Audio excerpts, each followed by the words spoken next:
This is Audible.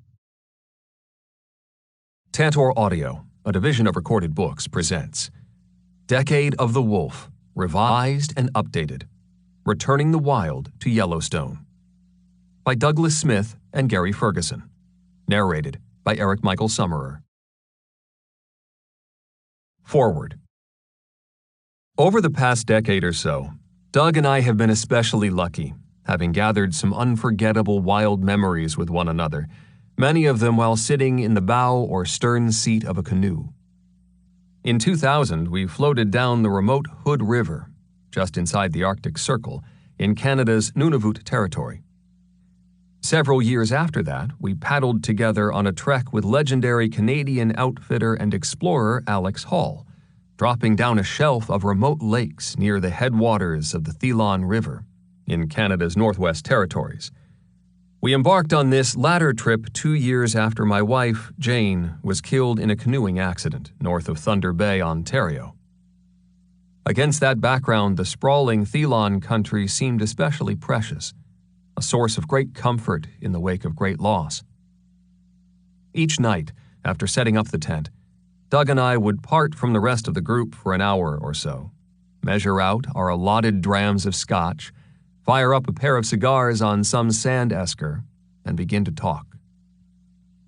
We spoke of being with Jane on the Hood River, how she bounced across the tundra every morning, passing out cups of strong coffee, how we were able to pluck lake trout from the river for dinner without even trying, how at the end of the journey we stripped down to our underwear and plunged into the Arctic Sound. We smiled over the memory of stopping on a sandbar at noon to stretch our legs, and suddenly spotting a pair of wolves just across the river, a white male and black female, playing with their pups so enthusiastically they sent thick clouds of dust drifting through the air. How when the adults finally looked up and spotted us, they immediately sprung into action, squirreling their young away in the den. When we pushed off and began floating downstream again, the male trotted alongside us on a small ridge, howling, clearly anxious for us to be away. We sat there with those cigars and those splashes of scotch and considered the miracle of hundreds of thousands of caribou moving south every summer, following the greening tundra. We thought of grizzlies vacuuming raspberries and cloudberries from among the dwarf birch, then swaggering down to the shallows of the river to sniff for trout. Doug told me of other trips, how in the dim wash of midnight the northern lights had come pulsing and spinning and reeling, as if they might reach out and lick the tundra. In the end, though, mostly we talked about being grateful that such wild places, such fully functioning ecosystems, at least a few of them, are still to be found. Lands where nature flows in currents so big you've got no choice but to go along, moving in every minute of every day with careful, rapt attention, offering always the respect that the last stark places on earth require. The year after Doug and I returned from the Northwest Territories, in early autumn, the two of us, along with his wife Christine and their 2 little boys, pushed off from Pumice Point on the western shore of Yellowstone Lake and headed south, paddling for Peel Island. Named in 1878 for geologist A.C. Peel, the island sits in the middle of one of the wildest remaining corners of Yellowstone, a place of big quiet, of pelicans and osprey and bald eagles, and over on the southern shores, located a half-mile away, a brilliant parade of elk and grizzlies and wolves. To the east rises the staggering high line of the Absaroka Range, while far to the west are the lonely forests of the Pitchstone Plateau. To the south begins the loose swagger of the Thoroughfare, big meadows cradling the Yellowstone River all the way out of the national park and into the canyons of the Bridger-Teton Wilderness. On reaching Peel Island, we set up camp and helped the boys toss their fishing lines into the lake. Later, in the last of the twilight, we ladled tamales onto plates from a Dutch oven sitting on hot coals, washing them down with a little red wine. Then, late in the evening, long after dark, our conversation was suddenly interrupted by a strange sound coming from the south. across the water was an outburst of loud splashing, not unlike what a herd of horses might make running through the surf.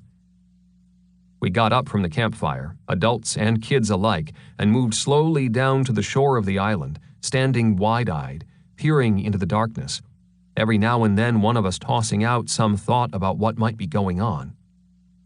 Then, and fairly quickly, the splashing stopped. A few minutes later, coming from roughly the same place on the mainland, there began deep howls from a pair of wolves, calling back and forth along the shore. Bouncing across the open water, the howls seemed especially close and deep, saturating us. The next day, we canoed over to the shore and tried to put the pieces together. The tracks indicated wolves had come on the elk herd and started to run them, no doubt looking for the limp or the wheeze that might promise a likely meal.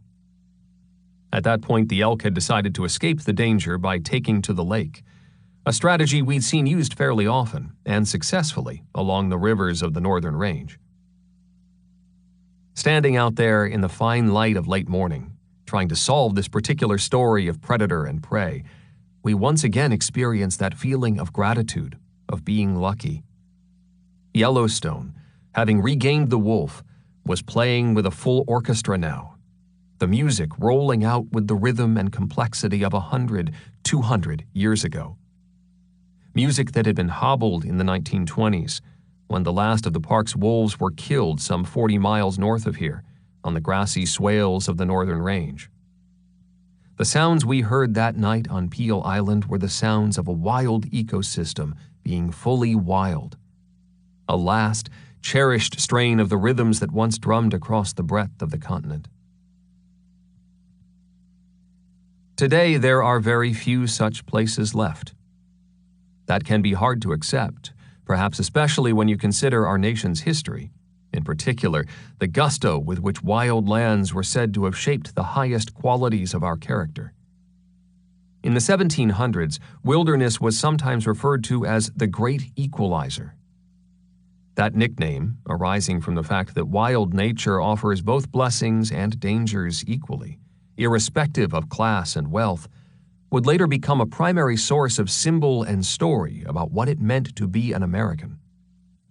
In one of the first skirmishes of the Revolutionary War, townspeople from the town of Machias, Maine, prevented a British ship from commandeering a shipment of pine, chasing down the vessel and capturing it, decorating it with pine boughs, and renaming it Liberty. Meanwhile, their neighbors were soon plastering images of nature across their flags, stamping them into coins, sewing them as cloth panels into the quilts they pulled up at night to keep themselves warm. This deep identification with the natural world, in particular using it as a stewpot of imagery about democracy, would lead popular late 19th century writer Henry George to claim that it really didn't matter whether people actually traveled to the recently created Yellowstone National Park, nor the various forest reserves being established in the region. Simply knowing such places were out there, he said, would engender a consciousness of freedom. Even members of Congress got the connection, approving in 1872 the whopping sum of $10,000 to purchase Thomas Moran's Lower Falls of the Yellowstone, which became the first landscape painting to hang in the U.S. Capitol. Standing in front of that magnificent painting, some claimed, viewers would forever be able to perceive the promise of democracy. Perhaps celebrated scholar Henry Nash Smith put it best. For most of our nation's history, he wrote, Americans defined themselves not by streams of influence from the past, not by a cultural tradition, nor by its place in a world community, but by a relation between man and nature. It's worth noting that when a culture has the kind of love affair with nature that Henry Nash Smith writes of, it will also seep into other areas of the society, including science. In the early 20th century, when biology seemed to suddenly be growing more blinkered, more interested in dismantling a species to see what made it tick, rather than consider the habitat that supported it, some celebrated scientists were quick to object. The great zoologist William Hornaday, a key player in helping save Yellowstone's wild bison, and for whom Hornaday Peak in the northeast corner of the park was named, cautioned that biology was becoming little more than an exercise in clinical thinking.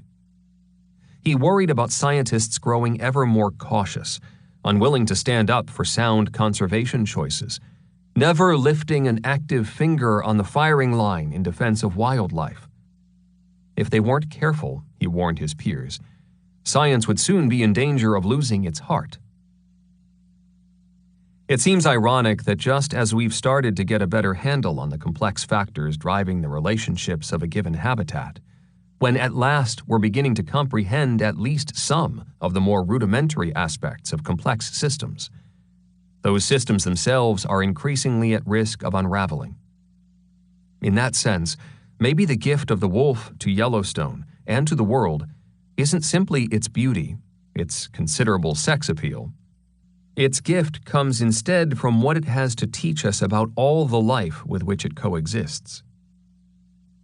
Science will never by itself be able to supply the culture with the generosity of spirit that allows space for the other to exist, especially when the other is as inconvenient as a wolf. That comes from somewhere else. Maybe from a summer walk along the river with your kids, or a fall picnic when the aspen trees are yellow and the elk are bugling. From anything, really, that allows us to unhook from what we know, even if just for a few minutes, and reach out into the miracle and mystery that still surrounds us. No matter where any of us might lay our heads down tonight, we can drift off to sleep knowing that wild Yellowstone is still out there, still thrumming. And when we wake up tomorrow morning, here will be the comings and goings of elk and wolves and grizzly bears and bald eagles and pronghorn and wolverines. Each species, if thoughtfully considered, raising the simple idea of making a living into something close to poetry. When it comes to wolves, it isn't lifespan or disease resistance or breeding strategies or pup survival or pack lineages that matters most. It's having made allowances for these last great waltzes of the wild. Waltzes so deep and nuanced that even scientists find themselves now and then beyond the need to analyze, content instead to merely imagine. And in the end, to walk away understanding that if these last wild places disappear, then the part of us those places have given fire to will, in time, disappear as well. Gary Ferguson, December 2011. Preface to the 2012 edition. Much has happened in the 6 years since Decade of the Wolf was first published. For starters, the wolves of Yellowstone have become a fully functioning population. They've achieved a natural density, if you will, and this influences almost every aspect of their daily lives. There's more competition and conflict now between wolves along adjacent territories.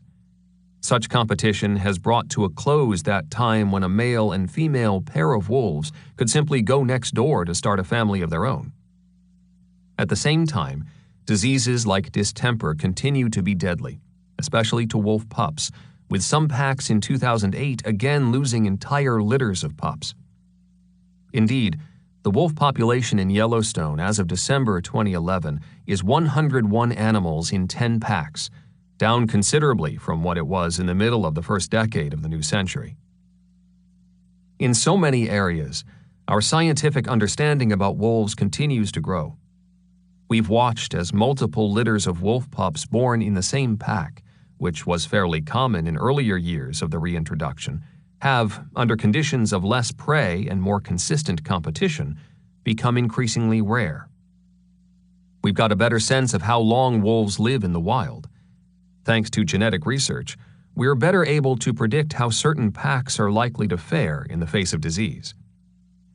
Genetics have also helped us affirm that a mixing of genes is indeed occurring between wolves from the park and those from other recovery areas in the northern Rockies, an important factor in the long-term health of the population. Yet there remains much we still don't know. As mentioned, thanks to genetics, we can say with confidence that wolves from different recovery areas are breeding with one another. But we're still uncertain about some of the key factors that influence this sort of gene mixing. For example, There are currently two schools of thought about how the hunting of wolves affects genetic diversity. One school says that because offspring don't breed with their parents, if an alpha wolf is killed by a hunter, it's going to be an outsider wolf that replaces the dead leader. According to this line of thinking, you're actually promoting genetic connectivity by breaking down wolf packs through hunting. The counter-argument, however, is that genetic connectivity is better enhanced by protecting packs instead of shooting them up. When you have a stable social structure, you'll also have a pair of leaders producing pups every year. When pups take their place at the bottom of the social hierarchy, they put pressure on the older offspring to leave the pack. Now, if it comes your time to leave and you find no breeding opportunity next door, you'll eventually bounce out of that particular landscape until you get to the next recovery area. Wolves are very capable of going hundreds of miles, after all, and one of the primary reasons they travel so far is because there hasn't been a good chance to pair up in the place they were born. If there had been, most, though not all, would have stayed put. Protecting some areas in the northern Rockies for intact wolf packs, then, may actually enhance the outward movement necessary for genetic mixing. As of yet, we don't have enough data to know if either of these theories is right, or if they both are. Wolves have now been removed from the endangered species list, perhaps for good. Though that action was certainly reasonable, what was deeply troubling to many was that it was brought about not according to the standard protocols of the Endangered Species Act, but rather by Congress attaching a delisting rider to a national budget bill. This raises important concerns about the future of resource management, specifically whether critical scientific data will be easier to ignore.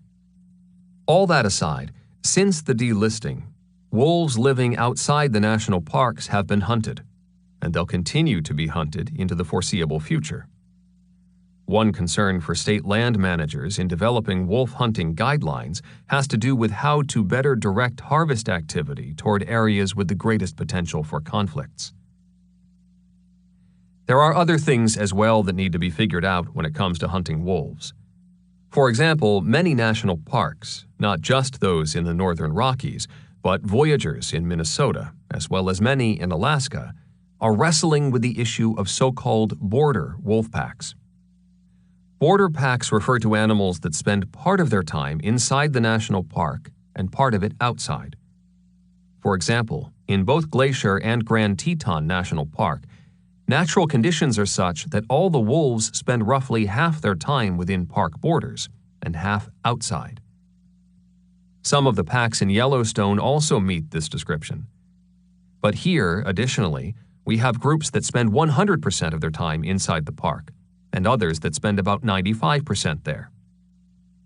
A key question is whether this latter group, the 95%ers, should be subjected to the same level of harvest as a group living outside the park, perhaps near major livestock operations. This concern was brought into focus in 2009, along the northern border of Yellowstone, when hunters shot both alphas of a pack that resided almost entirely within the national park. With wolf hunting here to stay, it may be reasonable to create a mosaic of hunting zones, including so-called sub-quota areas, where fewer wolves can be taken. When it comes to attitudes about the wolf, especially outside the national parks, on some days it seems little has changed at all in the past 16 years. The animals continue to find themselves in an angry ping-pong game of politics, the result of their kind being neither fully predictable nor always well-behaved. The fact that many people outside the park, especially those struggling to keep livestock alive on open range, are still resisting the wolf's return is as easy to understand now as it was 16 years ago. Outside of Yellowstone, wolves continue to cause real losses to real people, a fact that those who want this animal on the land should never fail to acknowledge, nor stop trying to minimize. But wolves are not Canadian terrorists, as one of today's more popular bumper stickers proclaims. Despite fanciful claims to the contrary, there is no subspecies of superwolf disconnected from the daily demands of raising young and making a living. no wolf pack is unbound by the fact that, at least in Yellowstone, prey eludes them 5 times more than it succumbs, and further, that it breaks their bones and cracks their skulls on a regular basis. No pack is invulnerable to the ravages of parvovirus and mange and canine distemper, which have in various years left many of their kin lying dead all around them. Yet there remains today a willingness, even an eagerness, to give them power beyond reality, beyond the limits of the system in which they live. Such attitudes are a blow to the heart of ecology. It may be many years before we see a dampening of this urge to turn the wolf into a malevolent supercreature, much as the Catholic Church did in the Middle Ages, declaring it quite literally to be the devil's dog. But those who know the wolf only as the devil will never have a full sense of either the beauty or the profoundly inspiring utility that comes from such a rich interplay of life, fully expressed in a robust landscape. Chapter 1. A Passion for Wolves. August 3rd, 2004. It's been a hectic summer. Phone calls and faxes and emails, all of it coming in doses big enough to have kept me hobbled to the desk instead of out in the field. More than a month has passed since I squeezed into the back seat of the yellow Piper Super Cub parked down at Gardner Airport, snapped the seatbelt together, slipped on the headphones, and went airborne, purring across the high country on a search for the 15 wolf packs now making their homes in Yellowstone. If there's any shred of consolation, it's only that up until recently the summer flying has been less than gratifying, what with the northern Rockies having been ravaged by 6 years of drought. Long ago, the green swales of Yellowstone bled to brown, exposing dirt where once there were wildflowers and grasses. Fires have roared across the backcountry, 10,000, 20,000 acres at a time. On more than one occasion, I've peered down from the airplane and swore I could see the animals suffering. As of late, though, fine measures of rain have come to much of the park. Grasses are tall and thick, flowers everywhere. And rising in me is a yearning to savor it all, this easy month of August. For these few weeks, animals are free of the edginess that tends to grip them at other times of year. Wolves are relaxed, even oblivious, plopped down in the shade of their summer rendezvous sites. I'm wanting to slow down too, take it all in, pay attention not just to wolves, but to the nature that surrounds them. Match my pace with the pace of the season. I meet pilot Roger Stradley at the usual time for summer flights, 6:30 in the morning. We start early because of the nearly constant promise of afternoon wind and thunderstorms, tough on pilots and passengers alike. Rising through the clear morning light, we find the area around Gardner still looking parched, desiccated. Yet by the time we're past the foothills of the national park, crossing lands sitting at roughly 6,500 feet, the vegetation begins to perk up in a big way. By 7,000-foot Swan Lake Flats, the place looks downright lush. It's like flying into paradise. Finding Yellowstone's wolves is a matter of following signals given off by radio collars worn by certain animals from each pack. First up on the checklist are the Swan Lake wolves, just south of Mammoth. In no time at all, we find the bulk of the group, 6 animals bedded down together and maybe a lone pup among them, though it's hard to say, since by now the young have grown so big it's tough to distinguish them from the adults. Continuing to check radio signals one by one, we soon discover someone on our list is missing, only to locate him a few minutes later with 2 other wolves near a freshly killed bull elk. Not in possession of the carcass, though, not even close. That privilege belongs to 3 grizzly bears, shaking their massive heads and slicing at the hide with their powerful paws. Though nowhere near as quick as the wolf, the bear is far stronger. Long ago, he figured he could hijack pretty much any wolf kill he wanted, reducing those who took the prize in the first place to little more than hungry bystanders. On we fly, tracking our way to the Geode Creek pack, unable to find wolf number 392, then Rose Creek and Agate Creek, 4 black pups, on to Slough Creek, 6 pups along with 378 are missing, to Druid Peak, gone from the Lamar Valley, totally bumming out the wolf watchers, to Specimen Ridge, all huddled at 9,000 feet, so tightly bunched together we have a hard time counting the 5 pups. After all that, it's time for Molly's pack. Living as they do in the Pelican Valley, far from the chaos of cars and tourists, free even of the bother of other wolf packs, home ground for Molly's pack is serene.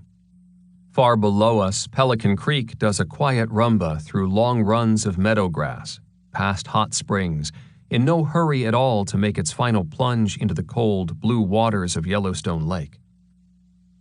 The first of the Molly wolves we locate, number 379, is by all appearances tuned in to much the same music, sacked out in the shade of a small cluster of fir and spruce, indifferent to the drone of our plane circling overhead.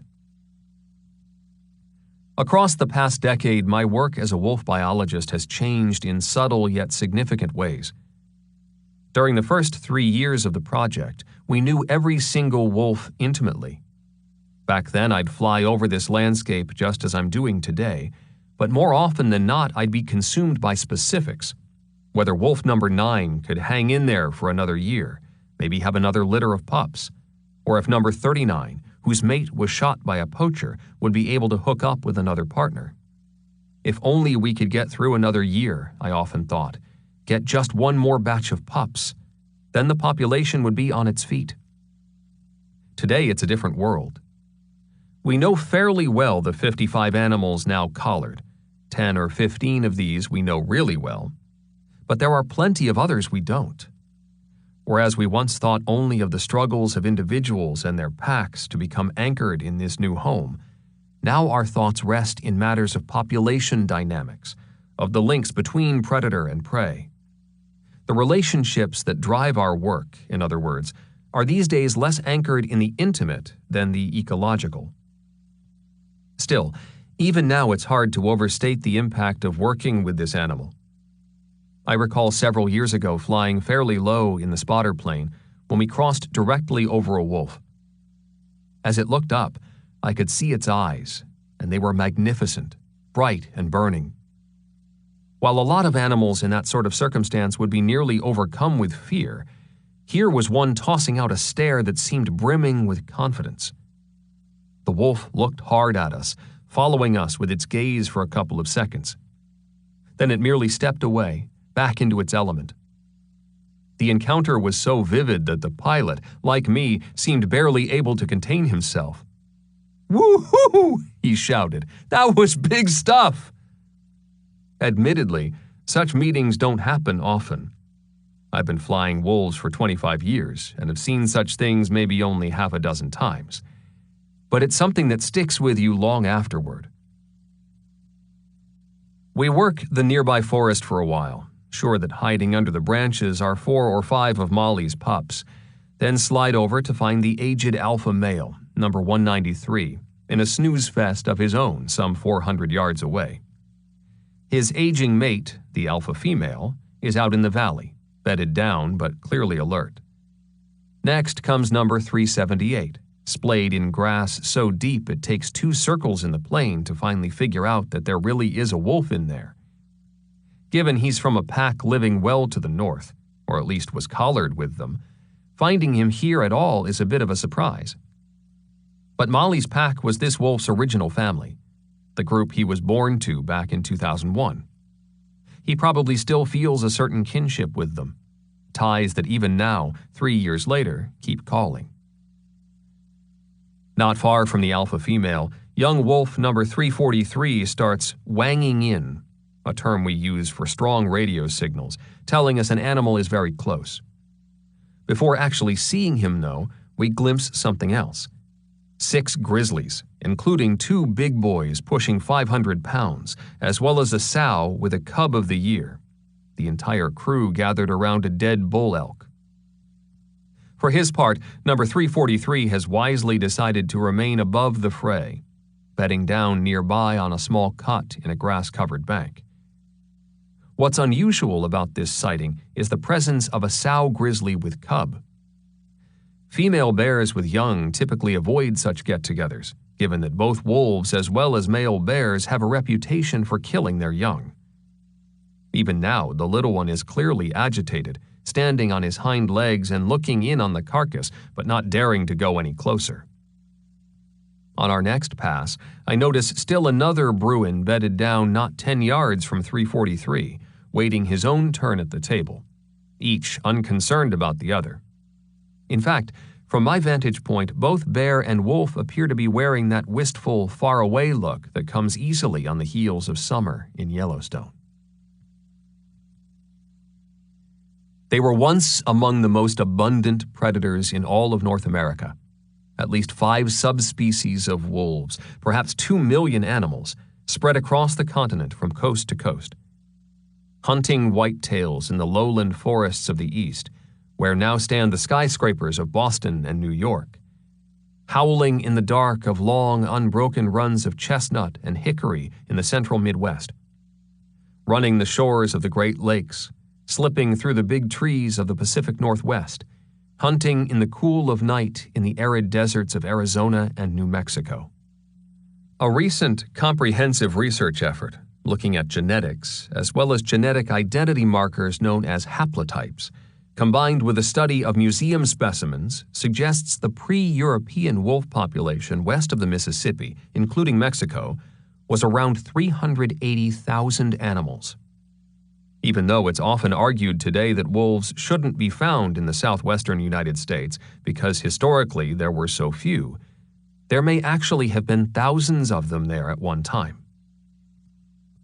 But despite their numbers, despite their speed and strength and remarkable cleverness, it took just a couple centuries for us to wipe them from well over 95% of their former range in the conterminous United States.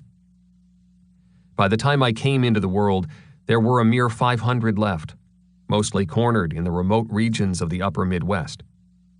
In part, of course, the extermination can be said to be a triumph of man's astonishing ability to kill that which either frightens or inconveniences him. But in a very real sense, it's also a reflection of the fact that, unlike coyotes and mountain lions and even black bears, all of which have found ways to more or less coexist with people, wolves have shown no such inclination. Instead, they're prone always to stand their ground, not bending for the sake of living amicably alongside humans. Which makes it all the more striking to think that in the 10 years since wolves came home to Yellowstone, they've become, for thousands of people, a symbol of a wilderness ideal, a fascination kindled amidst growing threats to America's last untrammeled places. Today, less than 5% of the nation is protected wilderness. Of these places, not even a handful are big enough to support healthy populations of large carnivores. Wildlife winter range in the Rockies is being lost to development at a staggering pace. In parts of Colorado alone, land is being subdivided at the rate of 10 acres every hour. Despite the dramatic success of the Yellowstone wolf reintroduction, no one can say for sure how these animals will fare in the long run. Their fates, after all, like the fates of most creatures, are connected to strands in the web of life over which they have no control. Jim Hamill, who presided over the natural recovery of wolves in the Upper Peninsula of Michigan, tells of being a small boy in 1960, out chopping wood with his father in the North Woods. At one point during that chore, he recalls his dad stopping and pointing toward a small hill not far away. "That's where I saw the last wolf in this country," he told Jim. "It's gone now, and nothing is the same." When I first flew over Yellowstone National Park in 1994, I had much the same feeling.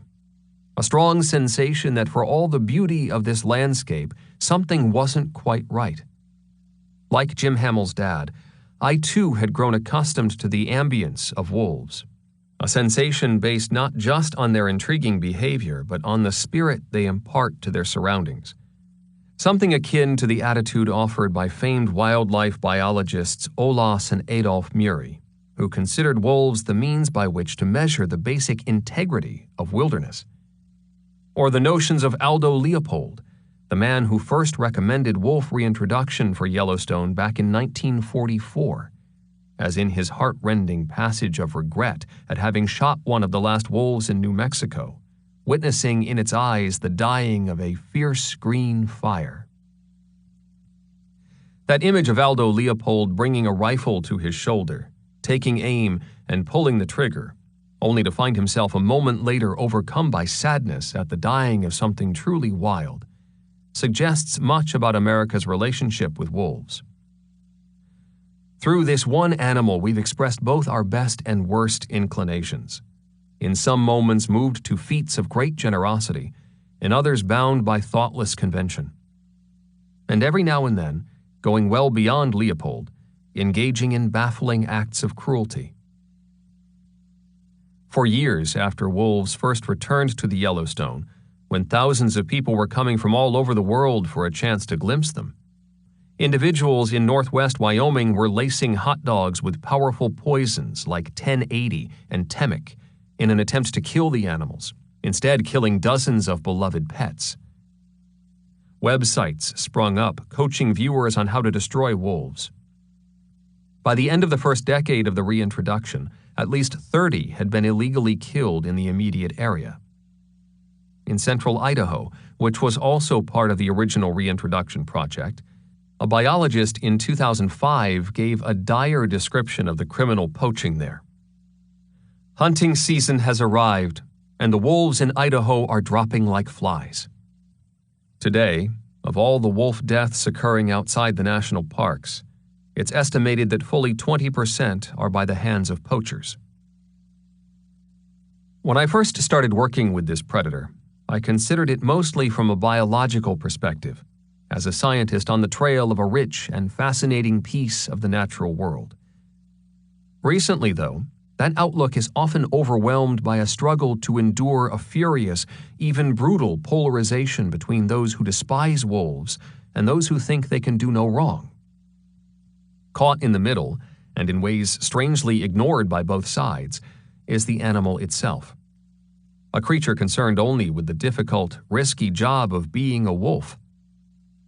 People are often surprised to learn that the average age of wolves in Yellowstone at time of death, at least those we collar, and so are able to follow throughout their lives, is only about 4 to 5 years.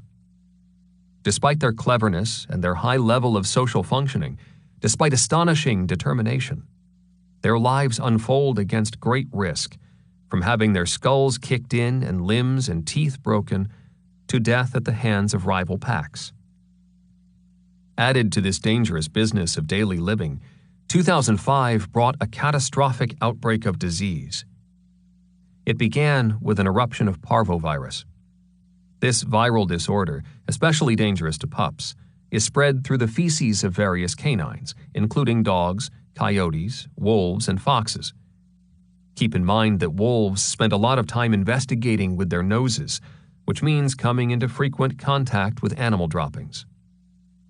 What's more, parvo outbreaks are often associated with dry conditions, and Yellowstone has for years been locked in various degrees of drought. Notably, parvovirus has long been suspected as the culprit behind a large die-off of wolves in Michigan's Isle Royale National Park in the early 1980s. But the biggest blows to the population, occurring in 1999, 2005, and 2008, came from canine distemper, an often deadly, highly contagious virus affecting the respiratory, gastrointestinal, and central nervous systems, and one that often takes a tremendous toll on pups. For example, out of 69 wolves born in the spring of 2005, only 22 were still alive by the end of the year. Death rates for adults have also increased since the reintroduction began, a combination, we believe, of increased conflict between packs, along with disease. Blood samples taken from adult wolves in 2006 revealed that nearly all the wolves had an infection rate of parvovirus. In addition, there was roughly a 90% infection rate of the canine version of hepatitis, known as adenovirus. Just how big of a role disease plays in the deaths of adults is hard to say, in part because cuts in our tracking flights mean we often don't arrive on the scene in time to do necropsies. By the end of 2005, the wolf population in Yellowstone was at 118 animals, down 30% from the year before. And while the following year would see somewhat of a rebound, all in all, it was a good reminder that despite some people's claims that wolves possess superpowers, the truth is that they, like any other species, simply can't outsmart their environment. The good news, though, is that they do tend to roll well with the punches. As far as we can tell, with the return of the gray wolf, the region called Greater Yellowstone has reclaimed its full complement of historic mammals. Indeed, the area is now commonly described as the largest generally intact ecosystem in the temperate world. This project says a lot about the value Americans place on the creatures of the wild, even those that can be troublesome on occasion. For that matter, the entire restoration was guided by directives contained in the Endangered Species Act, a law created to ground a decades-old cornerstone of science that says the healthiest, most stable natural systems tend to be those with high levels of biodiversity. It was specifically the flowering of that knowledge that led the National Park Service, the same agency that killed the last wolf in Yellowstone in 1926, to commit 70 years later to an extraordinary effort to bring them back. Admittedly, some consider the act of returning the very animal we spent millions of dollars eradicating as a sign of madness. But to others, including many scientists, this has been a move filled with hope, a clear indication that we've finally started to move beyond a long-standing body of myth that treated all predators as if they were God's great mistake. To those who value ecological health, the wolf has become a powerful touchstone to the wisdom of managing the last pieces of wild America with a generous commitment to wholeness. Of course, we'll never realize Thoreau's fondest wish, to know an entire heaven and an entire earth. The needs of humans will likely always triumph over the needs of other species. Yet, to the extent the wolf is forcing us to pay attention to its myriad links and connections, more significant than any of us could imagine, it will help us more fully embrace the true wonders of the wild. It's worth mentioning that perhaps more than any other place in America, the nature-based dramas unfolding in Yellowstone play to eager audiences around the world. Even in the earliest stages of this work, when we were still in Canada, catching wolves for later release in the national park, it took little time before our activities were headline news from China to Europe, Australia to South America. Many people in these other cultures have been watching for reasons that go well beyond the thrill of the wolf itself. Some questioned whether a wealthy nation like ours, one increasingly prone to sharing its concerns about the loss of species diversity in third world countries, was willing to make the sacrifices necessary to effect a major restoration in its own backyard. Some biologists consider bringing wolves home to Yellowstone, northwest Montana, and central Idaho to be among the biggest conservation projects of the 20th century. A 20-year effort directed not on a regional level, but by the full Congress of the United States. Such a commitment, matched by what is a truly remarkable success, will unquestionably have impacts on conservation efforts around the globe. In truth, it's hard for me to even recall a life without wolves. For 32 years now, I've been working with them as a biologist in the piney woods of Minnesota, along the rocky shores of Isle Royale National Park, and for the past decade in the great sweeps of sage and lodgepole and grass-covered vales of Yellowstone. But long before any of that, while still just a boy, I spent a good half-dozen years simply daydreaming about them, staring north from my home in the maple and beech woodlands of the Midwest, conjuring images of wild country unfolding across the Canadian border and running all the way to the Arctic. A land of snow and birch and pine, of rivers and lakes, a land of wolves.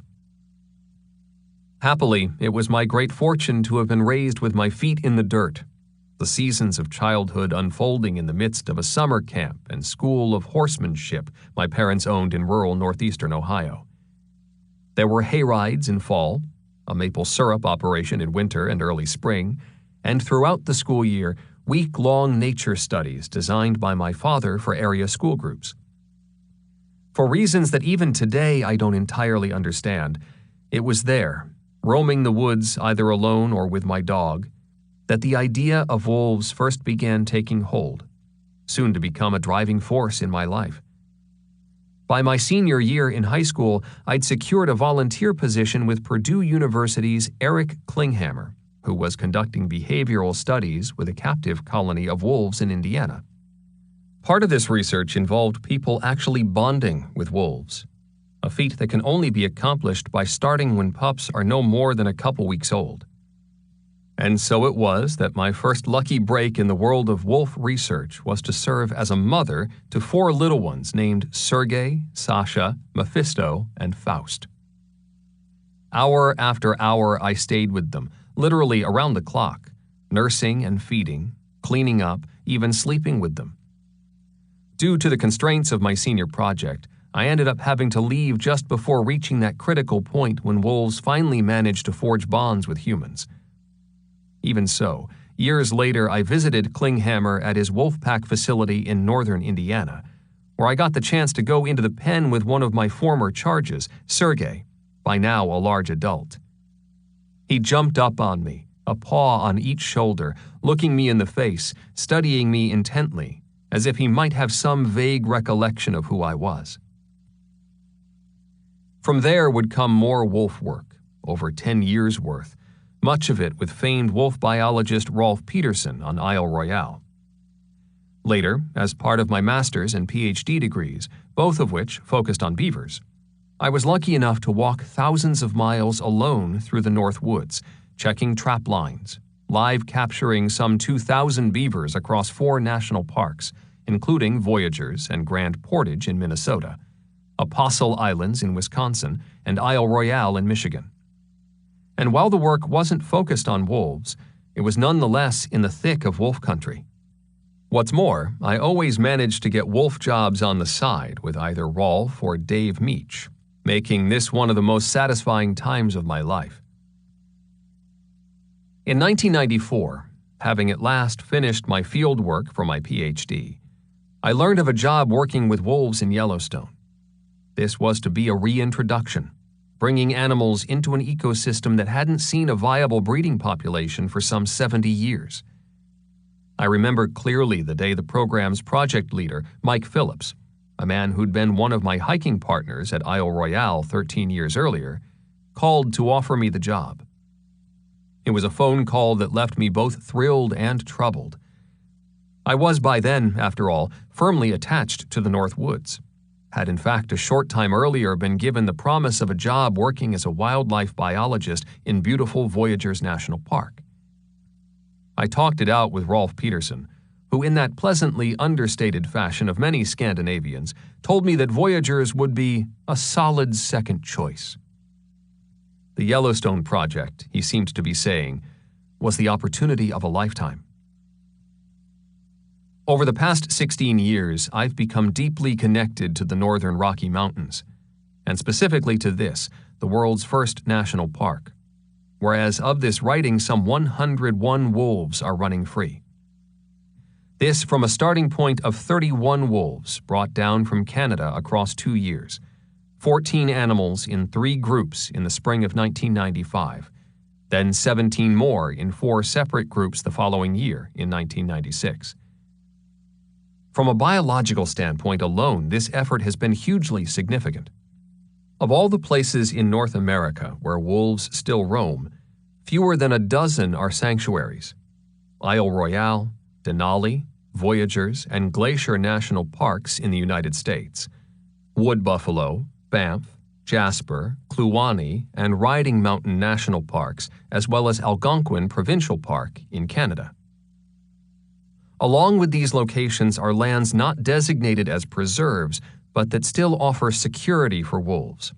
Portions of Alaska, Yukon and Northwest Territories, Nunavut, and the coast of British Columbia. Yet these areas may not be able to offer protection beyond the next 50 to 100 years. Farther to the south is Isle Royale, which, as an island, offers great safety but is so small that its wolf population may, in the long run, not be sustainable. Elsewhere, in the lower 48, parks and preserves have leaky boundaries, where wolves routinely cross out and are killed. Happily, Algonquin Provincial Park recently shored up some of those leaks, extending a buffer out from the park border, which offers wolves an extra measure of protection. To this dwindling list, we can now add Yellowstone. It's hardly perfect, being both modest in size and riddled with dangers along its borders. Nonetheless, bringing gray wolves back to this most southern preserve is a spectacular accomplishment. To return the animal that was for thousands of years the top predator of the Yellowstone landscape is to change nearly everything about the place. In a very real sense, with the return of wolves, we've gained the opportunity to glimpse the dynamic forces of nature that drove this region before the coming of the Europeans. Many of the park's elk herds, for example, the primary prey species for these wolves, now face an additional risk of predation. As a result, in some places these elk have changed their behavior, moving away from certain feeding areas along park streams and rivers that have poor visibility. Preliminary research suggests that such movements are allowing willow, cottonwood shoots, and other vegetation to be released, flourishing where they haven't for decades.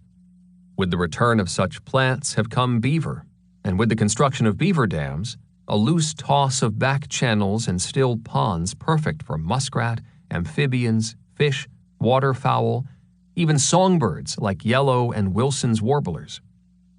Likewise, as coyote populations have dwindled in the face of wolves, some of this smaller canine's favorite prey, including antelope fawns and red fox, may enjoy higher survival rates. And on it goes. As astonishing as it may sound, in the decades to come, wolves may prove no less fundamental to the life of Yellowstone than water is to the Everglades.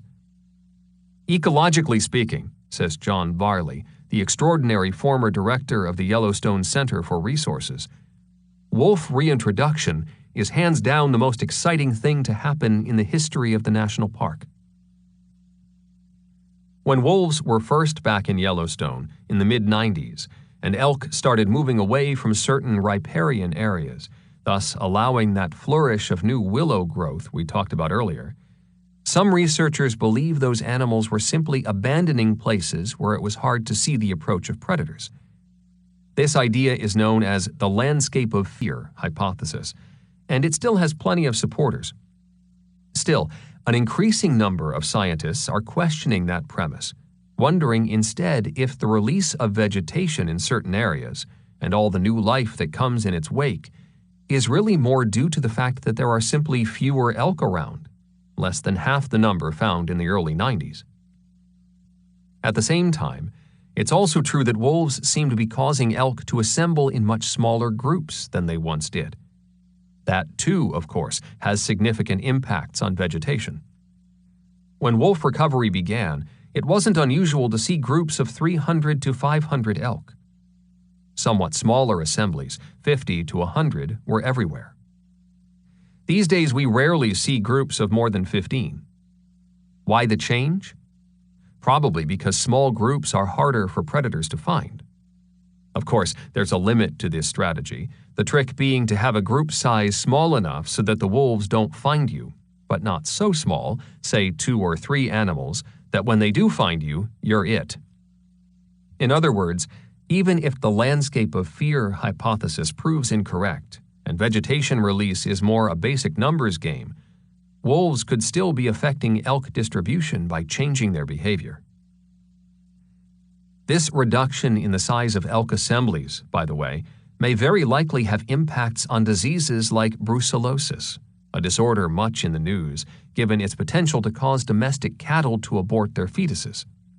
Brucellosis, as research by Paul Cross of the U.S. Geological Survey suggests, is most easily spread among elk when they're congregated in big groups.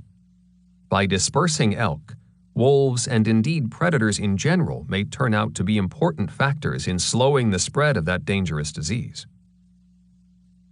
For those of us working as scientists, with every roll of the seasons come new questions, new opportunities for learning, and always a constant reminder that just when we think we have wolves figured out, they're bound to prove us wrong. The combination of a habitat previously unpopulated by wolves, along with this animal's astonishing ability to adapt, has created for biologists something akin to astronauts landing on an untouched planet.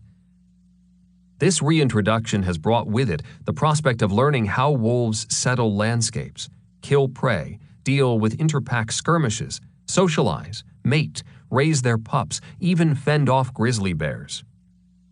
And while it's true that many of such behaviors have been looked at before, never have we had the visibility afforded us by Yellowstone. Some researchers claim that what they learn in a given year in this national park would in other places take a decade. Relatively little research had been done, for instance, in documenting the life histories of individual animals. How long do they live?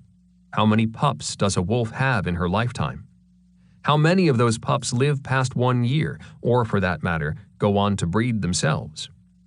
At what age do wolves stop breeding? At what age do they stop killing prey, if ever? Though some of these questions had been addressed anecdotally, few had been examined over time in quantitative fashion.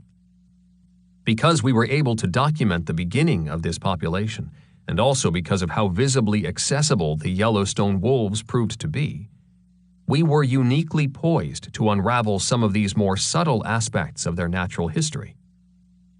So far, we've been able to document the lifetime reproductive success of 74 females, and that number continues to grow. At the same time, genetic research has given us a strong sense of the various family lineages that exist in the Yellowstone wolf population, a bit of scientific sleuthing that makes it clear that not all packs are equal. Some simply do a better than average job producing offspring, which in turn allows that family lineage to have a much greater influence on the Yellowstone wolf population as a whole. Genetic research has also led to some unexpected surprises, a few of which will no doubt set off whole new chapters of research.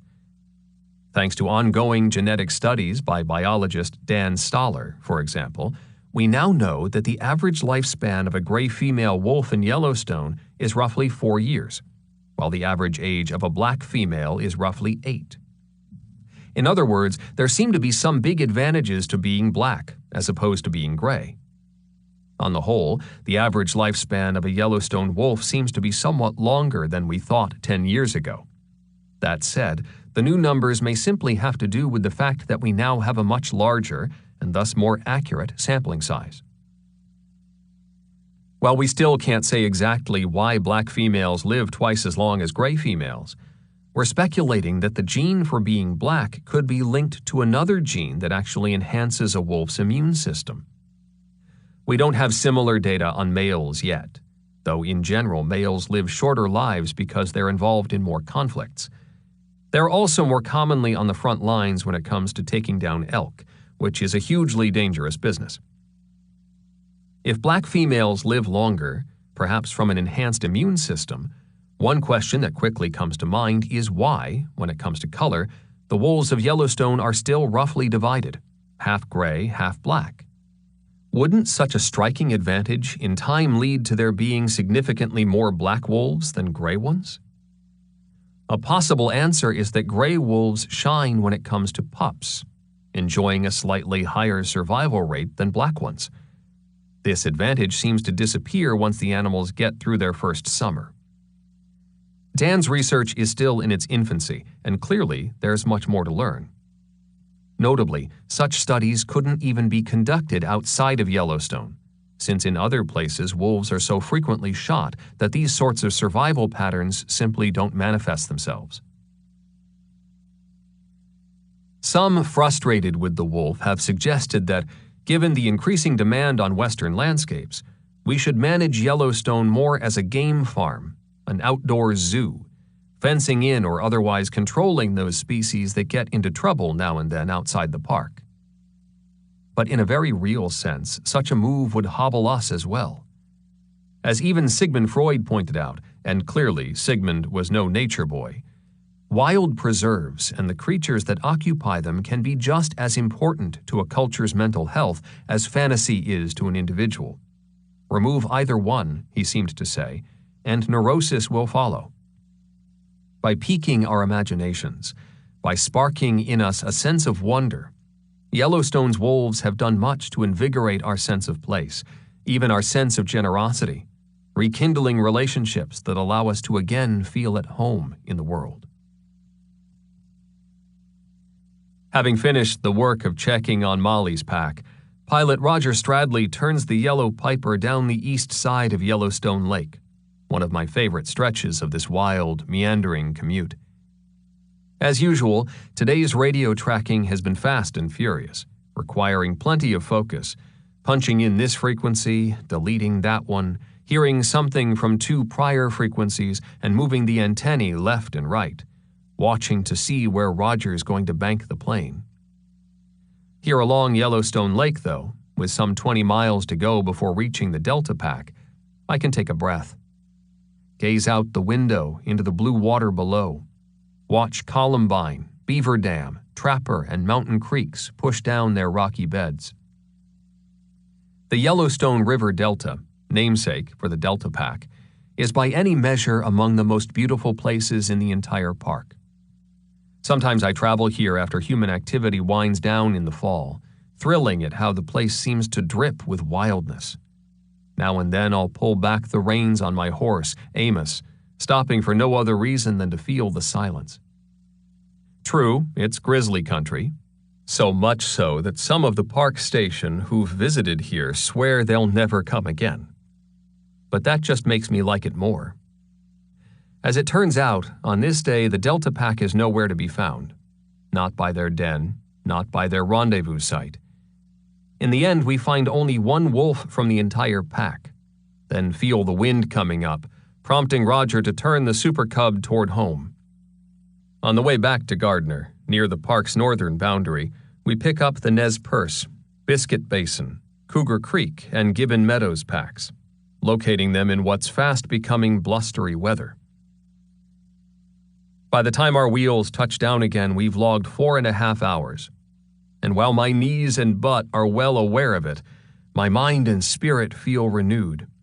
Even with a dozen phone calls, 50 emails, and several unscheduled appointments and meetings no doubt waiting for me back at the office.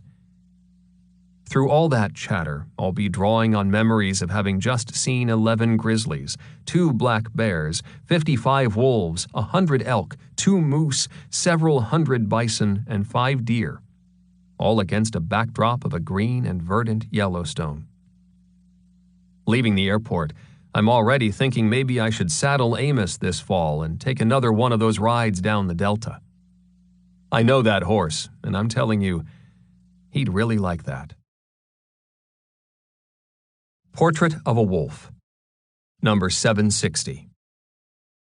I first encountered Wolf 760 in 2010, atop a massive 3-fingered mountain in the remote southeast corner of the park known as the Trident, one of the wildest, most unfettered places imaginable. For some people, this place, being so remote, holds an aura of legend. It was winter, and we were once again collaring wolves, this time looking for the Delta Pack. Of all the Yellowstone packs, this is the one that travels most widely, usually through such isolated country that sometimes simply finding them can be a huge challenge.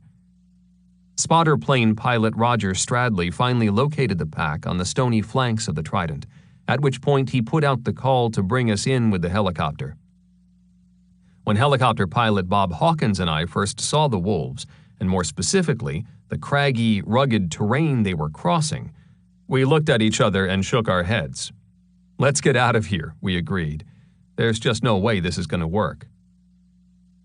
At the last minute, though, on a whim, I asked Bob to hold for a few seconds so we could watch and see what the wolves would do next. We'd fully expected them to go down the mountain, which was by far the best escape route. But instead, they kept moving upslope, plowing through deep snow, pushing hard toward the relatively flat 10,000-foot summit of the Trident. Given that line of travel, I knew that if they kept going this direction, we might have a chance. Bob began circling the pack from a safe distance, not wanting to push them too hard, just keeping an eye on them. We hovered for a time at the rugged edges of the mountain, along stony cliffs, plunging 1,000 feet into the snowscape, me sitting in the open side door of the helicopter, blasted by frigid air, hardly able to believe the brilliant panorama tumbling all around me. The wolves stayed on course, finally making it all the way to the open summit, onto a clean white slate of unbroken snow. The only problem for us was that they'd reached extreme elevation, some 10,000 feet high, the air so thin that the blades of a helicopter don't have much to hold on to. "There's not much I can do up here," Bob reminded me. "We'll have to go straight in. If they give us any back and forth, I won't be able to stay with them." Given that the wolves were right in front of us, lumbering through deep snow, I thought we should give it a try. Maybe because they were tired, having, after all, just finished a rather heroic bout of mountain climbing, they seemed not to have any extra energy for the usual juke and jive moves that wolves use to evade us. Bob was able to slide right in on the first wolf, and I landed a tranquilizer dart. Then it was out toward the edge of the plateau, where we managed another one, just as the pack was making a beeline into the rugged, loosely wooded folds of Escarpment Creek. It was the first time we'd caught the wolf known as 760. After placing the collar on him, I sat there on top of the Trident, waiting for Bob to come back in the helicopter and pick me up. I watched the wolf and then stared out into that wild country, spreading out in all directions. A year passes. It's 2011. Once again, we're flying in the southeast part of the park, trying to replace a non-functioning collar on one of the wolves in the Delta Pack. Spotter plane pilot Roger Stradley locates the group on Mountain Creek, roughly 1,500 feet below the towering Trident. The snow is especially deep, in fact, the deepest it's been in several decades, and as we approach, the wolves take to the frozen bed of Mountain Creek, where it's easier going. As we move in, though, I make a mistake, one that to this day I can't quite get my head around. Somehow I misidentify Wolf 760 as the animal whose collar has quit working. Bob swoops in and I dart him, then we get one of the pups. Once on the ground, though, when I lay eyes on the adult wolf, I instantly realize it's the wrong animal. Way too big. Gigantic, in fact. In a single year, 760 has managed to put on an astonishing 30 pounds, achieving what still stands as the record weight for a Yellowstone wolf, a whopping 148 pounds. Weighing wolves is something of an inexact science, given that when we dart them, they can be holding up to 20 pounds of meat in their stomachs.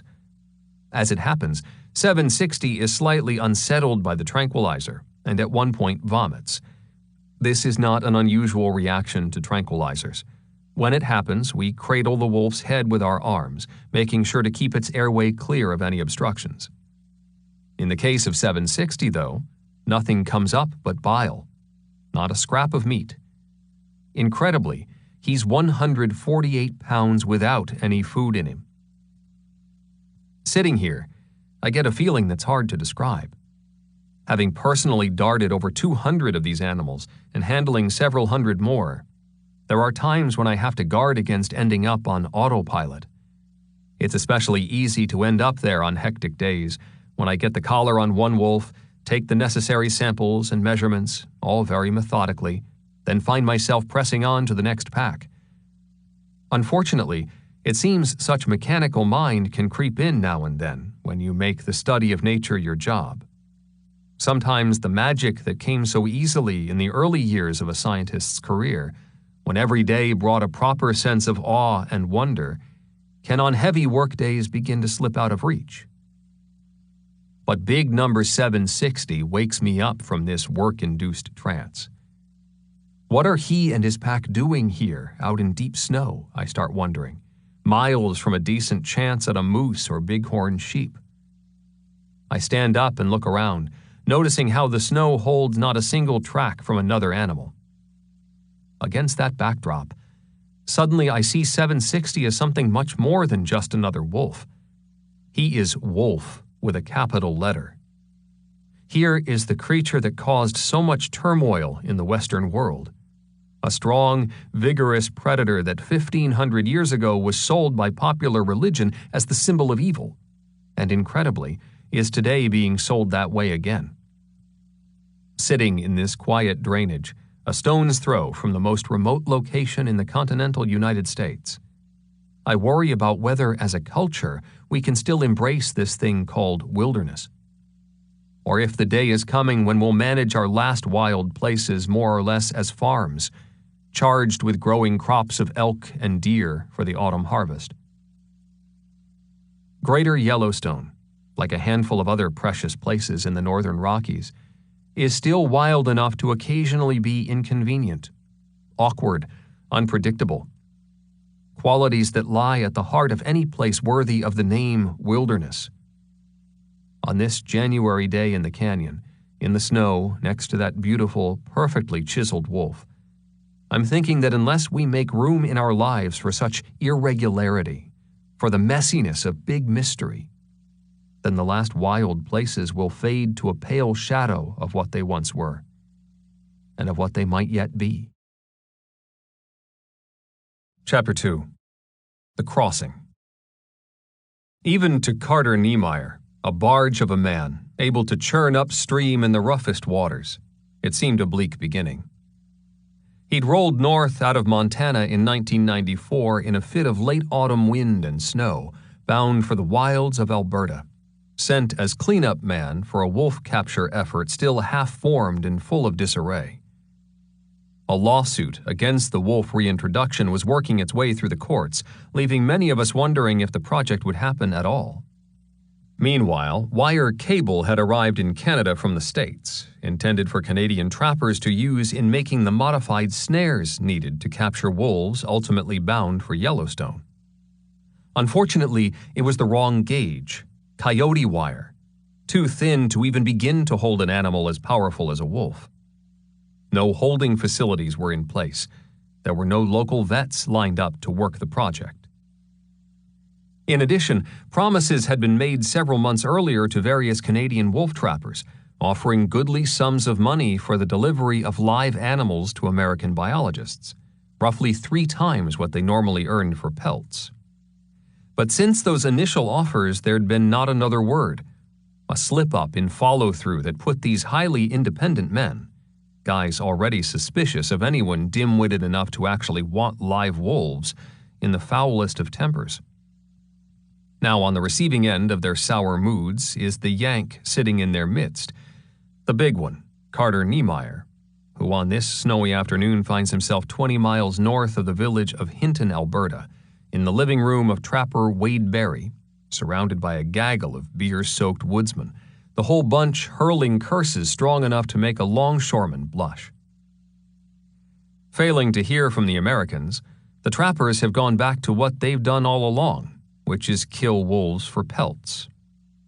Early on, Wade takes Carter out to the fur shed to show him 7 wolf hides on stretching boards.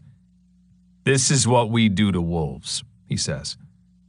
Carter shakes his head, tells him it doesn't make sense to kill for $400 or $500 when he's offering close to $1,500 for the animals alive. Wade's not convinced. By late afternoon, Carter is still swimming in insults, being told time and again to pack his bags and get his ass back home. A real pissing match, Carter would later describe it. Sometime after the beer, but before the homemade choke cherry wine gets poured, a trapper named Brad, who works for Wade, stomps in from the cold to announce he's got 2 dead wolves outside. Wade's a bit bleary, though still fuming, and he looks at Carter with a sneer. "You ever skinned anything?" "Yeah," Carter tells him. "I've skinned plenty," which is sort of an understatement. Through his work both as an animal damage control officer as well as a taxidermist, Carter has by this point probably slipped the pelts from some 6,000 coyotes, not to mention bears, lions, even the occasional wolf. Unconvinced, Wade tells Brad to bring in the 2 dead wolves, right there into the living room. I'm thinking maybe we should have a skinning contest, he says. You know, Brad's our best skinner. For a moment, both would-be contestants seem confused. You mean right here, in your house? Carter says, scarcely able to believe what he's hearing, casting a doubtful look at Wade's wife, Carrie. Geez, we'll get blood over everything. Hell with that, Wade scoffs. We can replace the carpets. And so it is that Carter Niemeyer, sent up north to kindle the collaring operation that will eventually land wolves in Yellowstone National Park, finds himself in the corner of a man's living room in northern Canada next to a burly, bearded trapper, knives and sharpening stones at the ready, each with a 120-pound wolf in his lap and blood everywhere, covering their hands, soaking through shirts and pants and long johns. I don't think we were really racing, Carter will explain later. But I did get mine done first. It's the spectacle that changes everything. The next thing Carter knows, Wade's put aside insults in favor of some honest-to-goodness male bonding. He insists Carter have another round of choke cherry wine, then later, that he not drive back to Hinton but instead spend the night on the couch. Wade had this little healer-type dog that spent nights upstairs in the loft with him and Carrie, recalls Carter.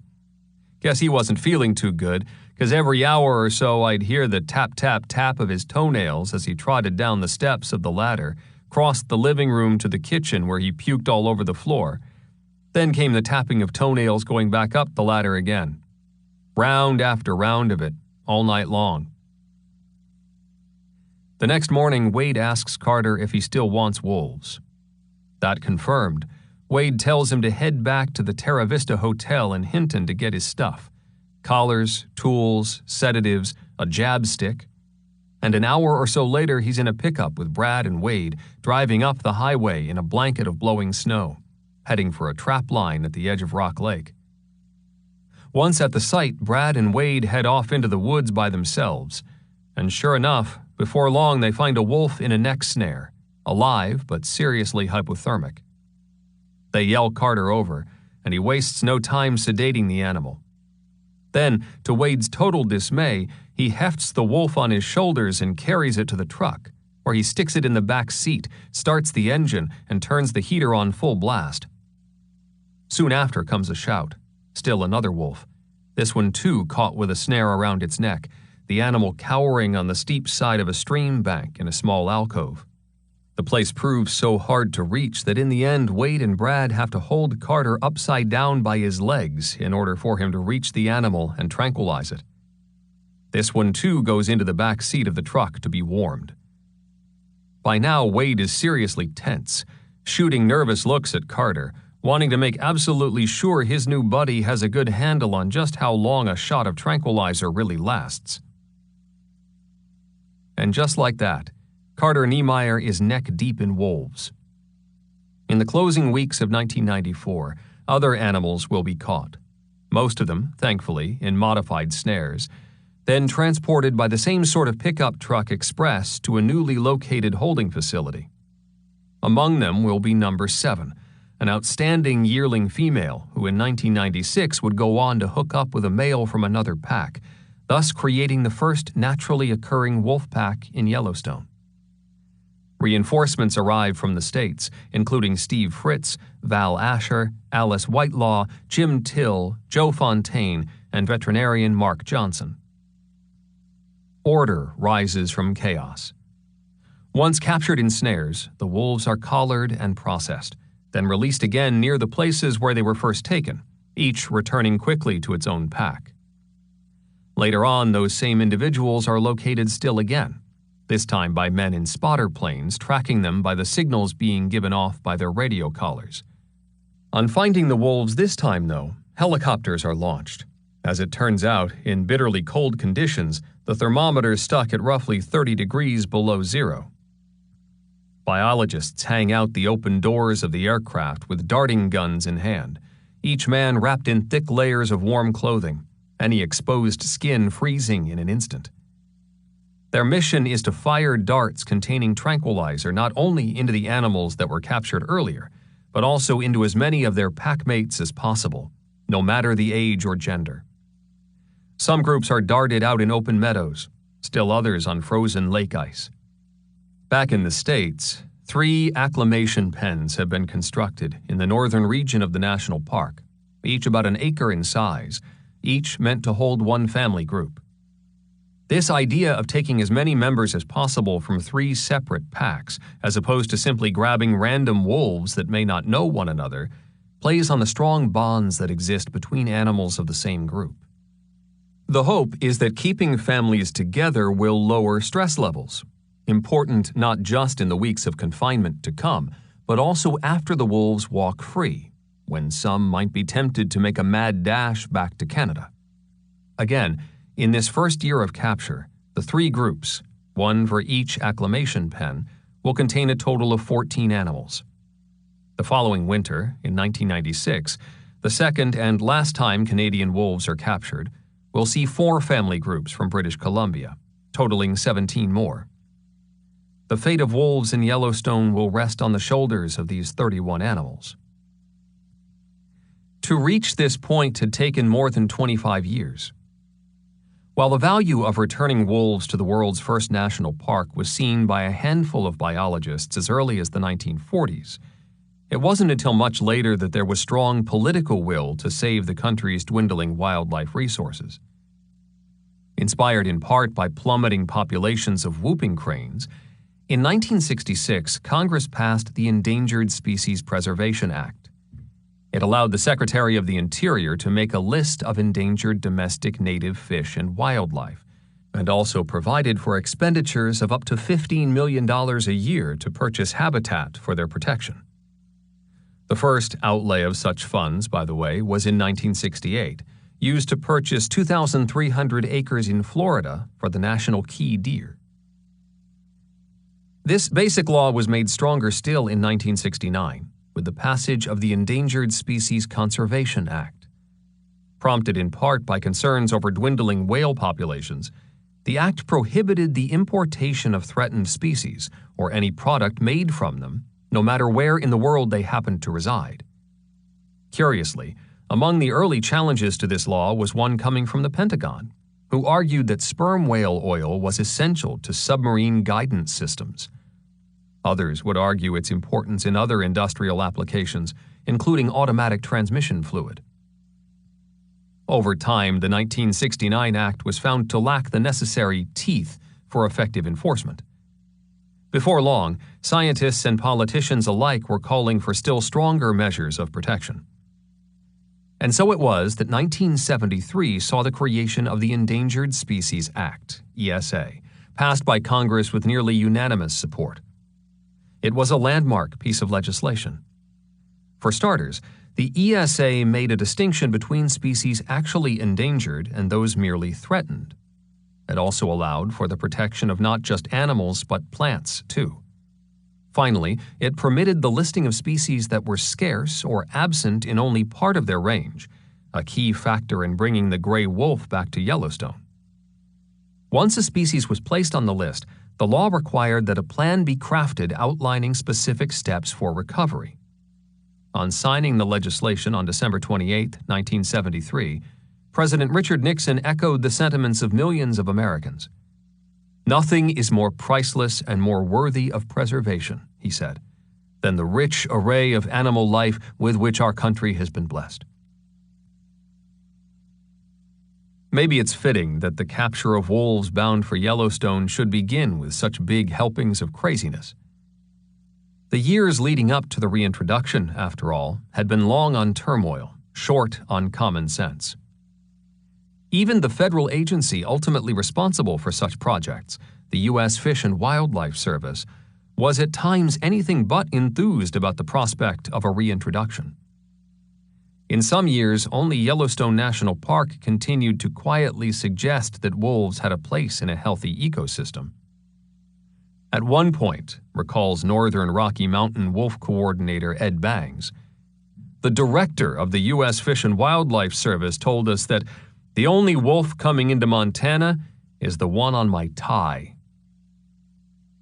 On the other hand, John Varley recalls attending a congressional committee hearing in 1991 where he watched dumbfounded as Republican senators from across the West lectured the committee on why they needed to go ahead with the project. None of these people were wolf lovers, but Senator McClure, the chair of the Senate Interior Committee, had been arguing for years that an experimental reintroduction was far better than having wolves show up on their own. This way, he said, we get to set the rules. The rest of us just sat there, stunned. Likewise, Varley remembers William Penn Mott, director of the National Park Service under Ronald Reagan, being a critical force for this reintroduction. Both in front of Congress and in front of the public, it was Mott who talked most often about the need for wolves in Yellowstone. Then again, Varley also recalls one of the longest afternoons of his life being when he gave the wolf pitch to the annual meeting of the Montana stock growers. They were hissing me. They were booing, throwing catcalls. It even upset the group's leaders, up there holding their arms out, trying to quiet the crowd. As support grew for the idea of reintroduction, in 1992 the government started seeking public comments, holding meetings in scattered cities and towns throughout the Intermountain West, gatherings that sometimes had all the appearance of troops massing for battle. Those people submitting comments from outside the region were heavily in favor of the project.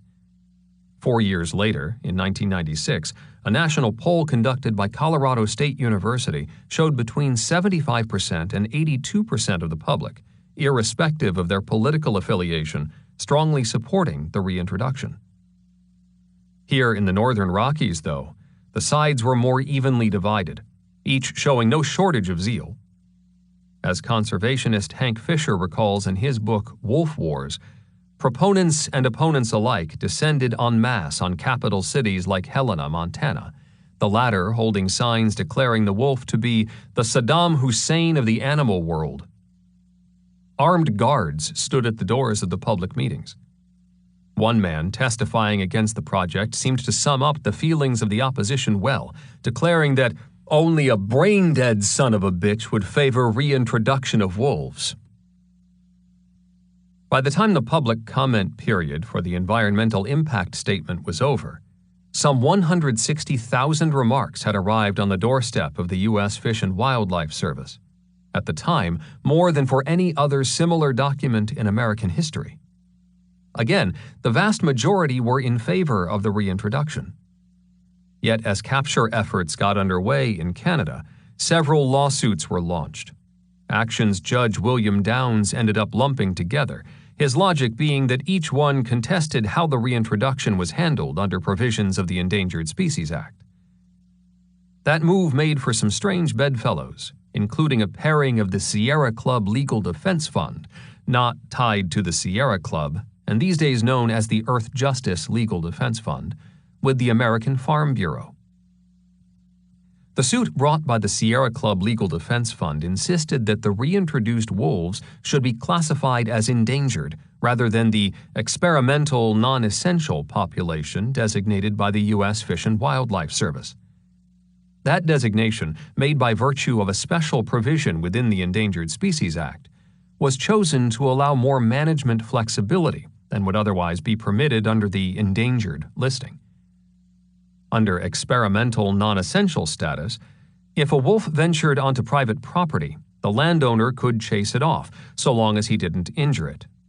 More significantly, should a wolf attack livestock, the rancher could legally kill it. The Sierra Club Legal Defense Fund team argued that any wolf already living in Montana, animals that immigrated on their own and therefore had full protection of the Endangered Species Act, would merely by crossing into the Idaho or Yellowstone recovery zones have their level of protection lowered. This was plain bad science, the litigants claimed, and even worse, bad management. Yet more than a dozen of the best North American wolf scientists thought otherwise, calling the experimental designation a reasonable tool for getting the job of reintroduction done without placing an unnecessary burden on local residents. For their part, the Farm Bureau claimed the reintroduction violated basic procedures of the Endangered Species Act. An interesting twist, given how often that organization has shown a fierce dislike for the ESA, having on several occasions sued to weaken it. The Farm Bureau suit led to a hold being placed on the project, literally while wolves were en route to Yellowstone from Canada, confining the animals to their transport kennels. This was a heartbreaking situation. To finally get the wolves into the park, as per the approved plan, and then be told by the court that they were to remain in their tiny shipping kennels, unable even to be released into fenced acclimation pens, was by sheer virtue of its cruelty a hard pill to swallow. After waiting nervously well into the night, we finally received word to release the wolves into the pens. Not wanting another minute's delay, 4 of us hiked to the sites in the wee hours and pulled open the doors on the kennels, allowing the wolves to at long last take their first steps on Yellowstone ground. Included in that group was biologist Wayne Brewster, a key national park administrator who had much to do with making this reintroduction happen in the first place. Heading back down the trail after releasing wolves into the Rose Creek pen, around 2 o'clock in the morning, I recall him stopping, casting a reflective look. "Just think," he said, "this is something no one's ever done, or will ever do again." This legal action by the Farm Bureau had another consequence, too. When the lawsuit was first filed, the judge actually put a hold on our efforts in Canada, delaying capture operations for a time, forcing us to operate later in the winter than we'd originally planned. From the very beginning, this reintroduction was designed to avoid having wolves stuck in acclimation pens during the February breeding season, on the off chance that restraining them at this time in their yearly life cycle might prove too stressful.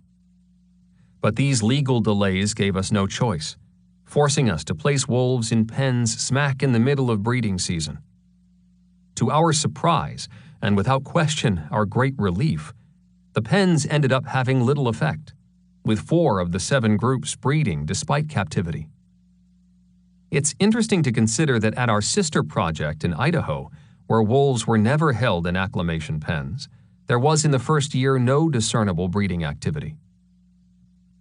Ironically, the delay caused by the Farm Bureau suit inadvertently improved the success of the reintroduction.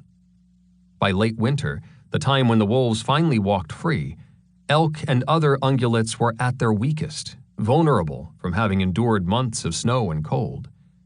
That made the wolves' job of taking prey much easier, a fact that may have helped hold them in the area, keeping at bay any urges they might have had to strike north again to look for signs of home.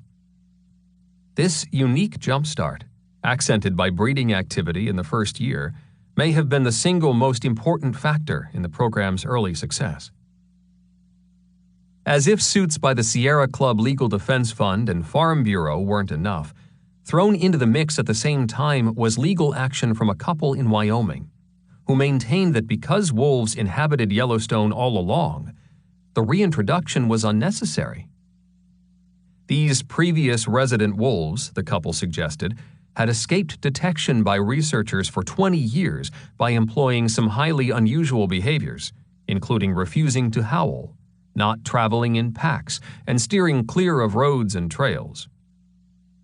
In truth, biologists have been remarkably successful detecting wolf packs in locations around the world. Yet beginning with a landmark study by biologist John Weaver in the mid-1970s, no one ever managed to find a viable population of wolves in Greater Yellowstone. It was in drawing from this work that Weaver became among the first to recommend wolf reintroduction in a report to the National Park Service in 1978. While the argument of stealth wolf packs never made much legal headway, in the end it was the wolves themselves who settled the matter. No one, after all, is better at finding wolves than other wolves. When our reintroduced animals dispersed, all of them, by the way, wearing radio collars, traveling alone across hundreds of miles for months at a time, often on the lookout for potential mates, not a single one ever managed to hook up with an uncollared, non-reintroduced wolf. Even though this was one of the last legal actions claiming wolves were already in Yellowstone, An ongoing complaint even today is that the wolves we reintroduced are significantly different from those of the past. Specifically, that we took from Canada a larger, more aggressive subspecies. Yet modern genetic analyses of wolves living across North America don't support such claims. Wolves travel far and wide, and because of this, they don't tend to readily segregate out, grouping into different subpopulations. In other words, their wide-ranging movements tend to keep the gene pool mixed, which in turn prevents the creation of localized forms. It's largely for this reason that over the years modern taxonomic analyses have reduced the number of wolf subspecies from 24 to just 5. Only when we take a wolf from the northern end of their range, in the Arctic, and compare them to a wolf from the southern end, in Mexico, are we able to discern a noticeable difference. And even then, such differences are subtle. An Arctic wolf, for example, would have no trouble breeding successfully with a Mexican wolf. At their worst, these ongoing notions of a super subspecies have been downright macabre. One frequently heard campfire tale is that Yellowstone's reintroduced wolves kill for fun, engaging in such bizarre behavior as chewing the lips off elk, leaving the rest to rot. Such stories are grim reminders that no animal on the face of the earth has had a more vigorous blanket of mythology laid on it than the wolf. Granted, some ancient cultures, not to mention many contemporary indigenous people, have long told stories painting the wolf in glowing terms. At times he appears as a pillar of wisdom, standing now and then with Brother Coyote, who by contrast is depicted as clever but self-defeating. Positive wolf hero figures are not only accomplished at survival, procuring food and defending territory, but are also often seen as a kind of model for human social order. The fact that wolves are highly independent, for instance, yet at the same time fiercely loyal to the pack, represented a behavioral ideal to cultures who valued both individual freedoms and social responsibility. Likewise, the extraordinary dedication wolves show in caring for pups, with virtually every adult in the pack engaged in those duties from roughly May to September, was hardly lost on the native tribes who shared the land with them. But on the other side of wolf lore are found tales dark and murky and filled with fear, causing angst right into modern times. First in Europe and later in the United States, wolves were wiped out with a vengeance applied to no other animal on Earth. Wolfers, as American hunters were often called, went far beyond the usual killing tools of rifles, snare traps, and cyanide baits. Many staked steel wires near den sites, attaching to the free ends large fish hooks wrapped with pieces of chicken. Pups, coming out of the den at night, swallowed the morsels whole, sometimes literally pulling their stomachs out trying to get loose. Others gobbled hunks of meat laced with razor blades and nails, or in some cases were set on fire. Once captured, some had their lower jaws cut off or wired shut, later released to slowly starve to death. Half a century later, soldiers returning from World War II quickly took up the sport of shooting wolves in northern Minnesota and Michigan, referring to the activity as killing Nazis. As an interesting aside, wolf hunters in the early 20th century routinely laced the carcasses of wolf-killed prey with strychnine. When the animals returned for a second round of feeding, which is typical wolf behavior, they were of course killed.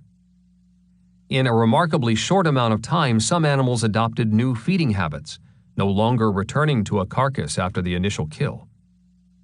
Far from earning respect for being smart, people began accusing them of wasting meat, of killing for fun. What is it that makes wolves ripe for such hatred and cruelty? After all, other animals are clearly more ferocious, more dangerous to humans, from bears to lions to rattlesnakes. Over the past 100 years in all of North America, there have been fewer than 20 cases of wolves attacking humans.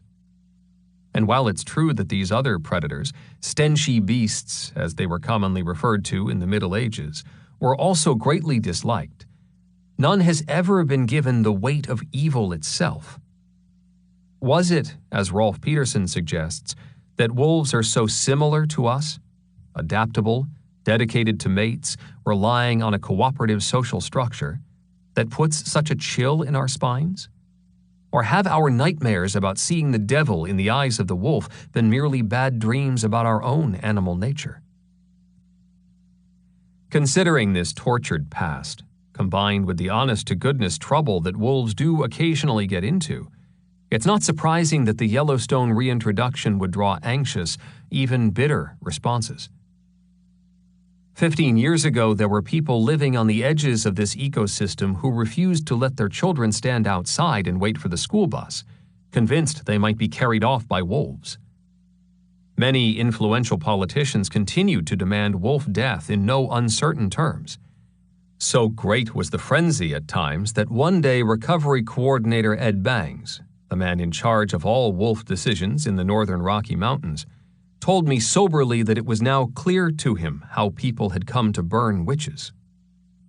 Given these fiery feelings, security around this project during the reintroduction phase was extremely tight.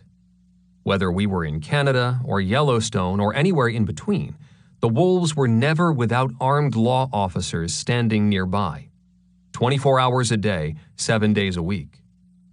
While the wolves were in the acclimation pens, specially trained security rangers were on hand, though not actually in view, since we didn't want to accustom the animals to humans. These security forces never appeared when I and other biologists were in the pens feeding the wolves, but we always knew they were out there, watching our every move. Yet for all this bad blood, people who admire the wolf make a tremendous mistake when they ignore the very real problems it can create, when they fail to separate noble ideas of the animal from the reality on the ground. There will always be a small number of wolves willing to add beef or lamb to their diet. For ranchers, the loss of even a single cow or sheep can be significant, not merely because many cattle operations operate on razor-thin margins of profit, but because for many it's more than a little disturbing to see an animal you helped bring into the world being served up as dinner for a bunch of predators. What's more, much of the apprehension about wolves was handed down to locals from their own relatives, many of whom really did face significant ordeals, especially around the turn of the 20th century.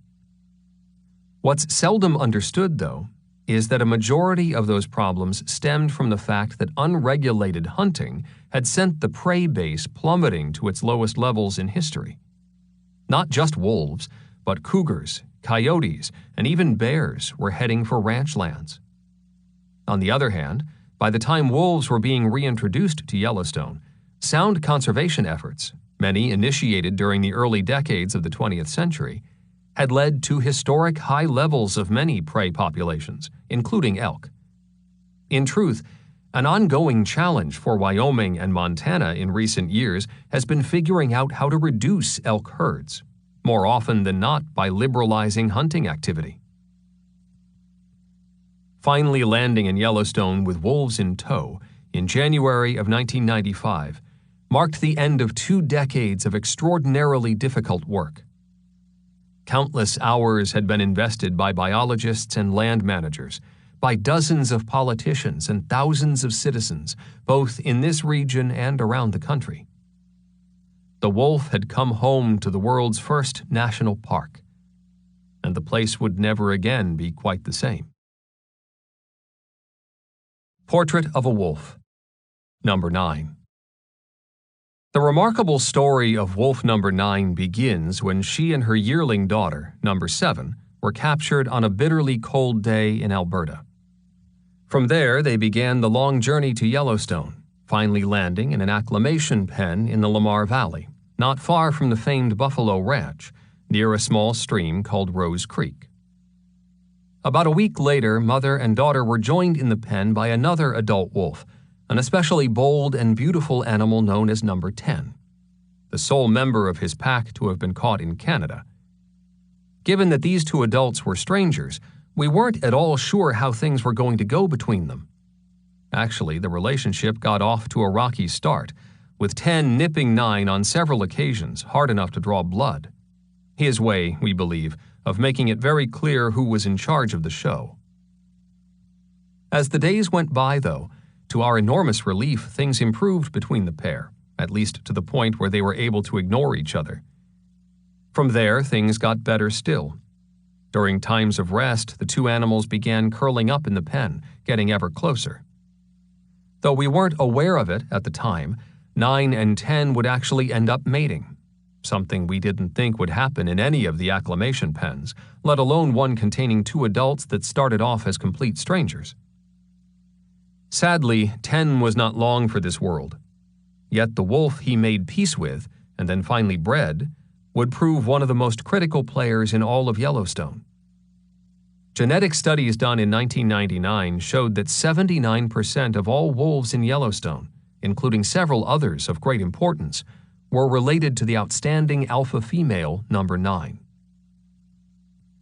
On walking out of the acclimation pen in March of 1995, the three wolves stayed together for only a week before 9's yearling daughter, number 7, split off to begin a life of her own. During a routine tracking flight on April 18th, we managed to locate her well to the west, near Tower Junction. Her mother and number 10, though, were nowhere to be found, vanishing like snow on spring ground. 11 long, anxious days passed before we managed to find them again, 40 miles to the northeast at the edge of the Great Plains, on the pine-covered flanks of Mount Maurice. Shortly afterward, magnificent number 10 was dead, shot down on a sage-covered hill by a man who claimed he thought it was a wild dog. Number 10 would be the first of the Yellowstone wolves to die, because he was the first to go, but also because he was such a splendid animal. I took it hard, as did a lot of other people both inside and outside the Wolf Project.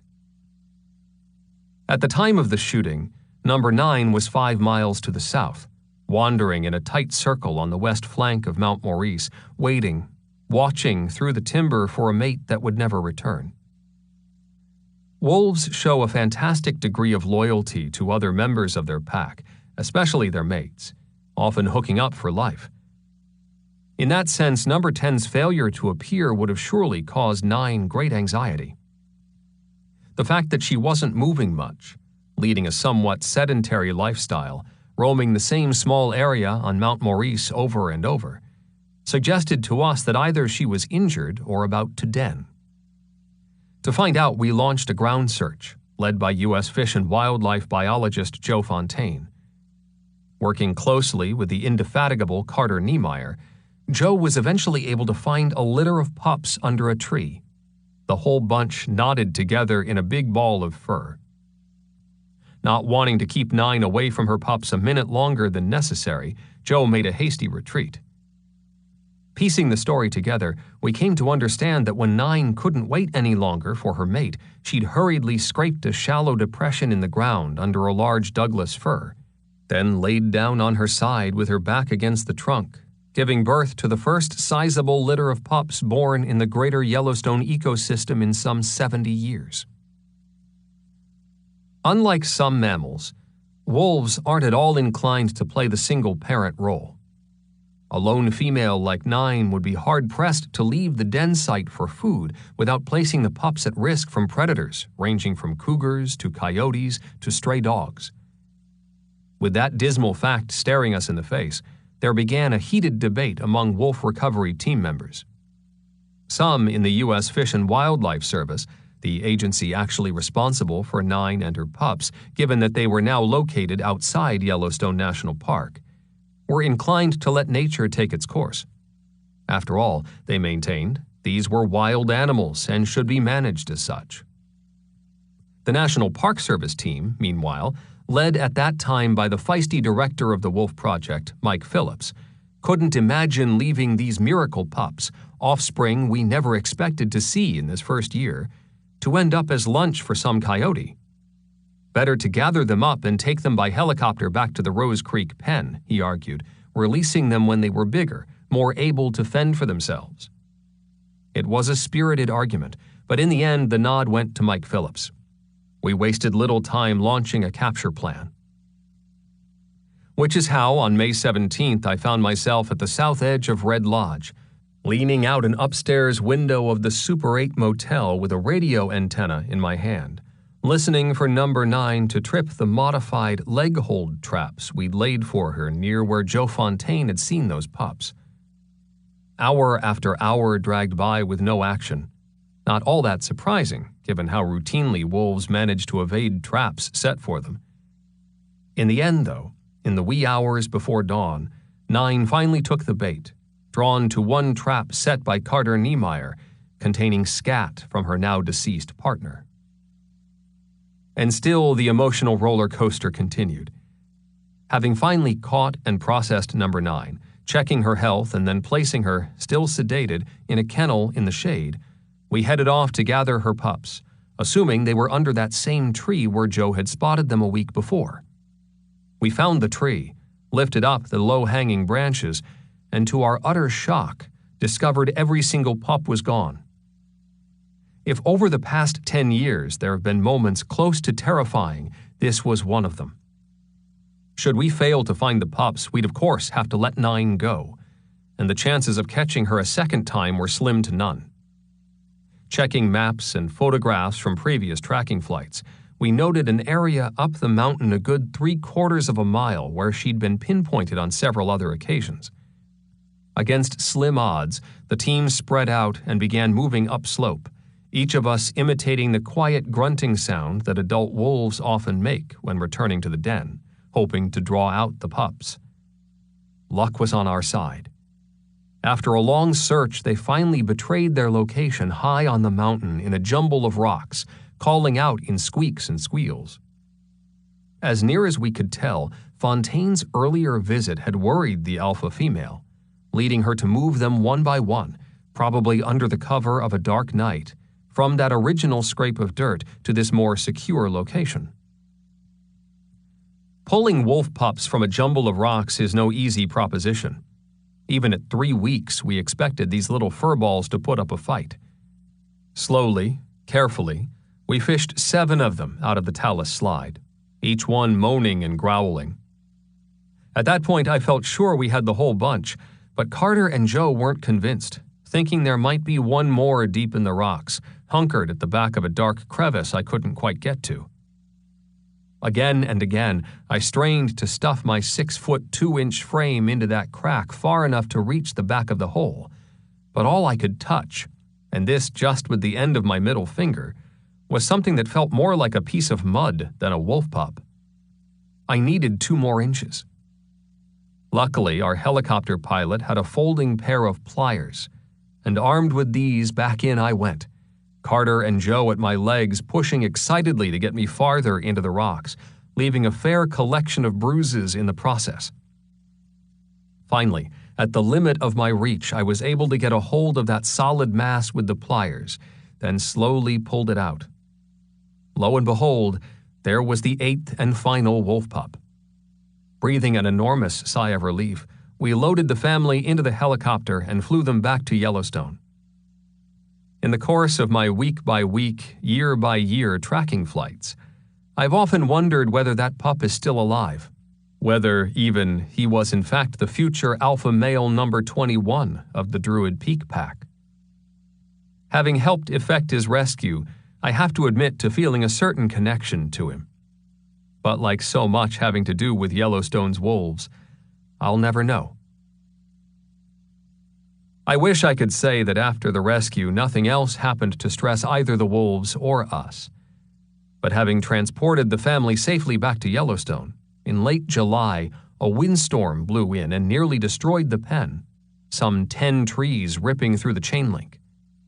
Shortly afterward, every single pup scampered away. Number 9, though, ever the wary wolf, decided against escape, and on the day I arrived to feed, she was still inside the pen. It was easy to see the pups frolicking just outside the enclosure, but catching them was another matter. At one point, I nearly knocked myself senseless making a dive with an outstretched net, trying to catch one of the little ones, who easily, and it seemed, with great joy, simply outran me. In the end, we got 6 of them, the other 2 remaining at large, roaming freely but never going far from their family. One of those little renegades, number 18, lived to be 8 years old, and for many years was the alpha female of the Rose Creek 2 pack. The Rose Creek group had a 2 added to their pack name at the point it no longer had any of the original members. Appropriately, she was never collared, remaining through 2003 the only alpha female in all of Yellowstone we couldn't capture during our yearly collaring efforts. Luckily, her markings were distinctive enough to allow us to at least observe her from the air.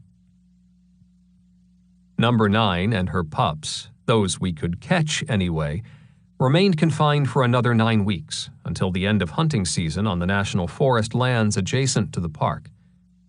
Even with the pups much older and larger, fully able to travel, we had no illusions about the pack's chances of success.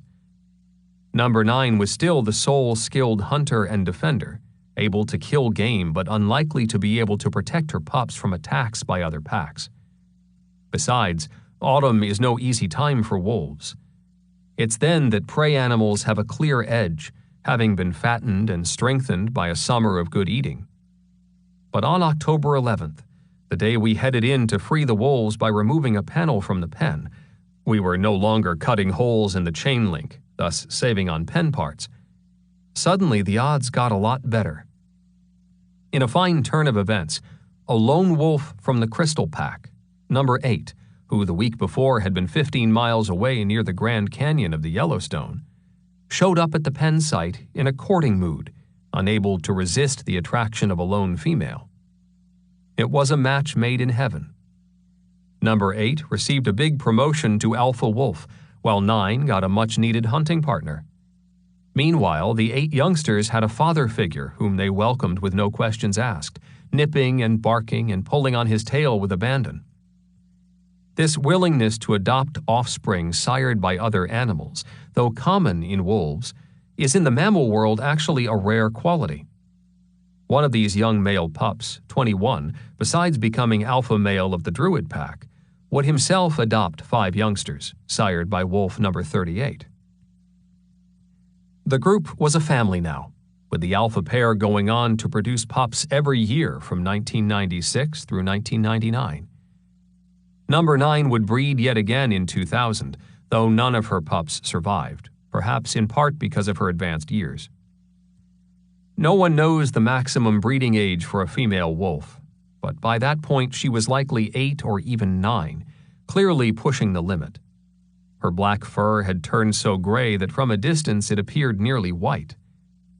That spring she disappeared east of the park, in the rugged folds of the Absaroka wilderness. Her radio signal was never heard again. There were no sightings, no tracks.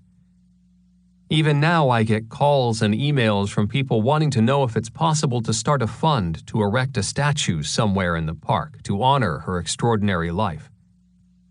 As for her second mate, number 8, he too thrived, remaining the alpha male of the Rose Creek pack until 2000. Not long after his death, there began a long, slow decline for the Rose Creek wolves, suggesting his influence may have been greater than we ever realized. 5 of the 8 pups born from the famous pairing of 9 and 10 would themselves go on to breed, including females 16, 17, 18, and 19. Number 18, the little pup who refused to be caught outside that damaged acclimation pen, and who likewise remained uncaptured as an alpha female, would in 1997 breed in the same pack as her mother, each female setting up at a separate den site. The following year, both mother and daughter bred again, this time remarkably wriggling in and out of the same den, behavior seldom seen outside Yellowstone. That may have been too much family for one little house, though, since the next spring each wolf again secured her own site. When 9 actually left the pack the next spring, abandoning her alpha position, 18 moved in to fill the slot. Number 18 bred both in that year and again in 2001, ultimately giving birth to some 32 pups.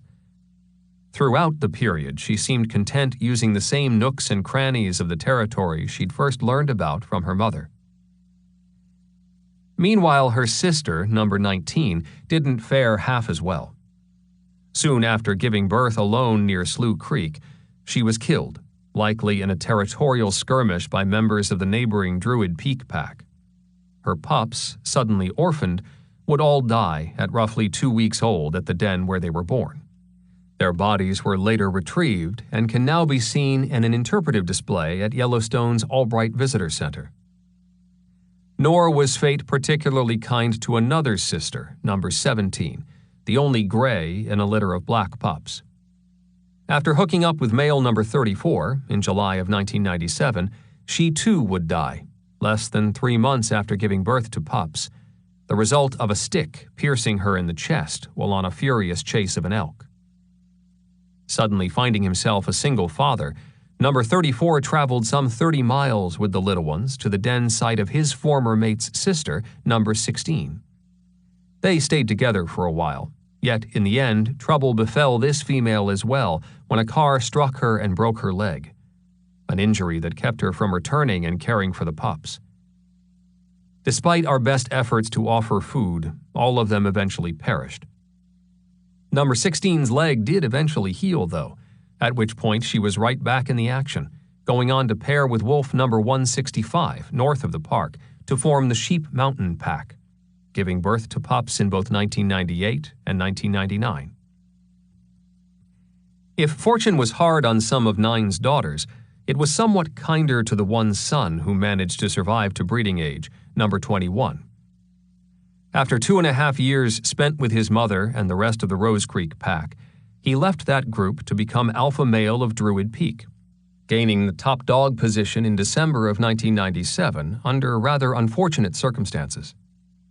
In that era, probably because they were still settling into the landscape, the Druid Peak animals sometimes traveled onto prime elk hunting areas on national forest lands just east of the park. On one such ill-fated trip, the only 2 adult males of the pack were cut down by poachers' bullets, including alpha male number 38, a particularly strong and beautiful animal. This shooting, which didn't actually kill 38 outright, led us into a hearty debate about whether we should intervene and tend his wounds. We decided against it, though in truth I've often wondered about that choice, especially since I was the one with the grisly task of tracking 38 while he slowly died, a process that took 11 days. The job was hardly a challenge, given that the bullet wound rendered him unable to move very far on any given day. Despite our earlier decision to let nature take its course, we eventually tried slipping him some meat, but he never took it. In the end, he died from a combination of his wounds and, quite likely, starvation. Indeed, the same wolf that had tipped the scales at a hearty 125 pounds at the time of the shooting would by his death weigh a scant 88 pounds. In his newfound role as alpha male, 21 was not only responsible for a great many litters, fathering pups 7 years running, from 1998 through 2004, but for a long time was one of the most easily seen and often celebrated of all Yellowstone's wolves. Carrying the same large shoulders that distinguished his mother, 21's profile, even from a distance, was hard to mistake. Also like his mother, he was a black wolf that grayed over time, giving him a distinct coloration. He was remarkably gentle. Many a time did he come back from a hunt only to be mobbed by 20 pups begging for food. He took it calmly, though, always in stride. Likewise, after making a kill, he was never seen fiercely defending the carcass from underlings, forcing them to wait their turn, as is so often assumed to be the case with wolves. Instead, he would sometimes simply walk away, to urinate, maybe even take a nap, allowing young wolves who had nothing to do with the kill to take their fill. Likewise, when tussling with underlings, he would now and then take a playful posture, letting the youngsters be on top of him, as a father might do when wrestling with his young sons. For all these reasons, 21 became for many of the Lamar Valley wildlife fans the favorite wolf of them all. Chapter 3. A Paradise Called Yellowstone. From at least the days when trapper Osborne Russell first stumbled into the Lamar Valley in 1835, he knew it as Secluded Valley, lost in a reverie of what it would be like to spend the rest of his life wrapped in such wild, unfettered beauty, where happiness and contentment seemed to reign in wild romantic splendor. Travelers have been swooning over this magnificent landscape. In this toss of fescue and sticky geranium and sage, cut by the easy drift of an icy mountain river, visitors are afforded glimpses of an American West nearly unchanged from the glories of 200 years ago. Lying at the heart of what biologists refer to as the Northern Range, here is home ground for coyote and bald eagle, bison and pronghorn. Even bighorn sheep and mountain goats can be seen now and then clinging to the steep terrain that rims the valley. And in winter, one of the world's largest, densest elk herds imaginable, which a decade ago was coming down from a historic high of some 20,000 animals. It was here that the last wolf disappeared from Yellowstone, killed in 1926. And here that 3 groups of reintroduced wolves would in 1995 once more walk into the life of the wild, taking their pack names from natural features laid down on maps long before: Crystal Creek, Rose Creek, and Soda Butte. The extraordinary prey base embodied by this elk herd was a driving factor in determining where in Canada we'd go to capture wolves bound for Yellowstone. Simply put, we wanted animals used to hunting not caribou or moose, but rather Rocky Mountain elk, the same prey that would make up the bulk of their food supply in and around the national park.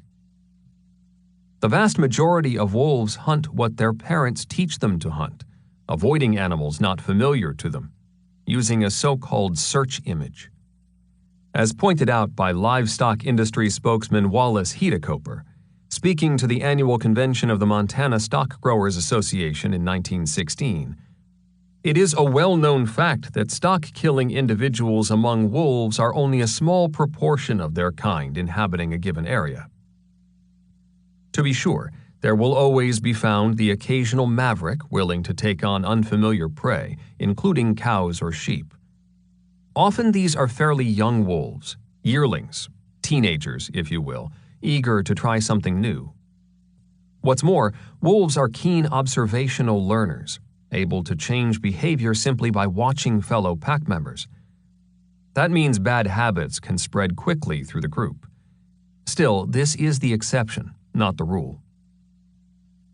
With the top predator missing from Yellowstone for some 70 years, there had evolved in the region's elk herds a higher than normal percentage of older, weaker animals.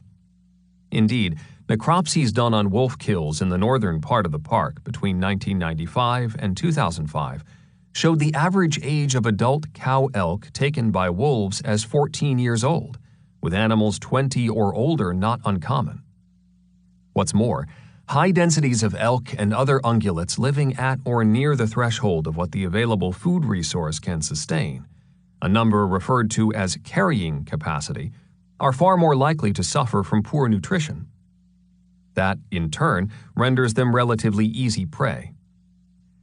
From a purely biological point of view, then, the timing of the reintroduction was perfect, a fact made abundantly clear within hours of the wolves walking free of their acclimation pens. The Soda Butte pack made a quick kill a mere half-mile from their fenced enclosure, as did that highly confident Rose Creek wolf, number 10, who just a few hundred yards from his pen managed to kill a bull elk weakened by winter and poor nutrition. Given all that was in the wolves' favor, some people wondered about our decision in Yellowstone to first place them in acclimation pens, chain-link enclosures roughly an acre in size, where the animals spent their first 10 weeks in the national park. The use of such enclosures prior to release, termed a soft release, may seem especially curious given that no such pens were used in the Idaho segment of the wolf reintroduction. There, animals were instead launched by means of hard release, which means they were delivered to a site, one to a kennel, then the doors opened to send them hustling off into the wild. The reason for using soft release in Yellowstone has to do with how close the national park is to cattle and sheep ranches. Wolves have a strong homing response. If you capture and later turn them loose in a strange place, their first reaction is to head off in the direction they came from, sometimes traveling 40 miles or more, looking for familiar landmarks, signs of home. Had Yellowstone's wolves headed north 30 or 40 miles from their release sites in the Lamar Valley, they would have found themselves right in the middle of livestock country, something we wanted to avoid at all costs. The pens were an attempt to soften or attenuate this strong behavioral response. By all indication, it worked, as few wolves ever ventured very far north out of the park. For the team of Wolf Project employees, maintenance workers, and volunteers who in 1994 and 1995 helped build what would eventually become 7 pens, pounding steel posts, ratcheting enormous panels into place, it often felt as if we were erecting maximum security detention centers. 10-foot-high runs of chain link were capped by inward-leaning aprons, the corners of the enclosure rounded to guard against wolves climbing up and out. To keep the animals from digging out, 4-foot-wide mats of chain link were laid along the inside perimeter of the pens, staked down every 4 feet with long spikes of iron rebar. Of course, during their time spent in the pens, the wolves had to be tended to, which meant twice-weekly feedings of road-killed deer, elk, moose, and bison. In the fall, prior to the wolves' arrival, state and county agencies alerted us to fatally wounded animals on the region's highways. The word was passed on to the Wolf Project, as often as not to volunteers Deb Guernsey and Carrie Schaefer, who then sped off in a pickup truck to retrieve the bodies, a job that earned them the somewhat dubious title of carcass queens. It was smelly, inglorious work, followed by the equally tedious job of gutting the animals before storing them in freezers for later use. Given all the threats being made against wolves at that time, we never talked much about any of this, afraid someone might start lacing the roadkill with strychnine. Because the pens were located anywhere from a quarter mile to a full mile from the nearest plowed road, getting several hundred pounds of meat in each week was no easy task. With snow on the ground, we relied on mule-drawn sleighs, a means of transportation that meant bringing in area cowboys to serve as mule drivers, men who for the most part were strongly opposed to wolf reintroduction. Yet they did an extraordinary job, often under trying conditions, including dealing with several Park Service mules with quirky dispositions. 2 of those mules, for instance, while hooked to the sleigh, seemed to take great delight in running over whomever was trying to steady them. In addition to sleighs, we occasionally used pack horses, and every now and then even carried meat in on our backs.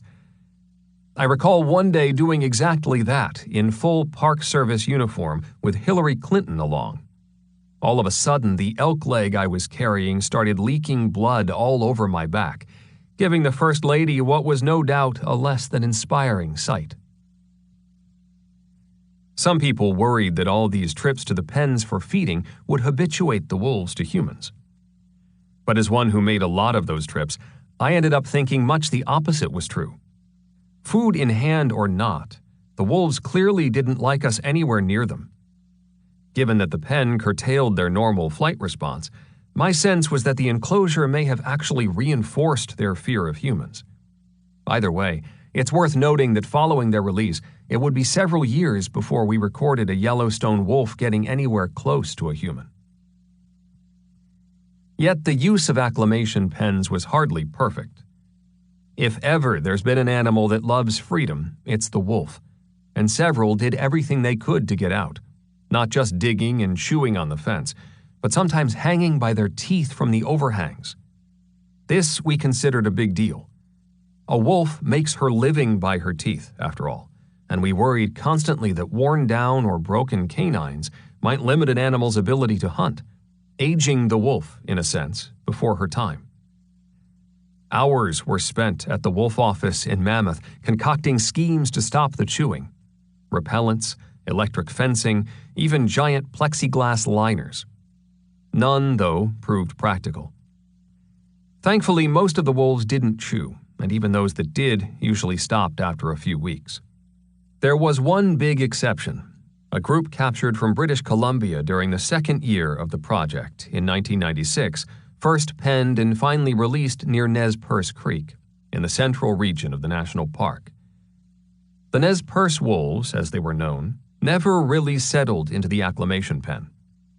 Some people speculated their restlessness was due to the pen being located within earshot of snowmobiles, a sound that in Canada they would have almost certainly associated with the men who hunted them through the long months of winter. Still another theory was that their unsettledness had been inspired by a single alpha female, number 27. A fence biter from the very beginning, this was one wolf seriously unhappy about captivity. Nor, for that matter, was she particularly fond of me. One day, while feeding, I walked toward her with an elk leg, and, unlike every other wolf I encountered during the reintroduction, she didn't give ground. Pausing at a distance of about 10 feet, we both stood fast, looking at each other. Just as I was thinking about taking one last step to assert myself, I heard a deep, guttural growl coming from her throat. I decided against the extra step. During the first round of wolf releases, when time came to open the pen gates and turn the animals into the wild, to our surprise, most of them refused to leave. This was exactly opposite of what we'd expected, having figured we'd be dashing off at a good clip just to stay out of their way.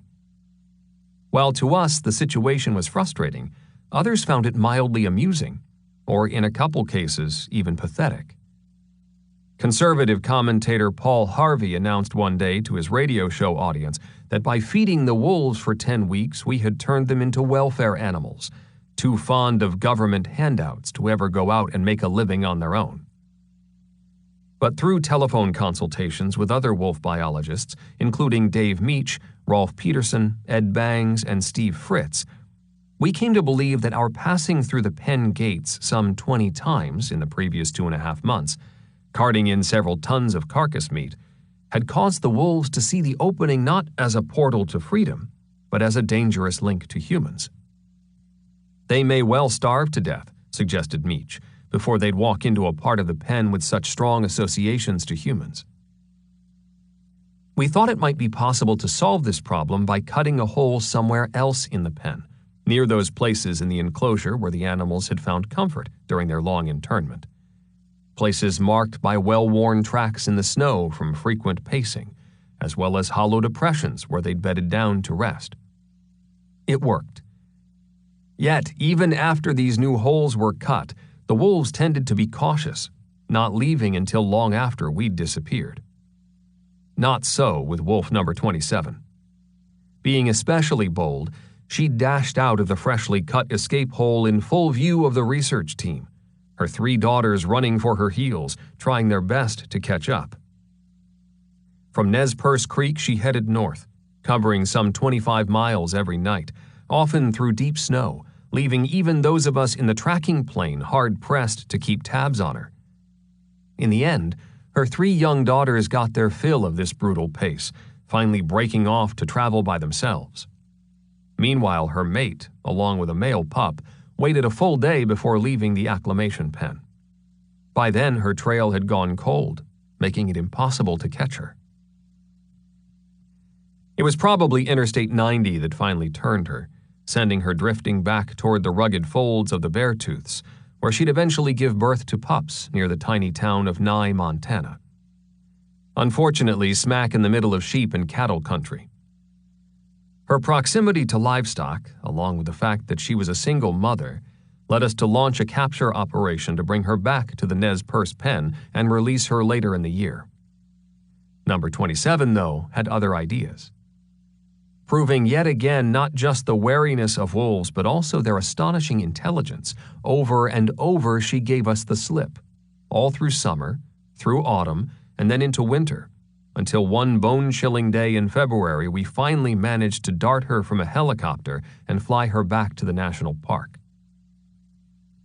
Meanwhile, number 48, the one remaining pup from a litter born in the spring of 1996, seemed to have taken escape lessons from Mom, remaining at large for another 3 weeks. Unfortunately, when we did finally catch up to 48, it was after a sheep-killing incident. following the 2 strikes you're out rule of the day, whereby wolves who preyed on livestock a second time were eliminated. Later, as the population grew, that rule was hardened to 1 strike and you're out. We carted her back to the park and placed her in the pen with her mother and packmates, hoping we could prevent her from getting into trouble a second time. Thankfully, the rehabilitation took hold. Number 48 went on to become alpha female of the Nez Perce pack, skillfully leading her group through the sprawling wild lands between Old Faithful, Hayden Valley, and Madison Junction. Remarkably, she held that leadership position until her death in December 2005 at the ripe old age of 9, when she was killed by members of the Gibbon pack. As the time approached to release number 27, we were holding our breath, wondering what sort of goose chase she might have in store for us this time.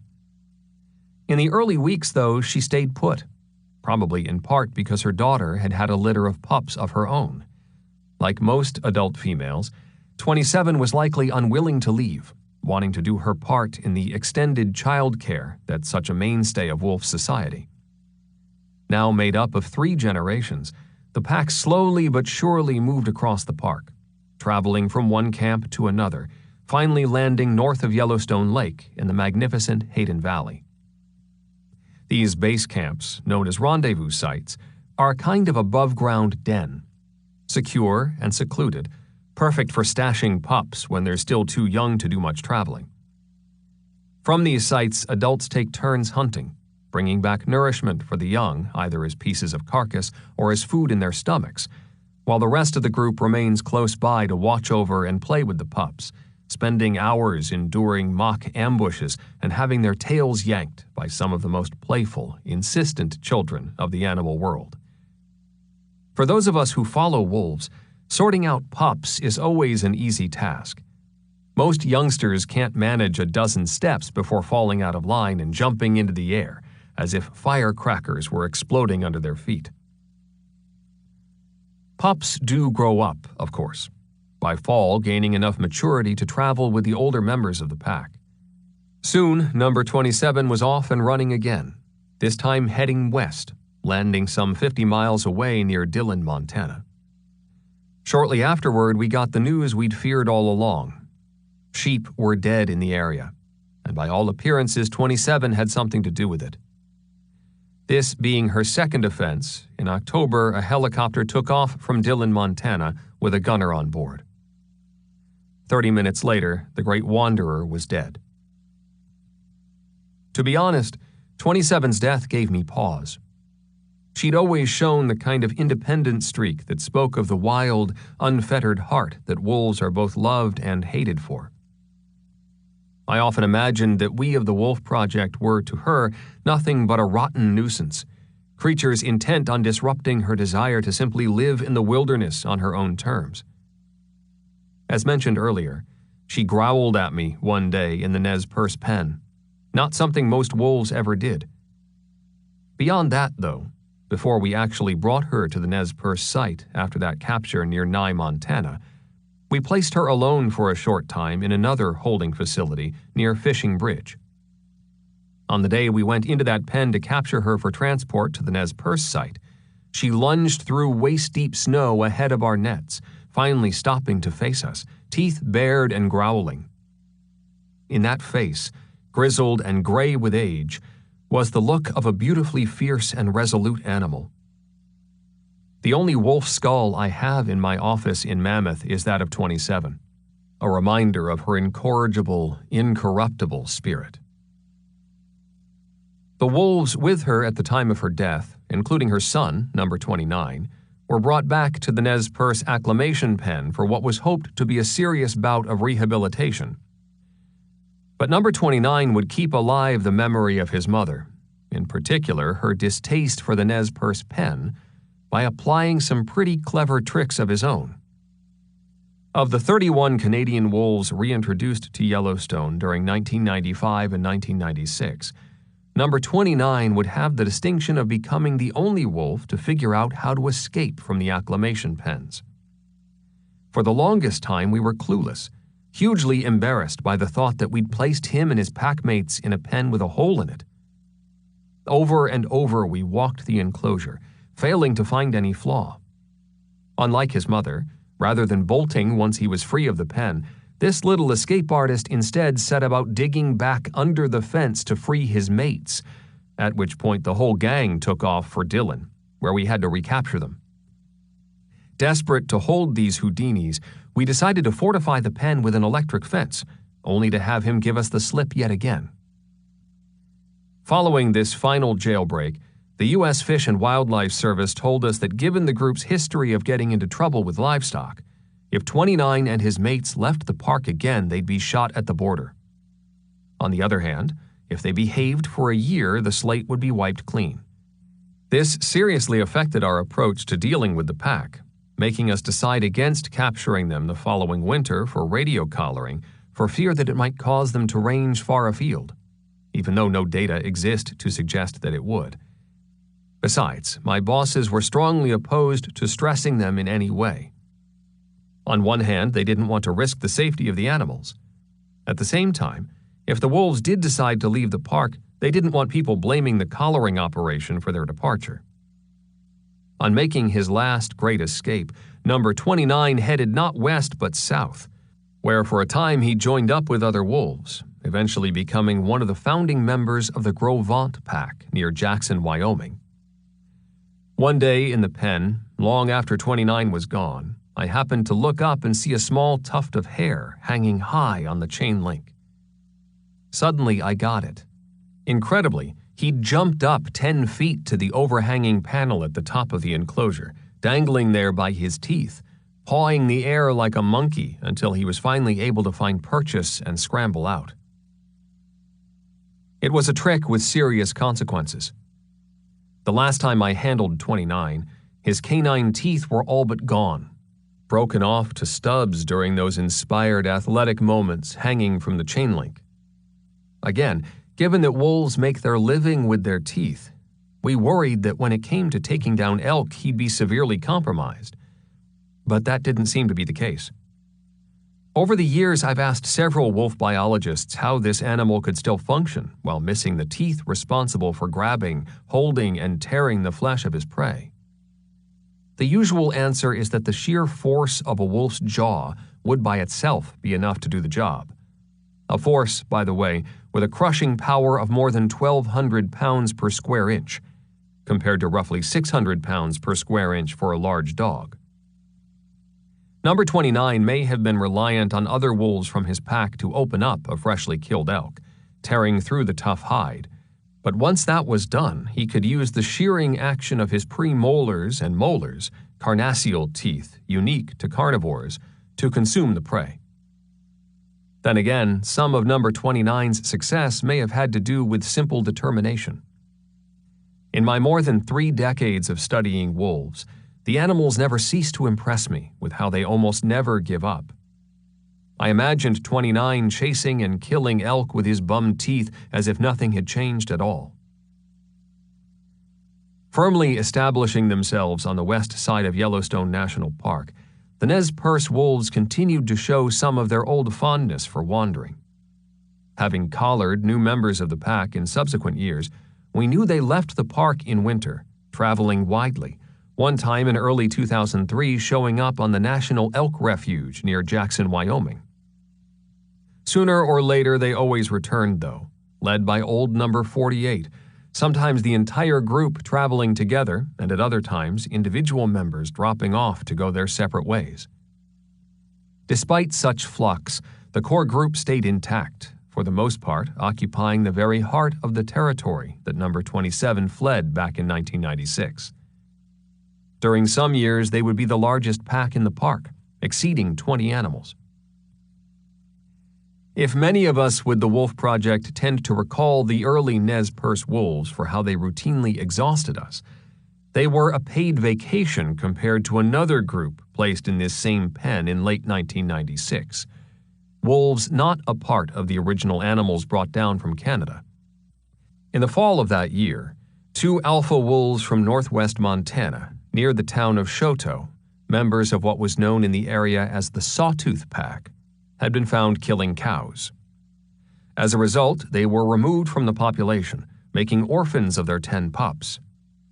Not wanting to leave these youngsters in the field, where their lack of experience would almost surely doom them, we agreed to take them in here at Yellowstone. Personally, I was uneasy with that decision, doubtful we'd be able to integrate the pups successfully into our existing population. But we made our best effort, placing them in a pen with 2 adult Nez Perce wolves in confinement for rehabilitation. While in the pen, everyone seemed to get along famously. Yet on release in March, they immediately split up, the 2 Nez Perce wolves going one way, the 10 pups another. Unfortunately, the severe winter that year caused elk and deer reproduction to be a virtual bust, with much of the national park absent of its usual abundance of spring elk calves and deer fawns, the one type of prey these inexperienced wolves might have been able to kill. So they turned to livestock. Through 1997, fully 2/3 of all sheep and cattle killed by wolves could be traced to these sawtooth pups. As a result, most were eventually removed by control actions. In the end, only 2 of the animals remained, numbers 70 and 72, sole survivors of an experiment gone bad. For all the problems the Nez Perce wolves gave us, in at least one sense, their release can be considered a success. The Yellowstone Wolf Plan had always called for reintroducing family groups, again, part of an effort to ease anxiety and discontent in the animals, thereby reducing their urge to wander. But the disintegration of the Nez Perce pack, whereby wolves left the acclimation pens and roamed alone, meant they eventually paired with other solitary wolves to form new packs. In the end, number 29 started the Gros Ventre pack, while his siblings, number 26 and number 30, began the Washakie and Thoroughfare packs, respectively. Including offspring from the original Nez Perce animals, these wolves produced 7 litters of pups, a significant contribution to the restoration of wolves in Greater Yellowstone. In nearly every other pack, the use of acclimation pens seemed to reduce movements following release, and at the same time helped maintain familial ties. In fact, so well did things go in these early stages that while the original reintroduction plan called for releases over 3 to 5 years, in the end we needed only 2. There was some debate over whether a second year of reintroductions was even necessary. We ended up going for it, primarily to increase genetic diversity. We were truly ahead of schedule and under budget, as the original Wolf Project leader Mike Phillips liked to say. And that was beautiful music to a lot of ears. Portrait of a Wolf. Number 10. Though his life was cut short in his prime, just weeks after walking out of the acclimation pen, Number 10 was arguably one of the most memorable wolves we've encountered. Outweighing nearly every other animal bound for Yellowstone, he was bolder, more confident than most. Once again, markedly different from the very cautious number 9. Veterinarian Mark Johnson recalls working with 10 at the holding facility near Hinton, Alberta. When it came time to administer a sedative, explains Johnson, which was accomplished by means of a syringe attached to the end of a long pole, the normal process was to try to distract an animal's attention away from the needle. Most times this was easy, with some of the more timid wolves being so uncomfortable they hid their faces in bales of straw. Not so with number 10, who never looked away, never blinked. That sort of poise and self-assurance is something a lot of wolf researchers, myself included, have a great deal of respect for. So it was that long before he hit Yellowstone, 10 had for many in the Wolf Project already become a favorite. Like so much of his too short life, 10's walk out of the acclimation pen came with no lack of drama. The previous week, we'd opened the pen gate to allow final release of the Crystal Creek wolves, only to, as mentioned earlier, find them unwilling to leave. After much discussion, we decided to try to facilitate their movement out of the enclosure by cutting a hole elsewhere in the pen, in a place without such strong links to humans. We tested the idea on the Crystal Creek pack, tossing a little incentive into the mix by way of a deer carcass placed just outside the freshly cut hole. 17 hours later, to our enormous relief, we picked up the signal from a motion detector placed near the opening, indicating the animals had at last departed. We later discovered that either the wolves hadn't left the pen at all, meaning the equipment had misfired, or if they did, they'd come back. Eventually, we figured out that the animals were leaving at night, only to slip back in again during the day. Whenever we checked, they were in the pen, as if nothing was going on. But a quick scan of the area revealed tracks, some of which went straight to a winter-killed elk. Ultimately, it would take the pack 10 days to leave the pen for good. Buoyed by our apparent success, we decided to launch a similar cutting operation at the Rose Creek pen, as those wolves seemed to be having similar doubts about abandoning the enclosure. A team of us gathered at the Buffalo Ranch and began loading cutting tools, camera equipment, and a partial deer carcass onto a sled for the mile-long hike north to the pen site. It was cold that day, a time of year not quite winter and not quite spring, the minutes and hours pushed by gusty winds and clouded by curtains of snow. Just south of the pen, at the lip of a small rise, we stopped for a moment to take stock of the situation. Surprisingly, number 9 was pacing nervously back and forth. That was strange, because at the approach of humans, this very cautious wolf would almost always take refuge in the rear of the pen, in her so-called comfort zone. As we stood there trying to figure out what was going on, suddenly there erupted the most soulful, yearning howl imaginable. Not from inside the pen, but behind us, on an open hillside just to the east. We peered through the falling snow to see bold, magnificent number 10 standing there, looking right at us. Like a ghost, as one of the members described him. Clearly, this wolf had little of the reluctance to leave that others had displayed. More intriguing still was that he was hanging close by, waiting, possibly encouraging his newfound partner to take her own walk into the wilds. On one hand, we were elated, very much caught up in the drama of the moment. But at the same time, there was panic rising in our throats. What if our presence caused 10 to change his mind, abandon his mate to run off on his own across the frozen hills of Yellowstone? How fully bonded would 2 adults be who only 10 weeks earlier were total strangers? Anxious to make tracks, we abandoned our plan of cutting a hole in the back of the pen, dropped the deer carcass near the gate, and then fumbled for a bit trying to figure out the least intrusive route out, finally choosing to hustle away down a sheltered ravine. All the while 10 was eyeing us, paralleling our route from a nearby ridge, howling. It was a startling, muscular show of authority, and it cut right through the bluster of that winter storm. We could hardly miss the message that seemed to be spilling out of his upturned muzzle. Number 10 wasn't just free. He was back in charge. The end came for this beautiful wolf soon afterward, on a warm day in April east of Red Lodge, Montana, when a local man armed with a borrowed rifle dropped him with a single bullet. The shooter, testifying that he thought he was aiming at a wild dog, was later found guilty of the federal offense of killing an endangered species and sentenced to 6 months in jail and the loss of hunting and fishing privileges for 2 years. It was barely a month into the reintroduction, and already we'd lost one of the stars of the show. For me, the entire incident was a bad dream come true. The critics were right, I remember thinking at the time. We just couldn't overcome hundreds of years of intense hatred toward wolves. To some people, as disturbing as the shooting itself was, more unsavory still was the reaction of a handful of locals who cheered the killing, calling it an act of heroism. A few suggested, and not entirely in jest, that it was just the sort of thing to make the guy an appealing candidate for governor. For the rest of us, the memory of number 10 lived on in his progeny. 8 little wolves born to his mate, number 9, laid down in a scrape of dirt under a Douglas fir tree on the northwest flank of Mount Maurice.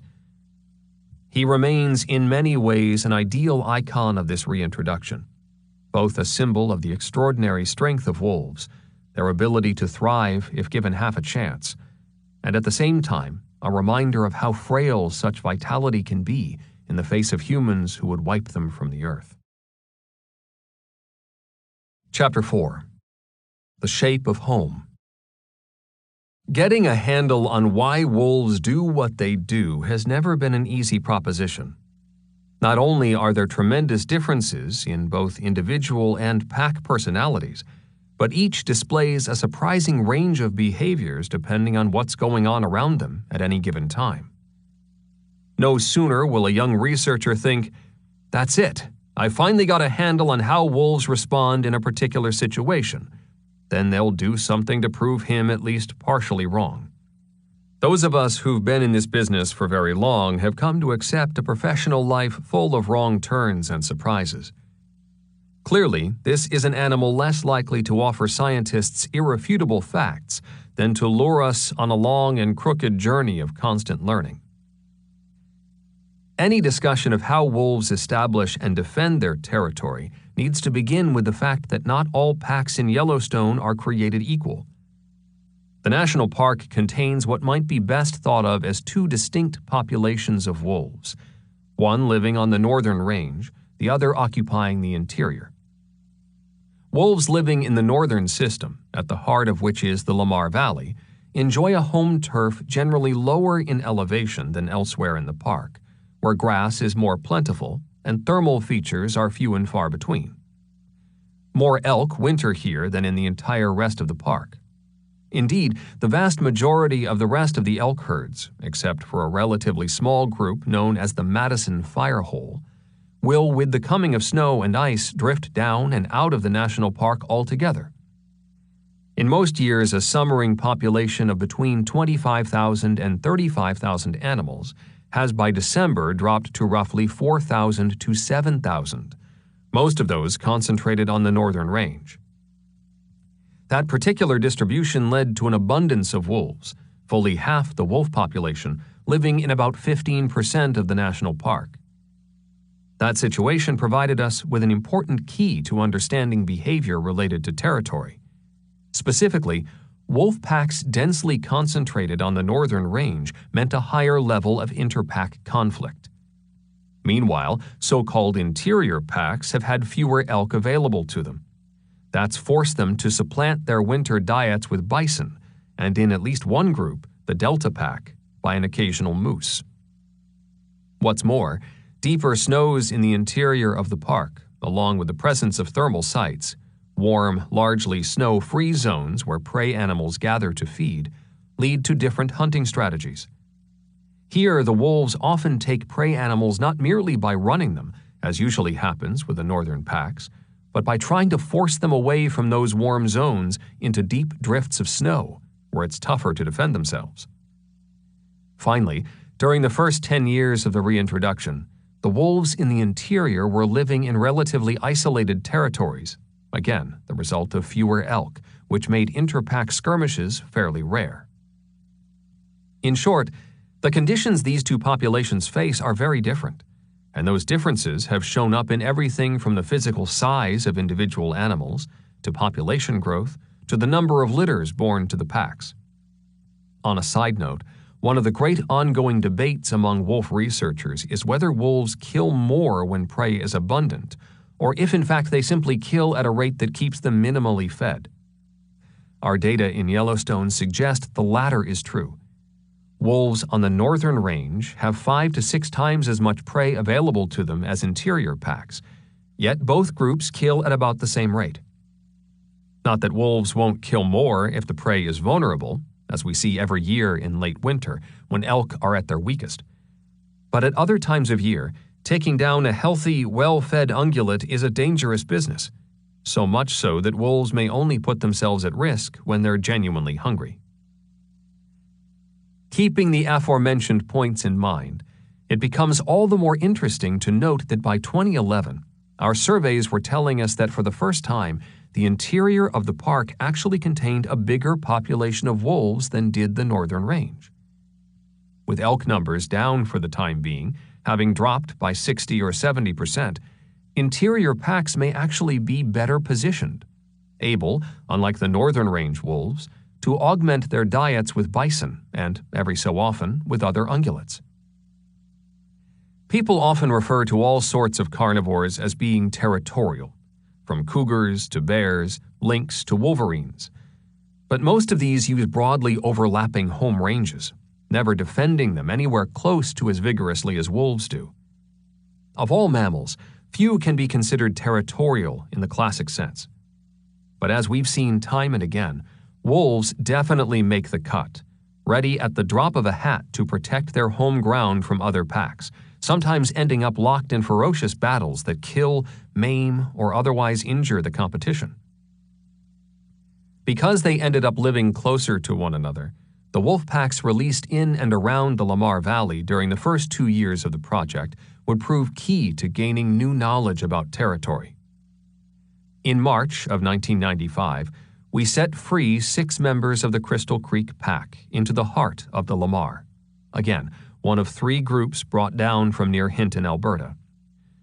The potential to make a good living here was hardly lost on Crystal Creek, whose members ended up wandering very little during that first year, finding everything they needed and then some right here. Likewise, in that same spring would come the Rose Creek wolves. As previously noted, on walking free of the pen, 2 members of this latter pack left the park to have pups, though the alpha male would die shortly before their birth in an illegal shooting. In an attempt to safeguard the new family, we brought them back to the pen to allow the pups to mature. When the group was released again into the Lamar in the autumn of 1995, they drifted westward several miles, leaving the heart of the valley to Crystal Creek. While both of these wolf packs enjoyed a fairly peaceful coexistence through the winter, things changed in a big way the following spring. It was then, in April of 1996, that we released another pack into the Lamar Valley near the base of Druid Peak. Given both the size of the area and the abundance of prey, we assumed the Crystal Creek Pack, by then already firmly established in the Lamar, would bump these new wolves, known as the Druid Peak Pack, to the next best place without serious conflict. We were wrong. Considering the Druid Peak Pack came from a part of British Columbia with healthy wolf populations, in hindsight it makes good sense that they might arrive in Yellowstone with a highly protective, firmly territorial mindset, unconcerned whether there was excellent habitat with no competition not far from their release site. Besides, just as individual wolves show a wide range of personalities, so too do the packs themselves.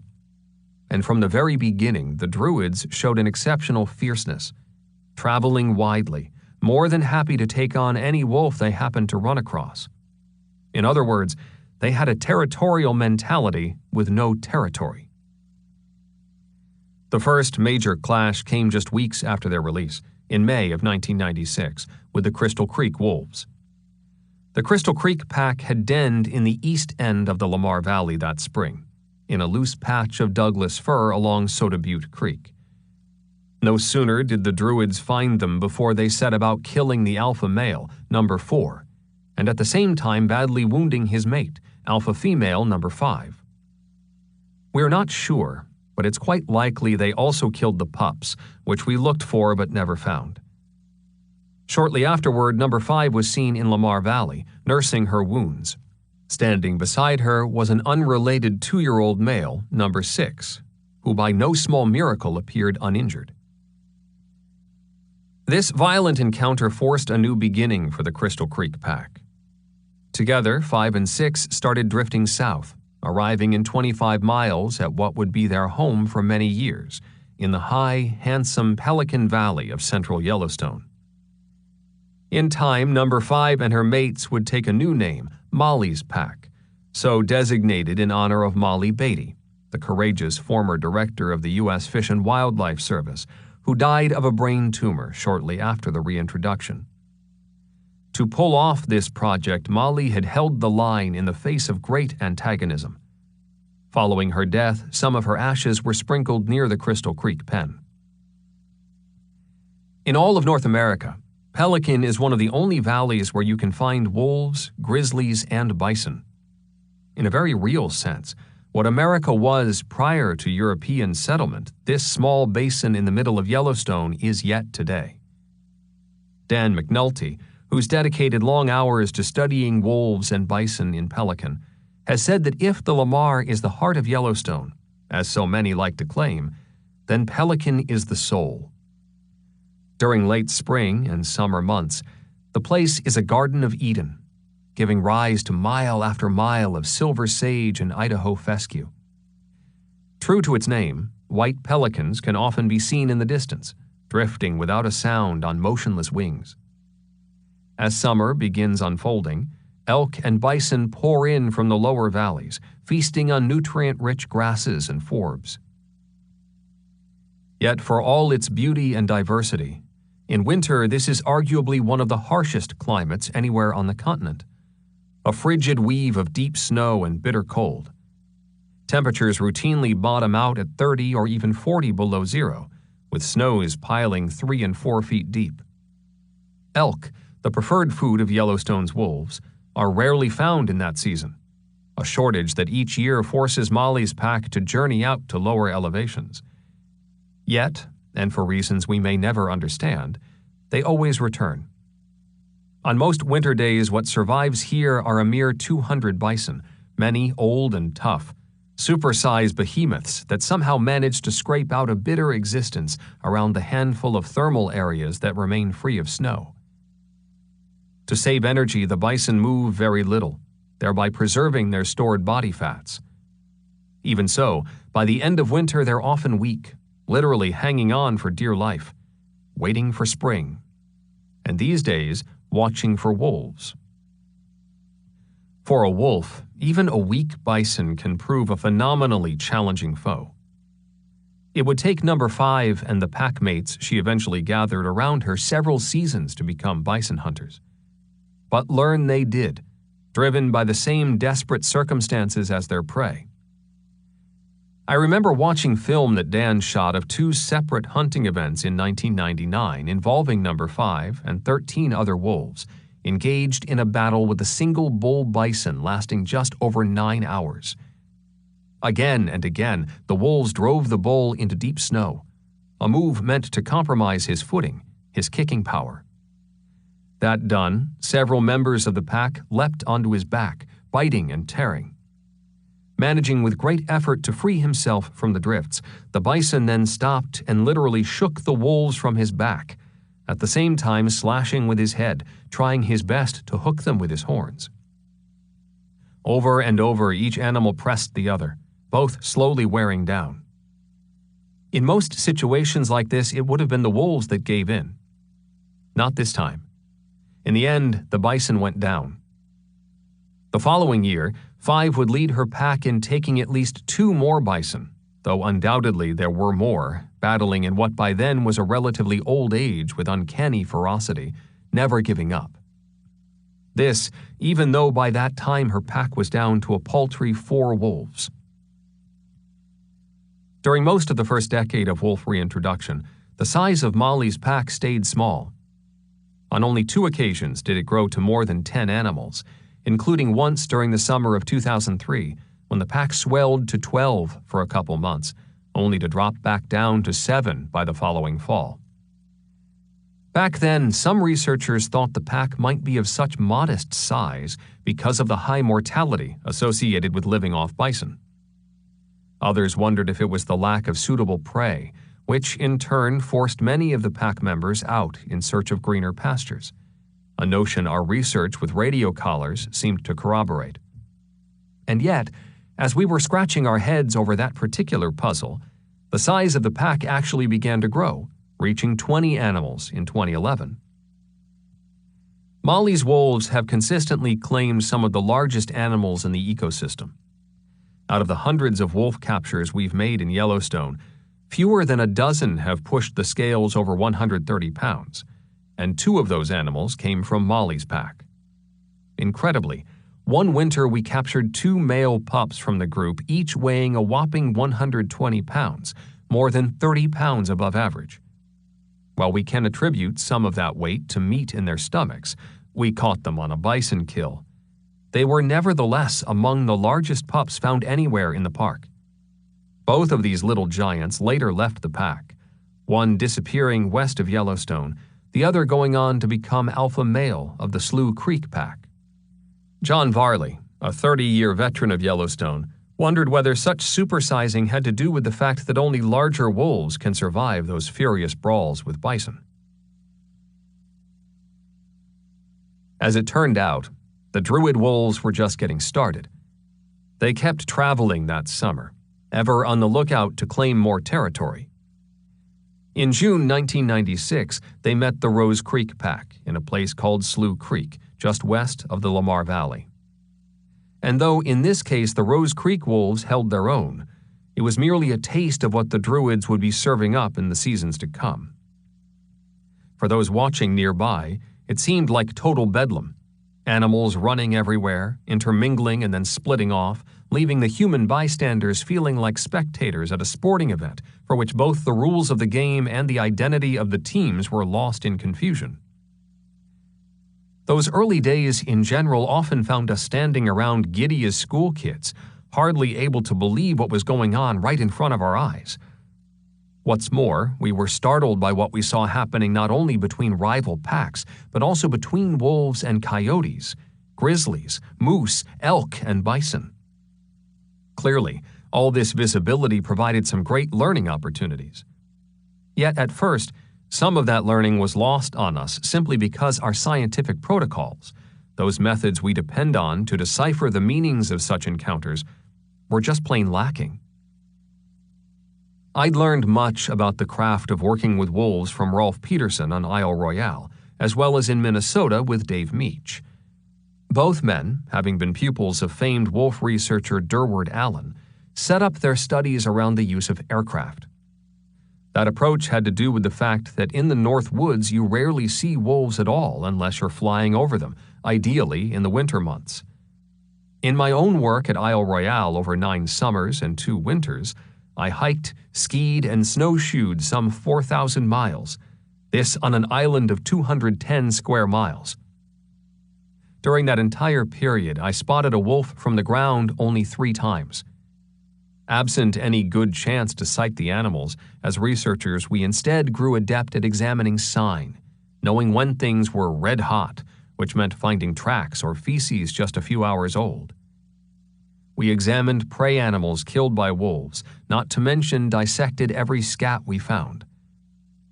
The project changed in 1988 with the coming of radio collars, though to this day Rolf Peterson wonders if we really know that much more than we did when we were just out there hiking our legs off. Meanwhile, over in Minnesota, in a study focusing on more wolf packs over a much larger area, radio tracking had been used from the very beginning. Supervised by Dave Meach, the project was based on capturing, collaring, and then tracking on a regular basis.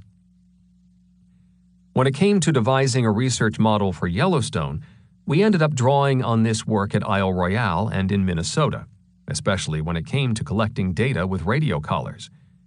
This kind of approach makes especially good sense when you consider the size of Yellowstone, some 2 million acres.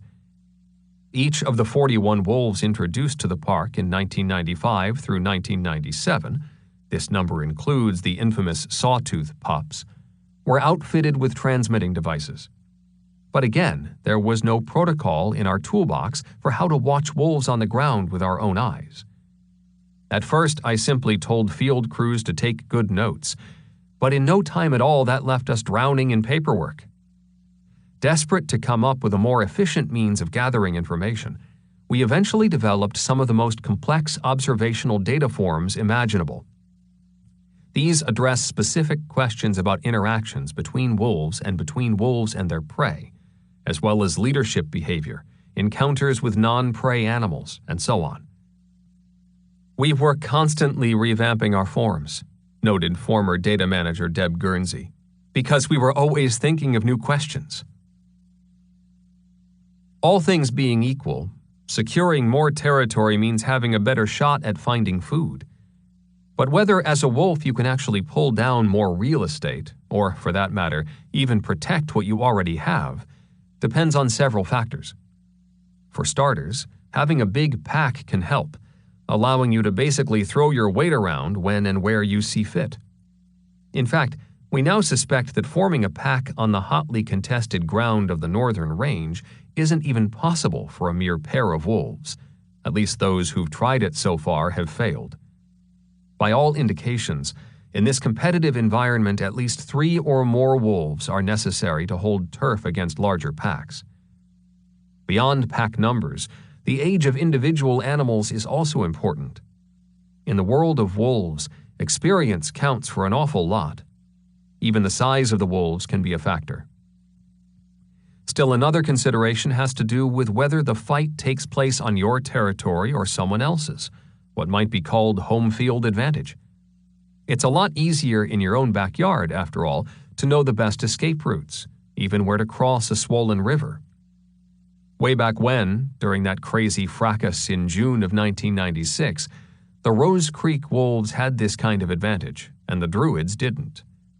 At least in part because of that, despite the Druid Wolves having picked the fight, Rose Creek quickly took the upper hand. As wolves are known to do in the face of such battles, Rose Creek wasted no time targeting Druid's lead pair, the alpha male and female. In a stunning piece of drama, the alpha female, number 39, was chased at full tilt into the swollen floodwaters of Slough Creek. Suddenly, she was swimming for her life. Unable to stay long in the raging currents, she spotted a fallen tree lying in the water a short distance downstream and began swimming like mad in a mighty effort to reach it. She made it, too, struggling up and onto the trunk, looking like nothing so much as a miserable waterlogged cat. Amazingly, during this particular fight, not a single wolf was killed. It was rather the aftermath of the battle that proved deadly. 3 days later, Roger Stradley and I were flying in the Super Cub when a couple miles from the site of the skirmish, we found a dead Rose Creek wolf, a yearling male, number 20, lying just up the steep bank of Buffalo Fork Creek. My best guess is that the excitement of the encounter had drawn the young Rose Creek wolf into chasing the fleeing Druids. Once he was drawn away from the safety of his packmates, the rebuffed Druids turned on him, making easy work of their lone aggressor. The unlucky number 20, by the way, became the first wolf casualty in Yellowstone to be picked up by means of a pack mule. This sort of recovery reflects a long-standing management policy of Yellowstone, where, with few exceptions, we travel the back country by traditional means. That means by foot or horseback, summer to fall, and in winter by skis or snowshoes, which is just fine with me.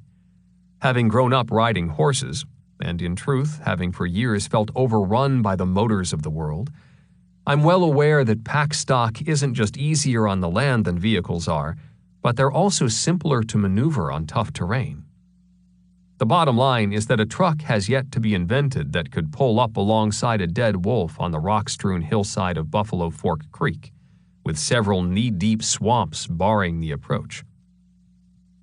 Again, playing a key role in wolf operations from the beginning, managing not only these sorts of recoveries, but also regular feeding operations when wolves were in the acclimation pens, have been top-notch horse and mule packers.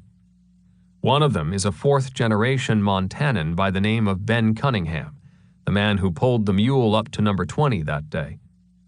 This was a delicate maneuver, not just due to the sharp terrain, but also because the scent of a wolf is not something most stock animals react to calmly.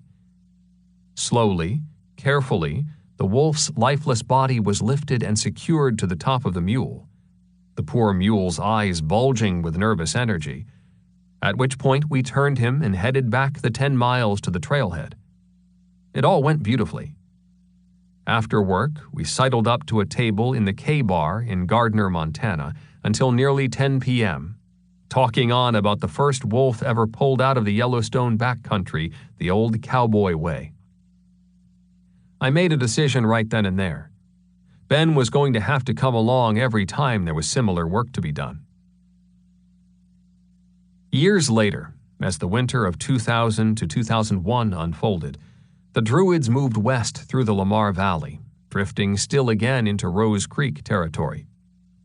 By this point, Rose Creek was no small pack, 16 strong after an earlier population peak of 24.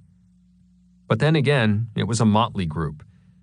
Though 2 litters of pups had been born in 2000, the pack was never really united, circulating through their territory in disjointed fashion. Not a good thing when the Druids come to call.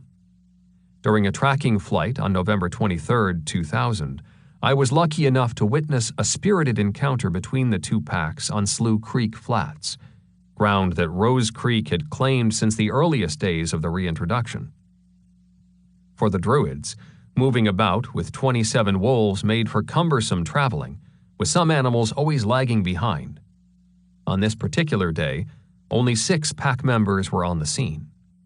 From what we could tell sitting overhead in the airplane, Druids sensed the presence of other wolves while still a couple of miles away. Not having seen the Rose Creek animals ourselves, but rather taking our cues from the Druids' sudden, hurried movement, we started looking, listening for radio signals.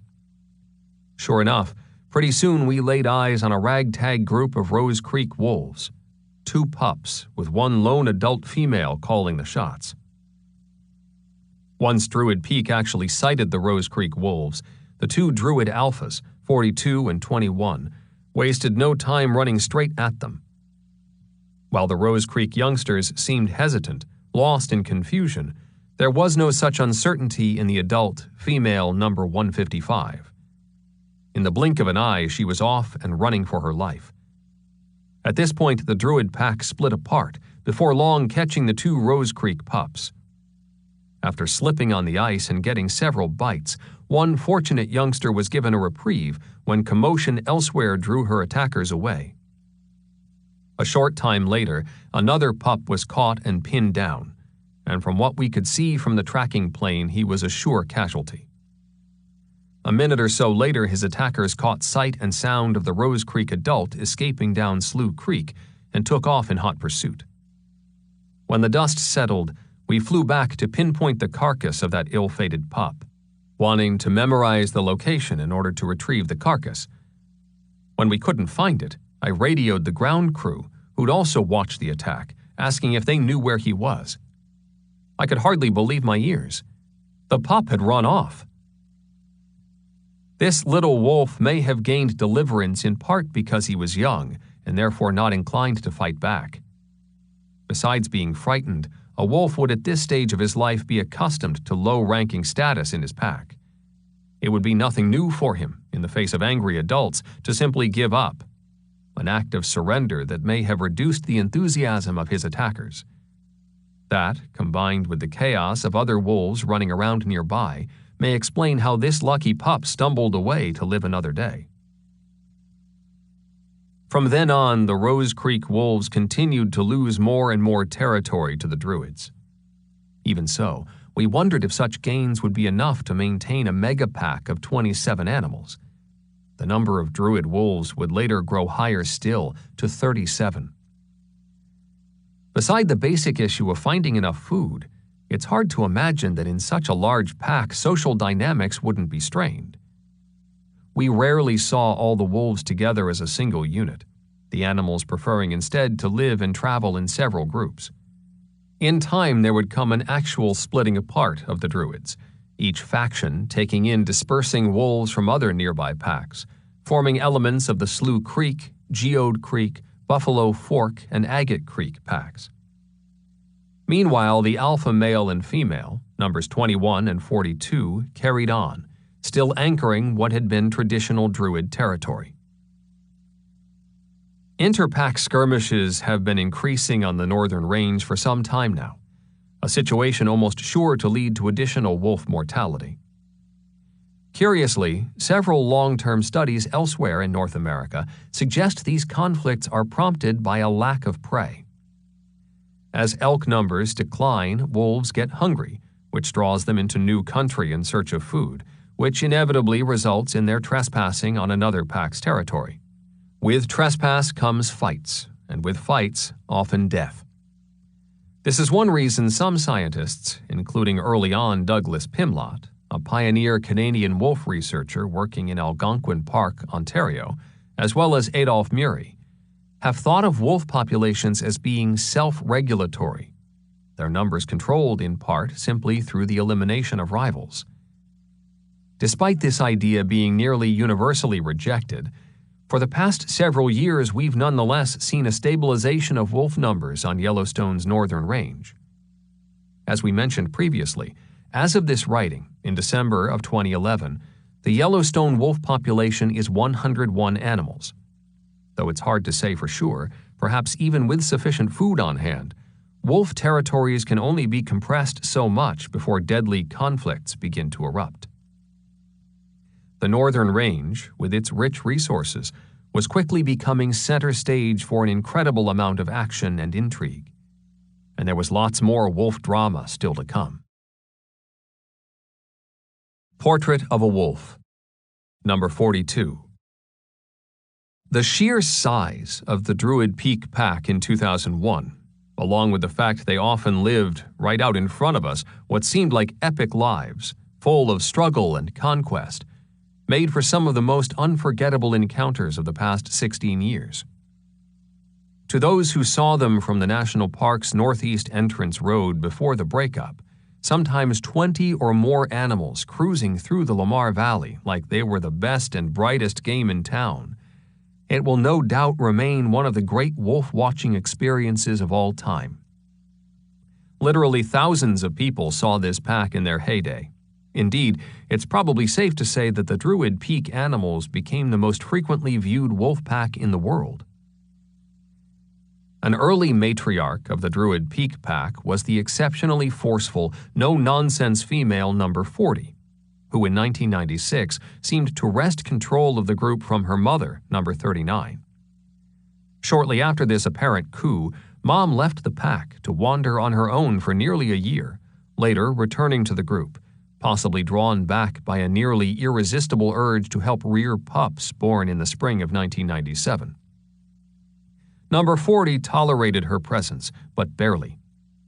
In late summer of 1997, 39 left again to travel alone until December, when she wandered eastward out of the park. Sadly, someone awakened by a dog barking in the middle of the night shined a light into the darkness and ended up shooting what he thought was a coyote, killing number 39. From 1997 to 2000, then, number 40 was the undisputed leader, some might say full-blown tyrant, of the Druid Peak wolves. No one challenged her.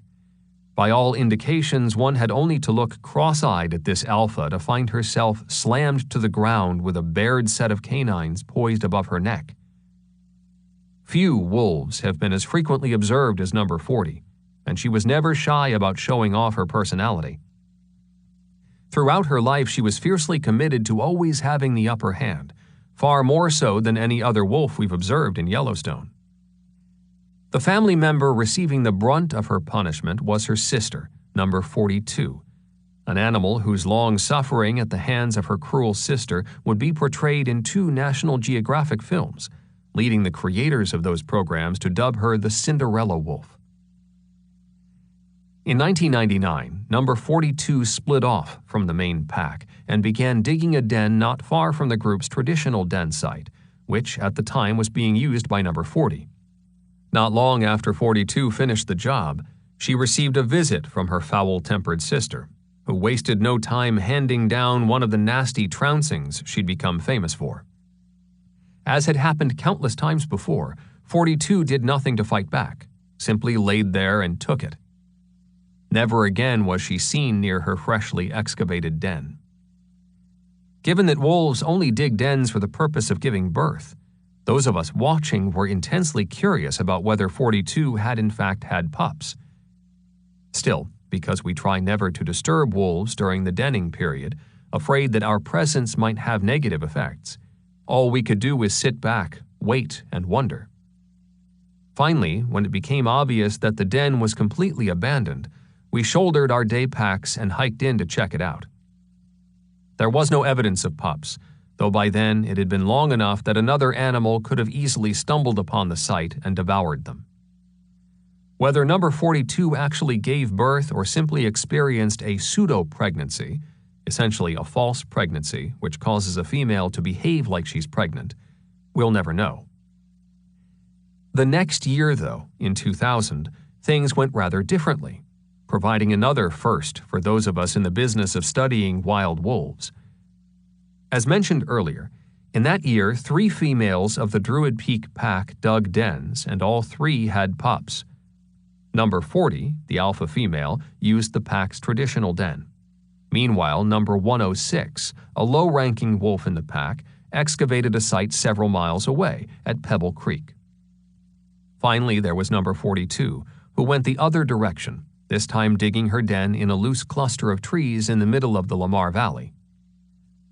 Wolf motherhood brings with it a nearly constant demand for nursing, which means in the time immediately following birth, the females rarely get a chance to leave the den. For this reason, it's extremely helpful to have other adults around to lend a hand. Few of those other adults visited the foul-tempered number 40 at the main den site, leaving her to rely mostly on her mate, that fine alpha male, a wolf long on patience, number 21. Due to her low social ranking, there was even less help around for 106, who remained mostly alone. Number 42, however, the so-called Cinderella wolf, was routinely assisted by numerous adult females, most notably 2 sisters born into the pack 3 years earlier, numbers 103 and 105. Life at a wolf den is for the most part calm and peaceful. Alpha females typically pick secluded places that offer both shade and water, though on a few occasions I've seen dens excavated out in the open sun. Pups poke their heads out roughly 10 to 14 days after birth, stumbling into the world totally reliant on the pack, and especially their mother, until they're about 2 months old. As small and clumsy as they are at first, the pups mature rapidly. Needle-sharp teeth come in fast, leading their mothers to begin weaning at about 5 weeks.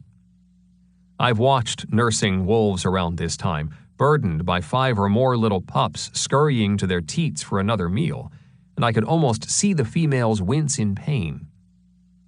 Needless to say, as the weeks go by, the bouts of nursing get shorter and shorter, finally stopping altogether, at which point the pups begin to consume solid meat. 6 weeks after the pups were born, number 42 and her faithful cadre of female attendants decided to head out for a jaunt. Near number 40's den site, the troop stumbled across the old matriarch herself, and as usual, she lit into number 42 with what even for her was tremendous ferocity. Then, as if wanting to make up for recent lost opportunities, she turned on number 105, determined to give her a good thrashing as well. Soon thereafter, all the wolves, including number 40, headed back in the direction of number 42's den site. By this time it was growing dark, leaving those of us watching in the lurch, desperate to know what would happen next. That a lot did happen that night, though, there can be no doubt. The next morning, number 40 showed up in the Lamar Valley near the Buffalo Ranch, about a mile from number 42's den site, bloody and staggering, barely able to stand. Among the first on the scene was biologist Kerry Murphy, Murph, as we like to call him. Number 40 was in such bad shape, her wounds so severe, Murph thought she'd surely been hit by a car, perhaps trapped under the carriage and knocked against the pavement. He couldn't imagine other wolves inflicting such damage. I got the call just as we were about to take off from the Gardner Airport on a routine tracking flight. Still not sure what had really happened, continuing to think 40 had been hit by a car, we decided to bring her in and tend her wounds. Only when animals are hurt by humans, an unnatural event, in other words, such as being hit by a car, is it considered appropriate to intervene. Had we known number 40 was attacked by other wolves, we would have simply let nature take its course. As it turned out, despite having made the decision to help, we never got the chance. Moving to place 40 in the back of a pickup truck, Murph simply walked over and picked her up, an unheard-of act when it comes to wild wolves. Within minutes of loading her for transport, this feisty, aggressive matriarch of the Druid pack, the wolf avoided by most and feared by all, was dead. Of course, we'll never know exactly what happened, but assembling available clues, we imagined events unfolding something like this. Shortly after dark, a massive fight broke out, somewhere near number 42's den site. Unlike the clash in 1999, though, this time 42 had no intention of letting the testy alpha get anywhere near her pups. We assumed that as the wolves drew near to 42's den, with 40 close behind, 42 turned and attacked her sister. Much as happens with dogs, when a fight breaks out among two wolves, other members are quickly recruited into the skirmish, each taking the side of her ally. For number 40, allies were in short supply.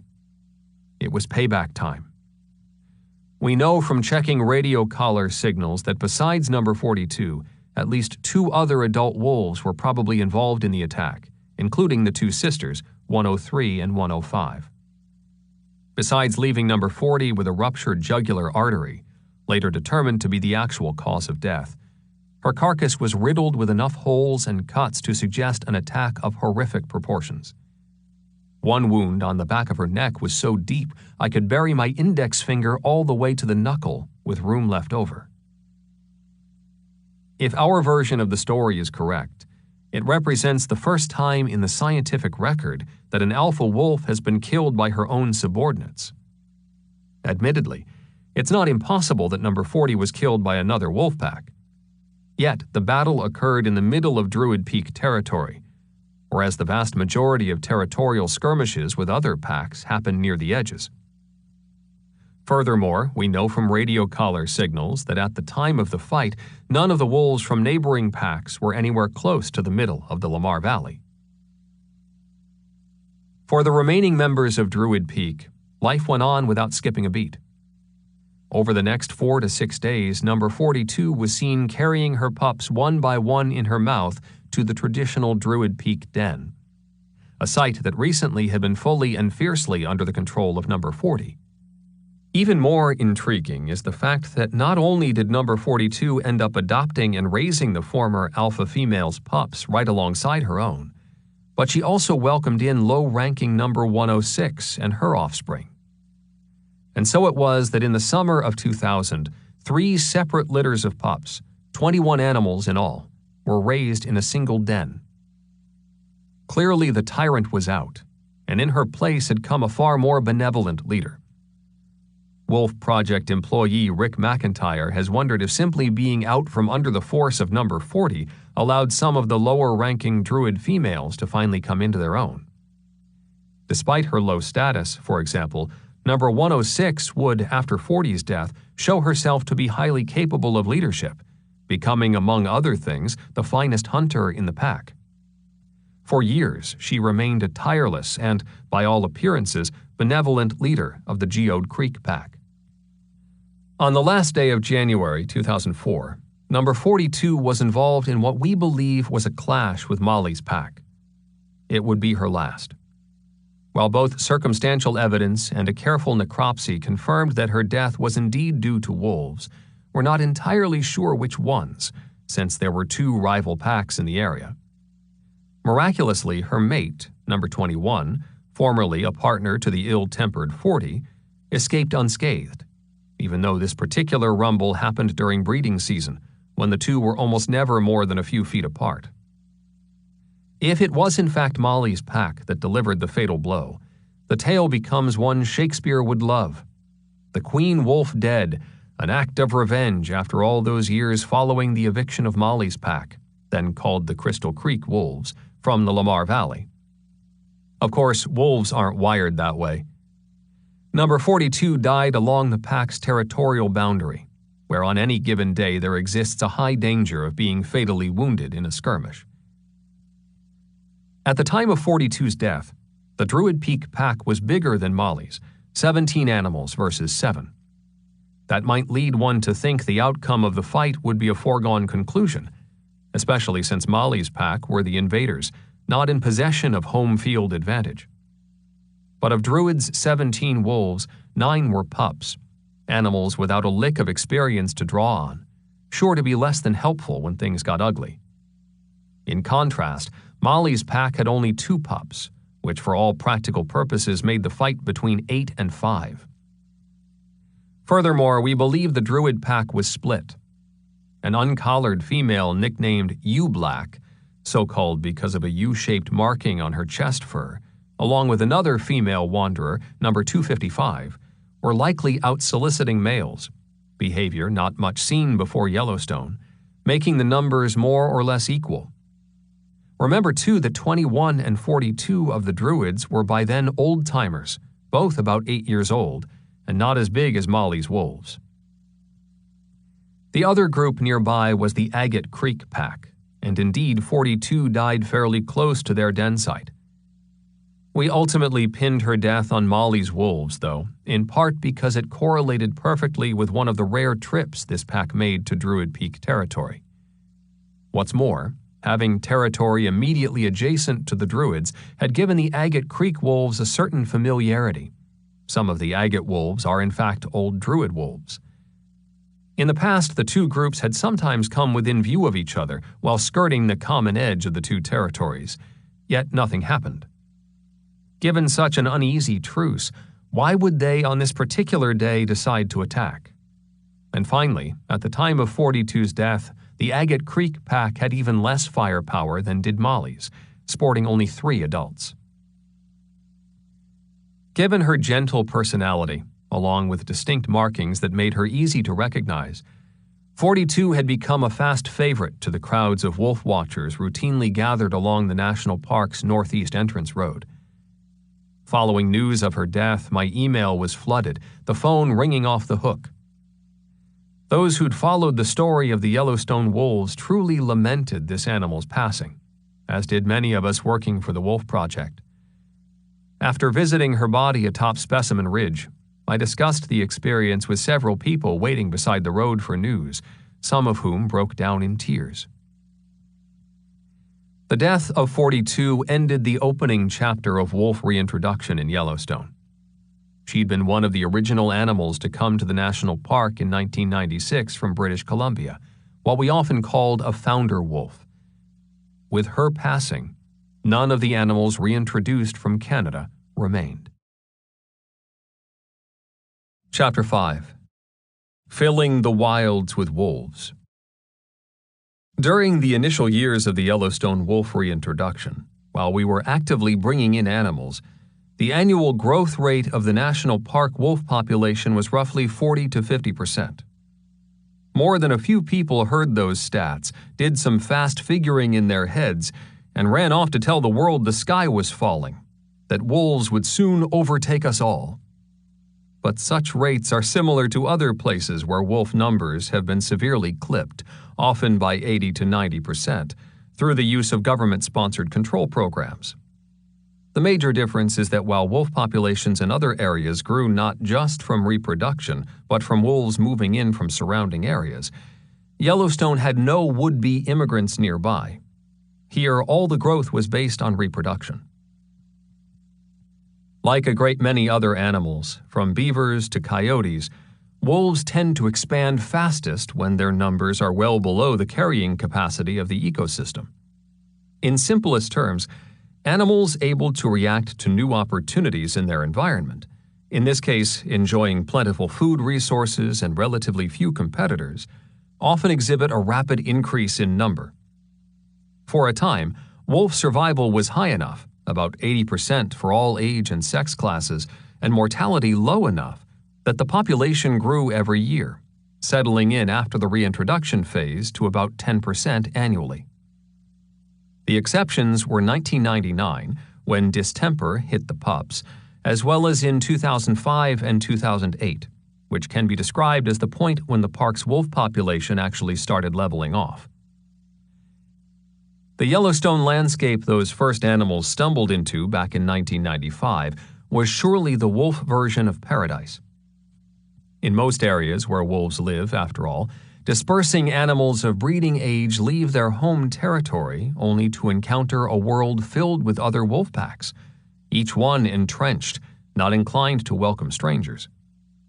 Vacancies can be tough to come by, and more than a few end up being killed for trespassing where they don't belong. In the early years at Yellowstone, though, adolescent animals had only to move next door to existing packs to find lands blissfully free of competition. In order to put the movement and growth of Yellowstone's wolf population into better perspective, it may help to note that here, as elsewhere, are found two different kinds of packs.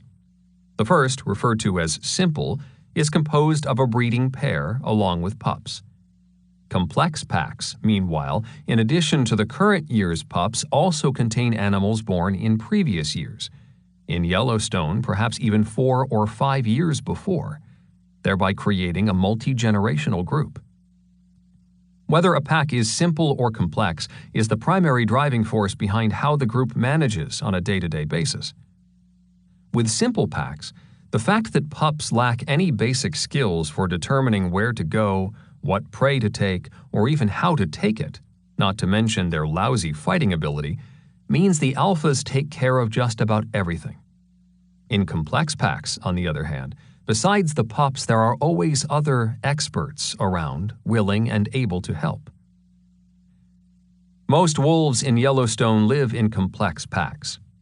In much of the rest of North America, the opposite is true, likely because of human exploitation. In most of these other places, after all, wolves are hunted, often intensively, which leads to a constant breaking up of the family. New packs are always forming, and that keeps the structure simple. Thanks to protections offered here in Yellowstone, though, by the end of the first decade, 17 of the 19 wolf packs that had formed since 1995 were still around. Though this is still a speculative idea, such security may allow a kind of cultural inertia to settle in, whereby once a pack is formed, it tends to stay in place by means of adults passing down their experiences to younger generations. True, hard times may cause the number of wolves in the group to dwindle, but a remnant pack will usually continue to survive, rebounding when conditions improve. In addition, world-renowned wolf researcher Rolf Peterson believes complex packs are also more common when the main prey is large, like moose or bison. The bigger and tougher the prey, his thinking goes, the more experience the pack needs to pull off a kill. The story of a growing Yellowstone wolf population would prove to be about much more than young wolves simply hooking up with partners and breeding. Some of the greatest scientific findings of this project have come from watching how these animals made hay from an empty countryside overflowing with prey, often employing strategies that ended up shredding what we'd long thought of as so-called normal behaviors. For starters, for the first time in history, we recorded pups only 10 months old breeding in the wild. When female pup number 16 was this age, for example, she ended up breeding with her stepfather, number 8. Several years later, the shoe was on the other foot when 16 bred with male pup number 165 of the Leopold pack. But that was just the beginning. More often than not, wolf packs have only one litter of pups each year, the offspring of the alpha male and female. In this book, by the way, we still use alpha to describe the breeding pair, though in the scientific community that term is falling out of fashion. Yet, starting in 1996 and continuing for quite a few years, at least one pack in the park had more than one litter per season. Indeed, in some years there were groups having 3 litters. By their nature, wolves tend to avoid inbreeding, a fact vividly portrayed in the winter of 2002 to 2003, when the alpha male of the Druid Peak pack tried to breed with his daughter, over the course of a single day making more than a half-dozen attempts to mount her, only to be met with a good 100 or so nips by the female. The following day, this young female wandered away from her pack and almost immediately found a lone male nearby, one with whom she'd already bred a few days earlier, a Casanova wolf of sorts, who'd made something of an art out of slinking through other packs' territories without getting caught. Afterward, she returned to her natal pack. Though not exactly common, this is the more typical way multiple litters happened in Yellowstone. A non-alpha female leaving the family for a short time to breed with males from other packs. Several times we've actually seen temporary clusters of 10 or 12 wolves coming together to check each other out, some of which go on to breed with multiple partners. One February, a wolf from the park's interior traveled all the way to the northern range to join one of these gatherings, where he bred with a couple different females before returning to his home turf near Old Faithful. All that's required for such trysts are females looking for the opportunity, along with non-territorial males willing to risk trespassing in order to find partners in somebody else's backyard. It's been especially fascinating to discover that, by all appearances, females seem tolerant of these wandering males not just during breeding season, but in other times of the year as well. We've seen such travelers showing up at both den and rendezvous sites and be perfectly accepted, at least as long as none of the males of the pack is around. Should one of those males return, though, the intruder will waste no time packing it in and bolting away. These multiple litters probably occurred because of abundant food. It works like this. When food resources are merely adequate or even limited, the dominant female in the pack engages in behaviors that actually suppress the estrus cycle of her adult female subordinates. On the other hand, when food is plentiful, such social tension is eased. The alpha no longer behaviorally restricts other females, and that means those subordinates start coming into their normal reproductive cycles. We believe the reason we see fewer multiple litters today than we once did is because after 16 years, wolves have come into a kind of equilibrium with the food source. The enormous elk herd present at the beginning of the reintroduction has been whittled away by wolves and other predators, not to mention factors having to do with climate. In other words, we have a smaller, healthier elk herd than we did before. And that smaller herd has essentially trimmed the fat out of the wolf population. With less food available, we expect to see more typical wolf breeding behavior, which means multiple breedings will be less common. Once a young female is impregnated, she may return to her own group, only to move off alone when she's about to give birth to find a den site of her own. Later, when the pups are slightly older, she may either bring them back to the pack's main den and raise them there, or alternatively, try to tough it out alone through the summer. Wolf 103 is a good example of this latter behavior, having raised 3 pups alone with little help from other pack members, a decision that caused her no end of headaches, sometimes struggling even to fend off attacks by lowly coyotes. More exceptional still in Yellowstone are cases where an alpha male breeds with other females in his pack not related by blood. We may have actually contributed to this sort of behavior by placing unrelated animals together in the acclimation pens. In such cases, the alpha male, if so moved, could breed with several females, which is exactly what we saw happening in the Rose Creek, Chief Joseph, and Druid packs. Alpha females, by the way, have never been seen breeding with anyone but the alpha male. All this said, it's important to understand that, by and large, alpha pairs are monogamous. Even in those unusual cases where the alpha male ends up breeding with an animal other than the alpha female, his pair bond, as scientists call it, the animal he tends to, is fiercely steadfast toward, remains always the alpha female. A very good way to tell which wolves in a group are the alpha pair, though not entirely foolproof, is to watch for behavior called double scent marking. This involves one of the pair urinating and then the other urinating in the exact same spot. Should a mate die, though, and the surviving alpha maintains her position in the pack, she'll readily take up with another wolf. Typically, these new mates come from outside the pack, just as number 21 of the Rose Creek pack did in December of 1997, sensing the sudden vacancy in the Druids and moving right in. Likewise, female number 9 of Rose Creek had at least 3 mates in her life. This sometimes leads to situations where the breeding pair are of different ages. This fierce loyalty between alpha pairs reflects the fact that wolves evolved to be highly dependent on solid family units or packs. These families, perhaps not unlike our own, benefit greatly from strong, consistent leadership. By being able to follow a male and female that, besides being strong and healthy, have an essential ability to make sound decisions about everything from hunting to defending territory.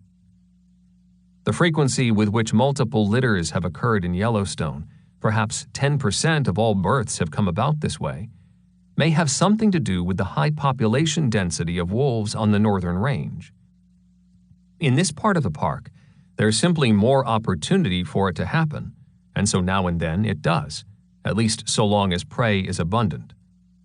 As mentioned earlier, in the year 2000, 3 females in the Druid Peak pack produced 21 pups, 20 of which survived, catapulting the pack size to an amazing 37 wolves, quite possibly the largest ever recorded.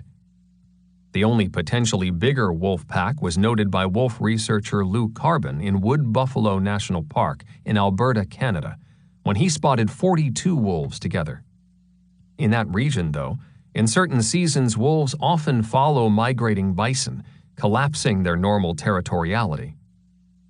Whether the group of wolves Lou saw was actually one pack or a mix of several is hard to say. Today, such a pack size would be unlikely, mostly because of the smaller, more vigorous elk herd now residing on the park's northern range. Multiple litters have been recorded elsewhere, including Alaska and the Northwest Territories. Yet in these other places too, it seems definitely more the exception than the rule. Even when packs do have 2 or 3 litters, the survival of the second or third generally tends to be so poor that by fall the total number of pups is about what it would have been with only a single litter. Even in Yellowstone, out of approximately 18 cases of wolf packs having more than 1 litter, we've recorded only 1 high survivor event, like the one we saw with Druid Peak in the year 2000. Once again, a level of success that may be thanks to the abundant food supply. Indeed, between elk, bison, mule deer, and an occasional moose, the wolves of Yellowstone's northern range probably have the highest known biomass of prey available anywhere in the world. When it comes to breeding behavior, these somewhat remarkable games of musical chairs have left us with a lot of unanswered questions. To learn more, we've been leaning on not just direct observation and radio collars, but also genetic techniques like DNA fingerprinting. Using blood taken during collaring operations, these genetic profiles allow us to not only study multiple females in the same pack, but also basically genotype all the wolves we capture to see who their parents and other relatives are. In cases where we're not able to actually catch a key wolf, but manage to see the spot where it defecates, we can collect feces and then genotype it using stray cells from the intestine. In 2005, for instance, we spent time tracking down just such a sample from what was then the new uncollared alpha male of the Druid pack, nicknamed New Black. This work was conducted at Robert Wayne's world-renowned lab at the University of California, Los Angeles. In so many areas of wildlife science, the use of genetic tracking has opened up tremendous new opportunities for better understanding of animal health and behavior. In the Northern Rockies, perhaps the most widely publicized use of the science had to do with wolves meeting key recovery criteria required to remove them from protection under the Endangered Species Act. Indeed, after the U.S. Fish and Wildlife Service delisted wolves in the spring of 2008, a short time later they were placed back on protected status, part of a legal challenge in which the government was found to have not adequately established whether wolves were able to travel and breed between the 3 original recovery areas. This was a key requirement of the reintroduction, intended to make sure there continued to be healthy diversity in the gene pool. Thanks to genetic tracking, we've now been able to prove such mixing is actually happening. Beyond all our current theories and speculations, there's an enormous wild card that gets played out time and again in wolf society, and it has to do with personalities. Wolf number 40 ruled the Druid Peak pack with an iron fist, always the one in charge, while number 7, alpha female of the Leopold pack, seemed to manage her group by applying what was a far more gentle nature. Such character differences probably also determine which one of the alphas, male or female, ends up being the primary leader of the group. In the case of 40, she routinely initiated activity and generally led the group more often than did her mate. The personality card influences much of what wolves do and how they do it, from their willingness to suffer captivity to the level of playfulness they exhibit, to whether they leave their natal pack to seek a life elsewhere. All in all, wolves display a fantastic degree of individuality, which in turn makes nearly every theory we come up with subject to frequent and sudden second thoughts. Portrait of a Wolf. Number 5. Summer of 2000. Veteran radio tracking pilot Roger Stradley and I are hanging in the sky some 500 feet above the wilds of central Yellowstone, drifting over a ghostly sweep of charred tree trunks from the 1988 fires.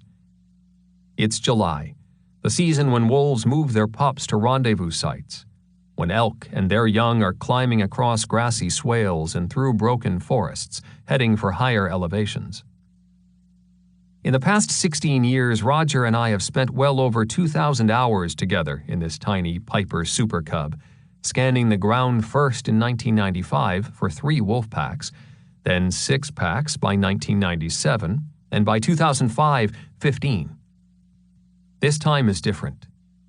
Today we're looking hard for one wolf in particular, a kind of celebrity of the reintroduction, a matriarch who spent 5 years as alpha female of the Crystal Creek pack. Number 5 was the very first wolf to actually arrive in Yellowstone in 1995, huddled in a metal crate and carried into an acclimation pen with the whole world watching, surrounded by Secretary of Interior Bruce Babbitt, the late director of the U.S. Fish and Wildlife Service Molly Beatty, Wolf Project Director Mike Phillips, and then Superintendent of Yellowstone Michael Finley. There she'd spend the next 10 weeks, walking to freedom in the 3rd week of March. On the last couple tracking flights, we haven't been able to find her. We're determined to uncover what happened. Wolf number 5, along with females 9 and 14, were in many ways the centerpiece of Yellowstone wolf recovery. They were the original alpha females, the lead animals of the wolf world, responsible not just for denning and giving birth, but also for making daily decisions about establishing territory and hunting for food. But for number 5, life hadn't been easy.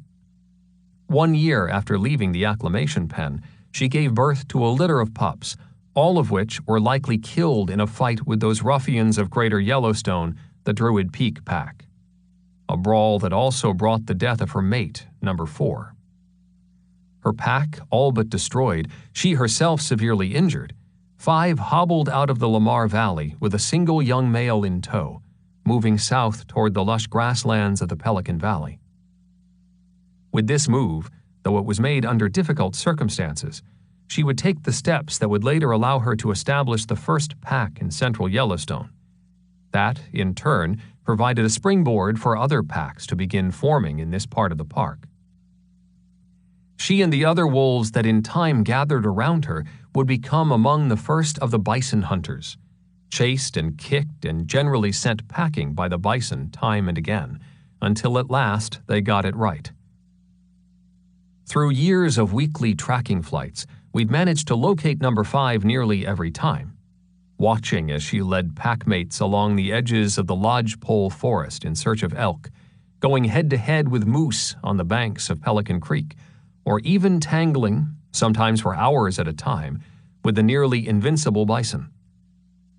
Yet as of late she'd been showing her age, looking ever more gray. There'd also appeared a black line under one eye, ever more pronounced, almost like the bags a person might get from not sleeping enough. Over the past winter, we noticed her sometimes lagging behind her packmates, struggling through the deep snow. We last made visual contact with her in January of the preceding winter, on her home ground in the Pelican Valley. As we flew over, she looked up at us, just as she had so many times before. But this time it was a different look. Her eyes seemed changed, as if something had gone out of them. Where her gaze before seemed defiant, almost like she was daring us to try something, suddenly she seemed worried at our approach, as though the plane might do something terrible to her. Finding her proves fairly easy. I spot her lying on her side on the ground below, her beautiful, ivory-colored coat looking stark against the black husk of a burned log. As we circle, I notice she looks big, full in body, a good sign that at least she hasn't starved. We keep turning and turning, trying to get her to move, watching for a lift of the head, a twitch of a leg. While steady circling in the plane almost always produces some sort of movement in a wolf, we get nothing. I make a mental note of the spot, but on our next overflight a week later, she's gone. We continue to search actively for weeks, then more sporadically for months after that. Years later, I'll catch myself scanning for her radio collar frequency, hoping to hear that comforting beep indicating a live animal. A few times I'll even think I hear it, but sadly these turn out to be ghost beeps. A common occurrence when one radio tracks so much, spending thousands of hours listening to static through headphones. One time I'll tell Roger about it, ask him to listen, but he won't be able to pick it up. Not that he'll come out and tell me that, mind you, just simply fail to acknowledge it. Out of respect, I suppose, knowing all too well how much I want to hear it. Chapter 6. The Coming of the Wolf Watchers. Most days it begins before dawn. Cars creep through the murky light, rolling in from Cook City or Silvergate, or from the opposite direction, perhaps Roosevelt Lodge, parking at various hotspot viewing areas in the Lamar Valley along the northeast entrance road. Drivers and passengers, tightly bundled, climb out into mornings that can be frosty even in summer, cups of coffee and spotting scopes in hand, exchanging quiet greetings with people they met in this very same place just yesterday, or the week before, or the week before that. Meanwhile, those not yet ready to greet the day, mostly younger children, snooze away in the cars under blankets, soon to be roused as the first wolves or even grizzly bears come into view. By mid-morning, the crowd will thin somewhat, only to reassemble for yet another hard look later in the evening. Biologists have hardly been the only ones watching wolves in Yellowstone. So too have come visitors by the thousands, some for literally months at a time, creating what can only be called a full-blown wildlife watching phenomenon.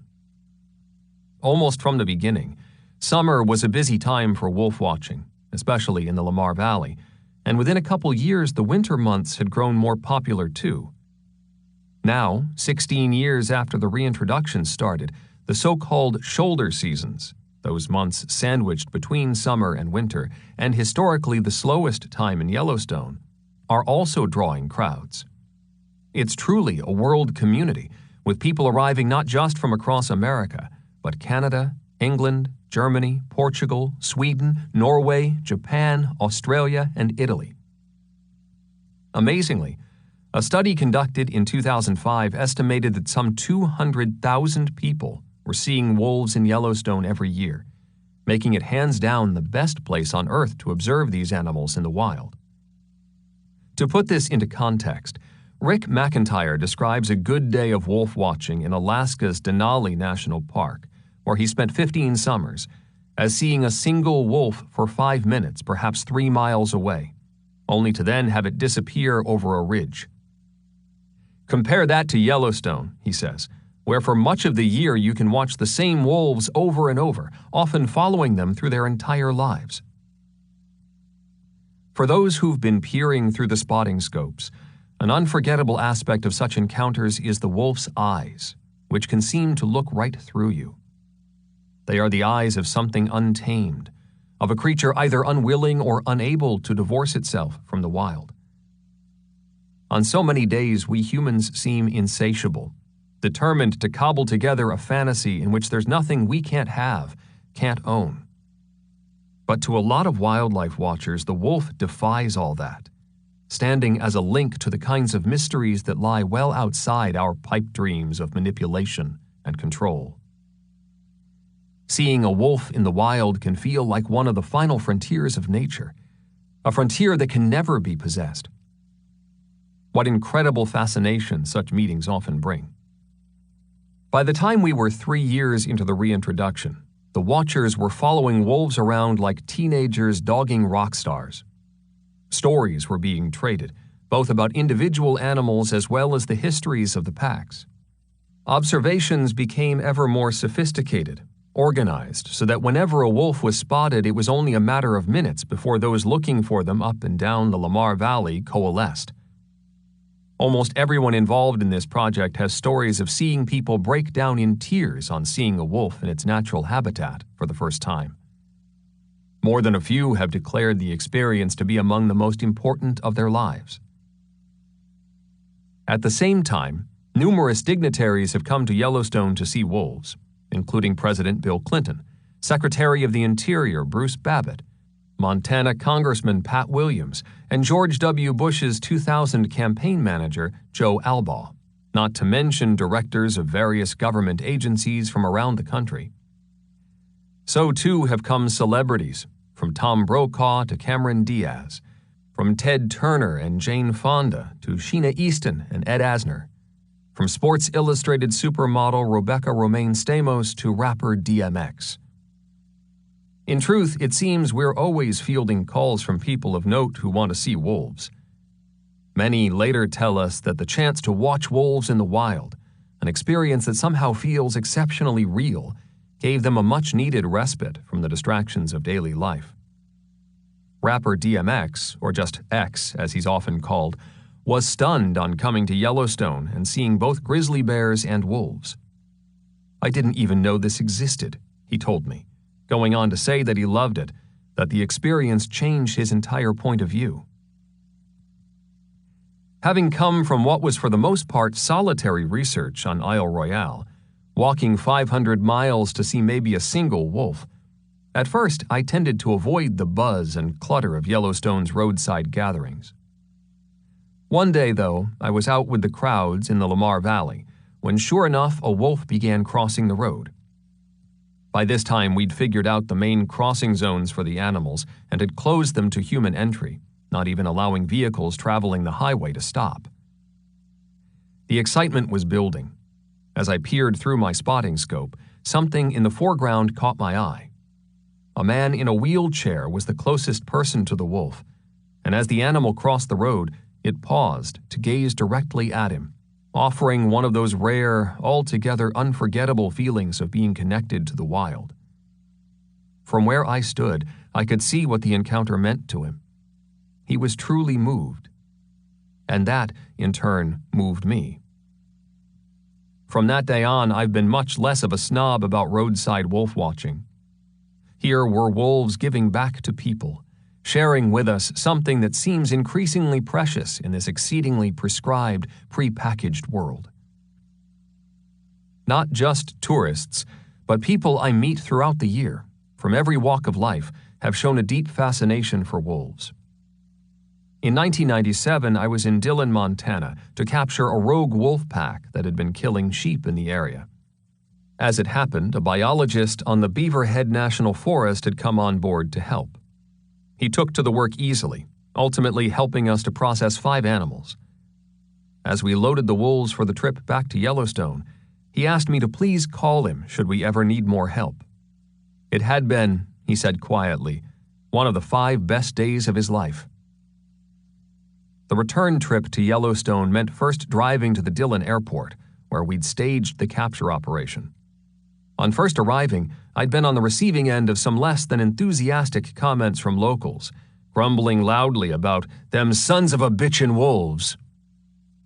After the capture, though, with wolves actually in tow, some of the same men were falling all over themselves trying to get a look. I paused for a few minutes to give them a good view. The scorn and the sneer had gone right out of them. "Wow, would you look at that one? Look at those eyes. They look right through you, don't they? Hey, that one's waking up!" It was much like what had happened when we first brought wolves through the park from Canada. While we were transporting animals in their shipping containers, people ran up and posed beside the crates, asking to have their photos taken. This, even though the wolves weren't visible, caged behind aluminum slats.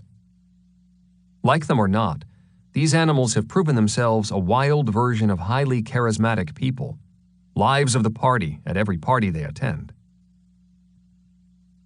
For the past many years, key to a lot of people's wolf-watching experience has been Rick McIntyre, the masterful Pied Piper of the wolf watchers, a volunteer for part of the year, then a project employee in seasonal months, who is unlikely to miss even a single day in the field.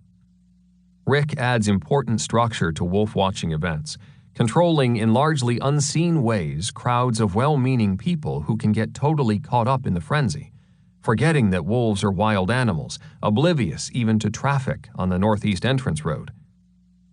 I remember one cold winter night having dinner with him near my home in Gardner, Montana, on the northern edge of the park, when a nasty storm blew in and snow began to fall. Rick refused all offers to stay over, even though reaching his home on the other side of Yellowstone meant crossing the park in truly awful weather. The Druid Peak pack had been missing, he explained. He was counting on driving home through the Lamar with his radio collar receiver on, maybe catch the signal that might announce their return. Only then would he feel fully prepared for the next day of wolf watching. Stationed at Silver Gate, Montana, along the remote northeastern corner of the park, he's been known to go months without driving to town. Even getting him to park headquarters for meetings can be trying, as he's reluctant to miss a single moment when something might happen with the wolves. Imagine if you were a historian, Rick offers, and by some strange circumstance you had the chance to go back in time and be witness to a really important era, maybe spend time next to Abraham Lincoln in the White House. Think of all the things you'd want to learn about, the questions you'd want to have answered. When it comes to American conservation, he believes this wolf reintroduction will be seen by future generations as having enormous significance. Rick says that on most days he has the old phrase carpe diem running through his head. Seize the day. This is an incredible privilege, he explains. I'm always aware of that, always motivated to be here. Thus far, Rick's compiled more than 4,000 single-spaced pages of field notes on the Yellowstone wolves. 3 times more material, he points out, than found between the covers of the Bible. He sometimes compares his enormous popularity with wolf watchers to what it might have been like to be a tour guide in London in the 1960s, helping people catch glimpses of the Beatles. Where else could a government employee be so warmly received? When I visit him in the field, always with crowds of people around, one of his favorite pranks is to use his telemetry receiver as a bureaucrat finder, waving the antennae wildly, letting it come to rest near where I'm standing, then adjusting the receiver so it screeches loud with feedback. "Looks like we found one," he quips.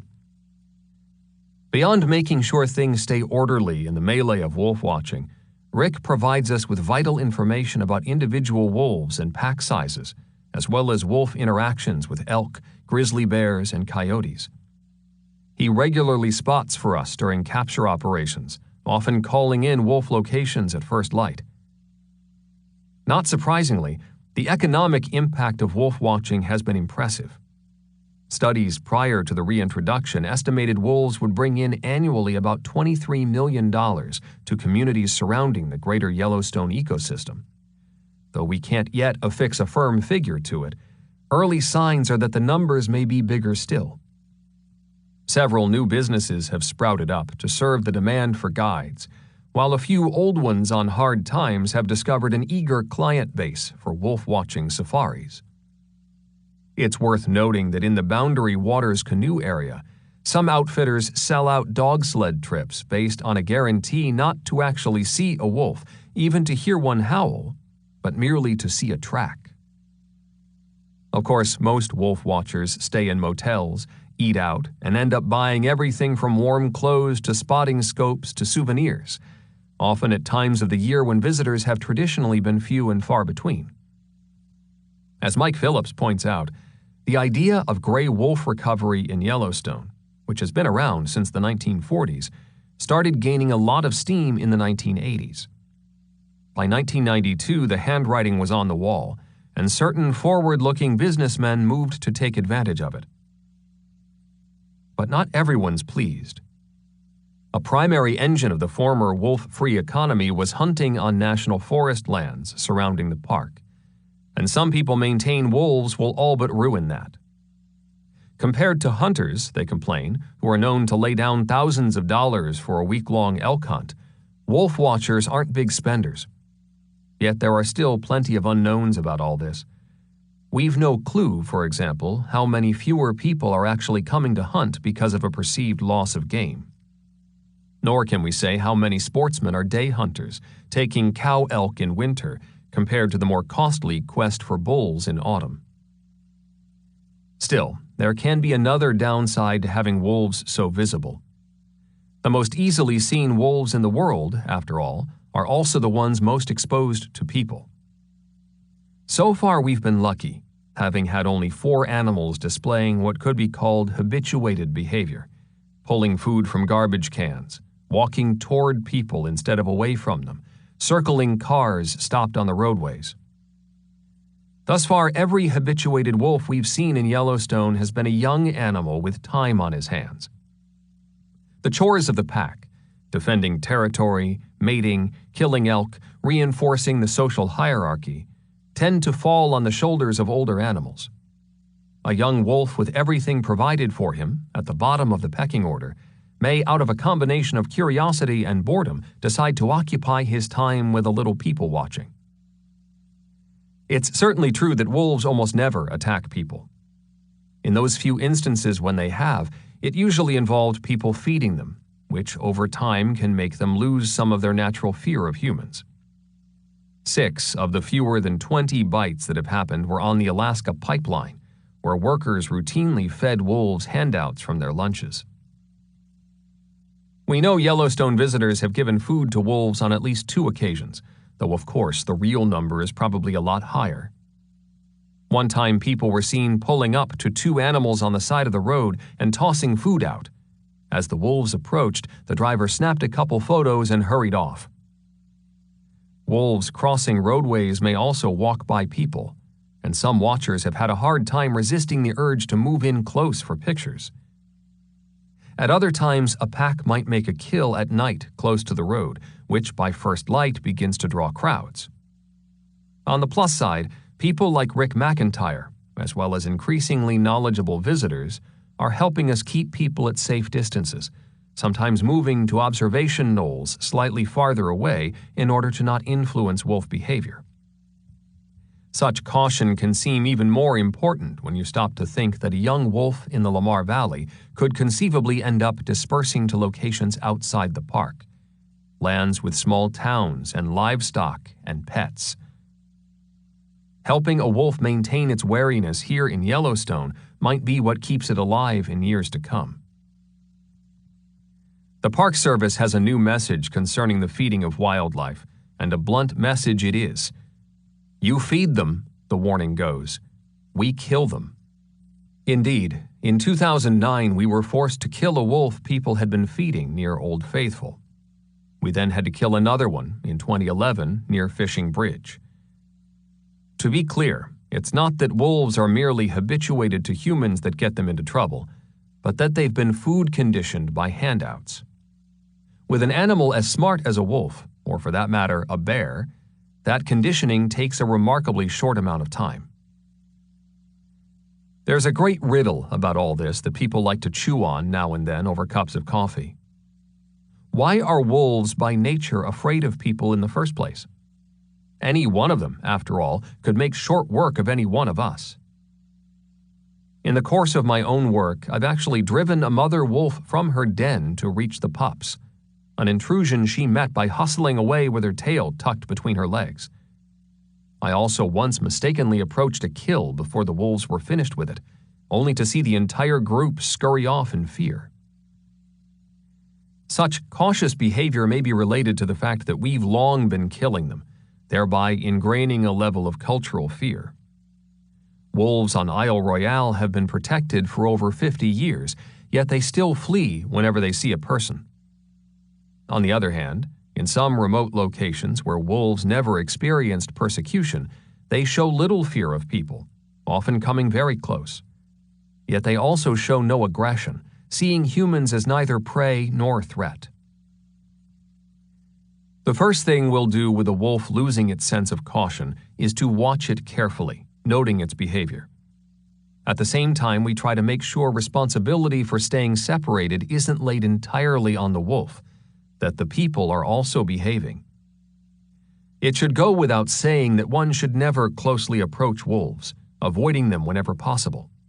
And of course, feeding them, or any other wild animal for that matter, is about as blatantly irresponsible as you can get.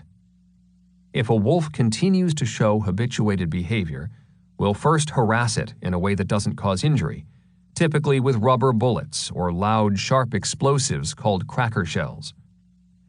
So far, we've never had to go beyond this stage. In the end, the offending animals left these risky behaviors of youth, becoming as adults far more wary. If necessary, though, our final step would be to remove the wolf from the wild by killing it. Again, if things ever progress to this point, it'll surely not be all the wolf's fault. But the people who helped cause the behavior will be long gone, leaving the wolf to pay for the problem with its life. What's more, should a wolf ever bite somebody in this, one of the most well-known parks in the world, all the terror of Little Red Riding Hood, still clearly simmering in parts of the culture, will come flooding back. Curiously, we've got a different situation around Yellowstone National Park headquarters at Mammoth, where hundreds of employees live.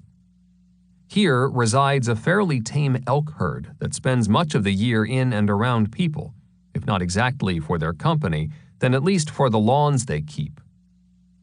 In recent winters, wolves have figured out that they can take these animals, and that's been a little disturbing to some of the residents. Typically, the wolves move in under the cover of darkness, and on a few occasions, people have looked out their windows to see the animals walking right through their backyards. Meanwhile, the family dog either goes wild or, just as likely, turns strangely quiet and passive. Whether wolves in your yard is thrilling or deeply troubling depends on your perspective. Several times wolves have killed elk close to these same housing areas, including once in the yard of the elementary school. Another time an elk was taken near a restaurant, leaving blood on the steps and sidewalk. Again, some people were excited, some weren't. The difference between this situation and those of our earlier discussion is that these wolves aren't habituated, choosing to always flee at first light or with any sign of humans.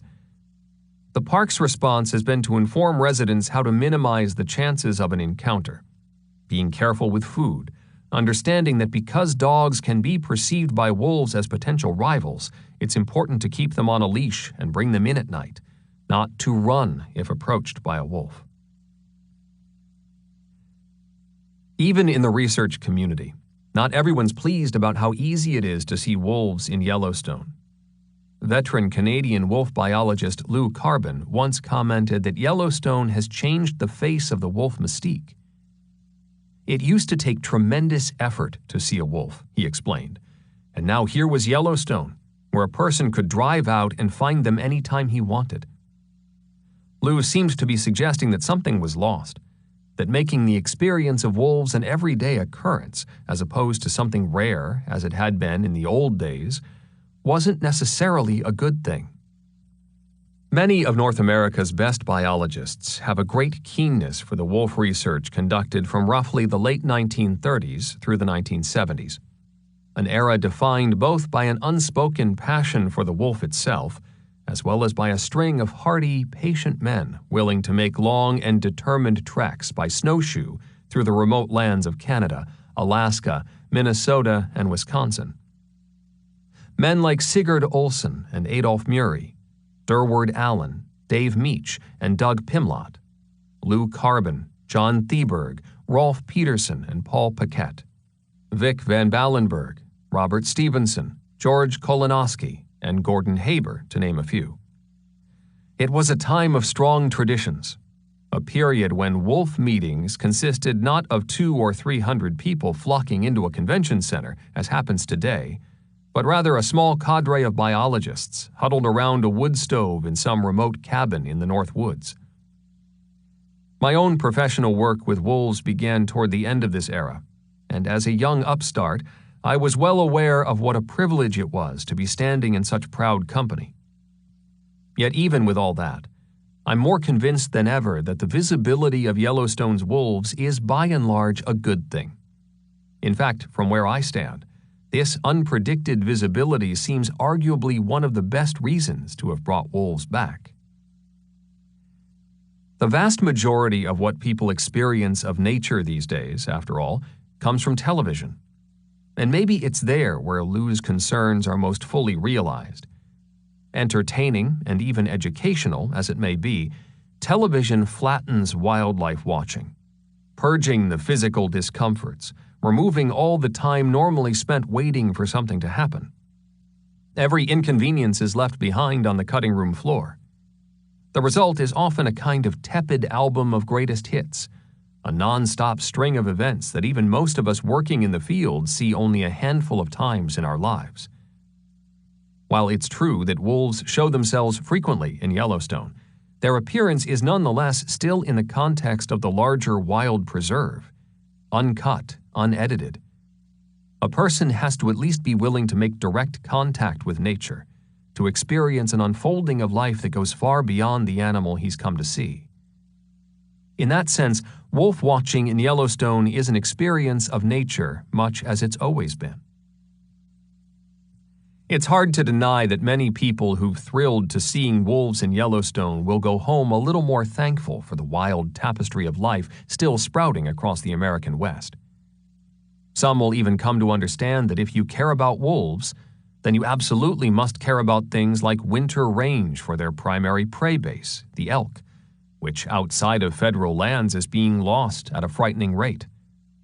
Wolves, in other words, for some are the way back into the kind of relationship with nature long considered a fundamental aspect of American identity.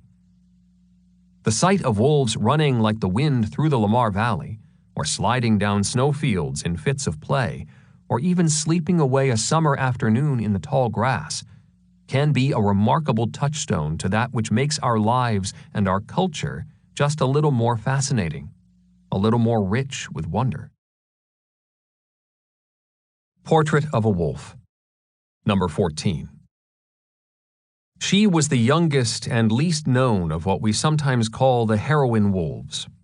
The mystery of her life deepened by having lived in some of the most remote lands anywhere in the lower 48. Her number was 14, a member of the Soda Butte Pack, so named for a nearly extinct hot spring vent standing near their release site at the east end of the Lamar Valley. Number 14 arrived in the second of two wolf shipments from Canada that took place in 1995, as did number 10, who joined 9 and her yearling daughter at Rose Creek, carried to the pen with little pomp or fanfare. Unlike 9, who blessed the ecosystem with 8 little ones in May of 1995, only one of 14's pups survived that year, a female known as number 24, born northeast of Yellowstone in the rugged folds of the Stillwater Canyon. It was the following year, though, when her life took a major turn. In 1996, she denned on a private 13,000-acre ranch north of Yellowstone Park, near the small village of Roscoe, Montana. She and her mate, number 13, were in many ways model citizens, never once preying on livestock, despite there being an abundance of it all around. Even many of the ranch cowboys were fond of her, one commenting to me that it was really nice to see her out there with the elk. Some of the neighbors, though, thought otherwise. After receiving numerous death threats to the pack, we made the decision to launch yet another capture effort, relocating what had by then grown to 4 adults and 4 pups, in hopes they'd find homes on less contentious ground. This time, rather than the pups being squirreled away in a jumble of talus, as 9's offspring had been, they were deep inside a burrow. To retrieve them, Mike Phillips crawled into a dark hole with flashlight in hand, an intrusion the little ones, at this point about 6 weeks old, met with their game faces on, growling and being just as fierce as they could be. Once back in Yellowstone for the summer, again placed in an acclimation pen to cool whatever urge they might have to run back to the same place, we set them free in October of 1996. Their new home was to be a long ways from just about everything, along the wild and remote southeastern arm of Yellowstone Lake. Helping us out that day was then Director of the U.S. Fish and Wildlife Service, Jamie Clark, who'd been a good friend to the late Molly Beatty. Indeed, Jamie pretty much picked up where Molly left off, both having proven themselves strong supporters of wolf recovery. After working long and hard on a never-ending list of bureaucratic challenges in Washington, D.C., Jamie found the hands-on labor of turning wolves loose into the wild enormously satisfying. For a good year, the 8-member family thrived, with 14 giving birth in 1997 to a litter of pups near the shores of beautiful Heart Lake. By this time, 14's mate, number 13, was well past old age. Even at the time of initial release, he sported a coat that had gone from black to a bluish gray, leading us to nickname him Old Blue. He was also extremely cautious. While still in the acclimation pen, at the first hint of our approach, Old Blue was the only animal to make a beeline for the safety of one of several dog houses we'd placed in the pens. Given that shy nature, we were a bit dumbfounded when on release he suddenly gained his courage, displaying all the confidence of an alpha male. By February of 1997, though, Blue was often seen struggling behind the pack. The next month, his collar began emitting the fast, steady signal we call mortality mode, or just mort mode, indicating that he'd finally died. Old Blue blasted the average 4 to 5 year lifespan of a Yellowstone wolf out of the water, making it to the wholly ancient age of 11.9. On average, females live 4 months longer than males. The longest-lived females we know of are 7 and 42, who lived to be 8 years old, though that record may soon be broken by 2 wolves born in 1996, 44 and 48, still going strong. Though we didn't yet know it, shortly before his passing, Blue had bred with 14 one last time. Following the death of her mate, in a move no scientist I've ever spoken to has ever seen or heard of, 14 simply took off. Leaving her home territory at Heart Lake, parting from both her pups and yearlings, this in itself is extraordinary, she wandered westward through the snow, crossing terrain so inhospitable it contained not a single track of another animal. Through a combination of tracking from the air, as well as actually following for miles her prints on the ground, we finally located her on the Pitchstone Plateau, standing alone on an empty, wind-blown slope.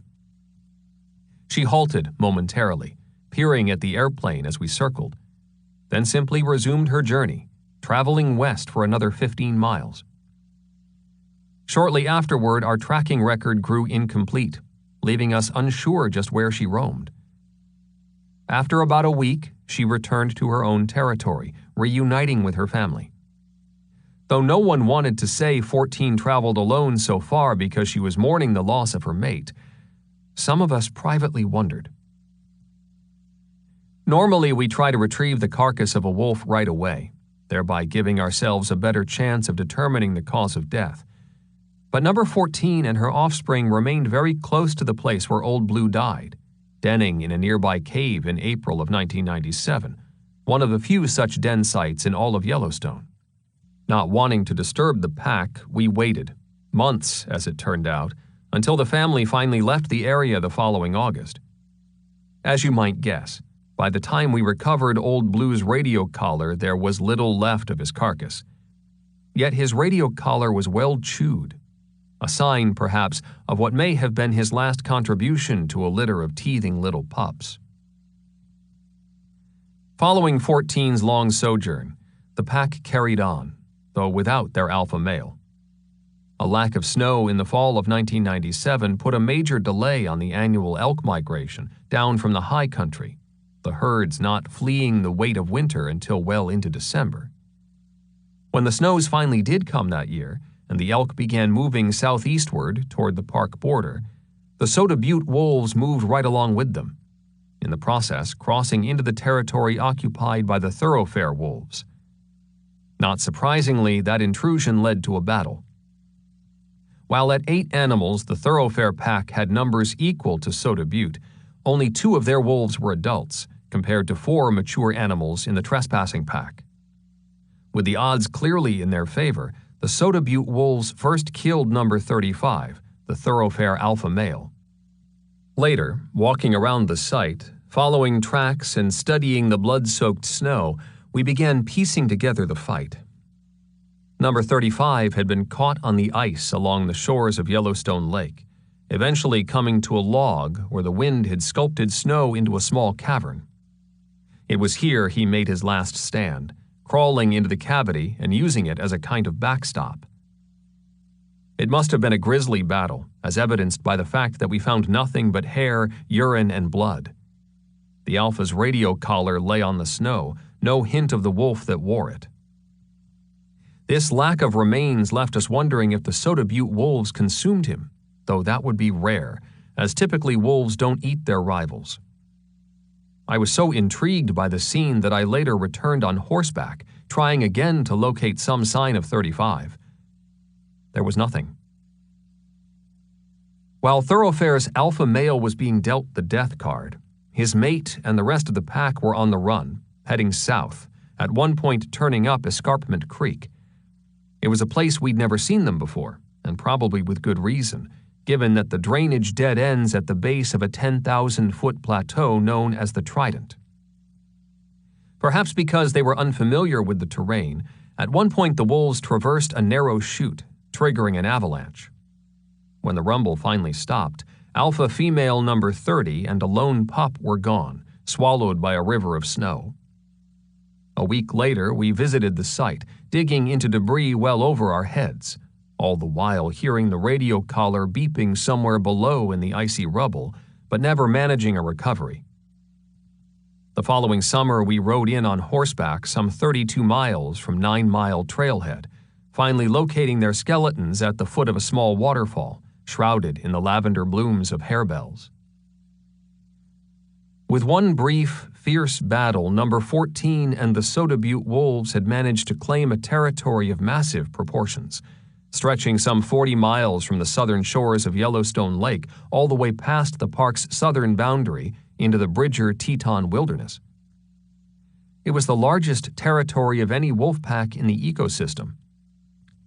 While in summer, 2 or even 3 groups of wolves could sustain themselves here without much trouble, so harsh is the region during cold months that all but about 200 elk leave for friendlier winter ranges, some heading to lands located south and east of the park, others traveling northeast all the way to the Lamar Valley.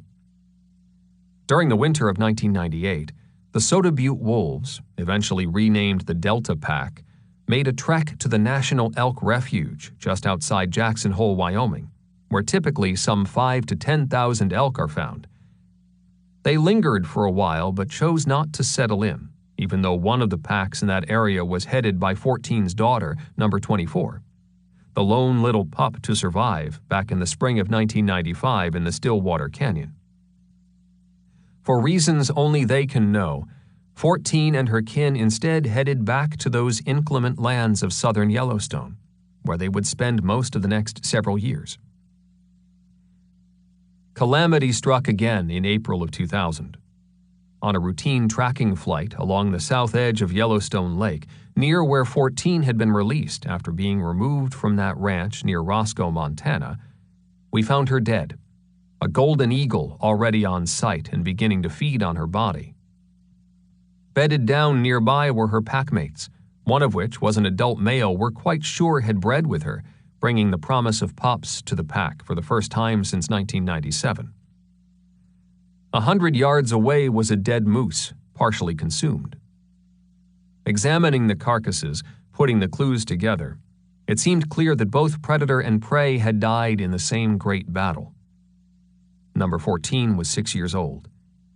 On a later overflight, our pilot saw a grizzly bear covering her body with debris, as bears will often do to keep scavengers away, protecting the carcass as if it was his own kill. We discussed hiring a helicopter to retrieve her, as we did with the thoroughfare wolves that had died in that earlier battle, both to confirm the circumstances of her death as well as to see if she was pregnant. But we were unlikely to learn much from such a recovery trip, given that scavengers had already begun to consume her, obscuring the forensic details. Much of my reason for wanting to go get her was sentimental. Besides having known her intimately since her arrival in Yellowstone, this was a wolf that spent much of her life roaming the wildest, deepest reaches of the ecosystem. Many a time in winter I'd watched her leading her pack, usually some 40 or 50 feet ahead of the next animal in line, steadily pushing through the deep snow. It was hard for me to lose her, to let her go without knowing the details of what had happened, quite possibly to never find her remains. In the end, though, I simply couldn't justify the trip. The following summer, I climbed aboard my horse, Amos, and headed for the Delta to find what was left of her. Not surprisingly, little was waiting for me but bone and hide. I found, too, the dead moose she'd been battling with, also entirely consumed by scavengers. Yet the trek proved worth the effort. Examining the scant remains, I discovered that since the last time I'd handled 14, she'd broken her leg, and it had mended itself. The bone hadn't healed straight. There was a slight bend to it now, but it was nonetheless solid. Watching her numerous times from the airplane, I was never able to detect anything wrong with her. I knelt one last time by her tattered carcass, feeling the quiet of this extraordinary spot in the Yellowstone backcountry. A slight breeze came up, fingering the tall summer grass. As I looked around, all in all, it seemed a beautiful place to come to rest. Wolf number 44, born into the original Soda Butte pack in 1996, was still alive in early 2005, somehow making a living in these lonely folds of the Wyoming backcountry. She finally died later in the year. Meanwhile, 126 went on to succeed number 14 as the alpha female of the Delta pack, producing several litters of pups of her own. The year 2005 may have also been her last. It was then she simply vanished, lost to the wild heart of Yellowstone. Chapter 7. The Wolf Effect. If we had to name the most important scientific aspect of Yellowstone wolf research, it would likely be the challenge of finding out what these animals mean to the functioning of the ecosystem as a whole. Wolves were, of course, part of the region long before Europeans arrived on the scene, which means most of the life here was well adapted to having them around. Yet the science we've conducted over the past decades has been on lands bereft of wolves. In that sense, Yellowstone offers the best chance we've ever had to figure out the difference between a wilderness system with wolves versus one without them, a so-called time series experiment. And for those of us working as scientists, that's an incredibly exciting thought. Naturally, central to this notion will be the wolves' impact on elk. Not just directly, though, through killing for food, but indirectly from the fact that the mere presence of wolves changes both how elk are distributed as well as how they behave. And as those things change, it will inevitably lead to changes in the environment as a whole. Wolves are often described by the term apex carnivore, which simply means that they sit on top of the food chain. This food chain is also sometimes referred to as a food web.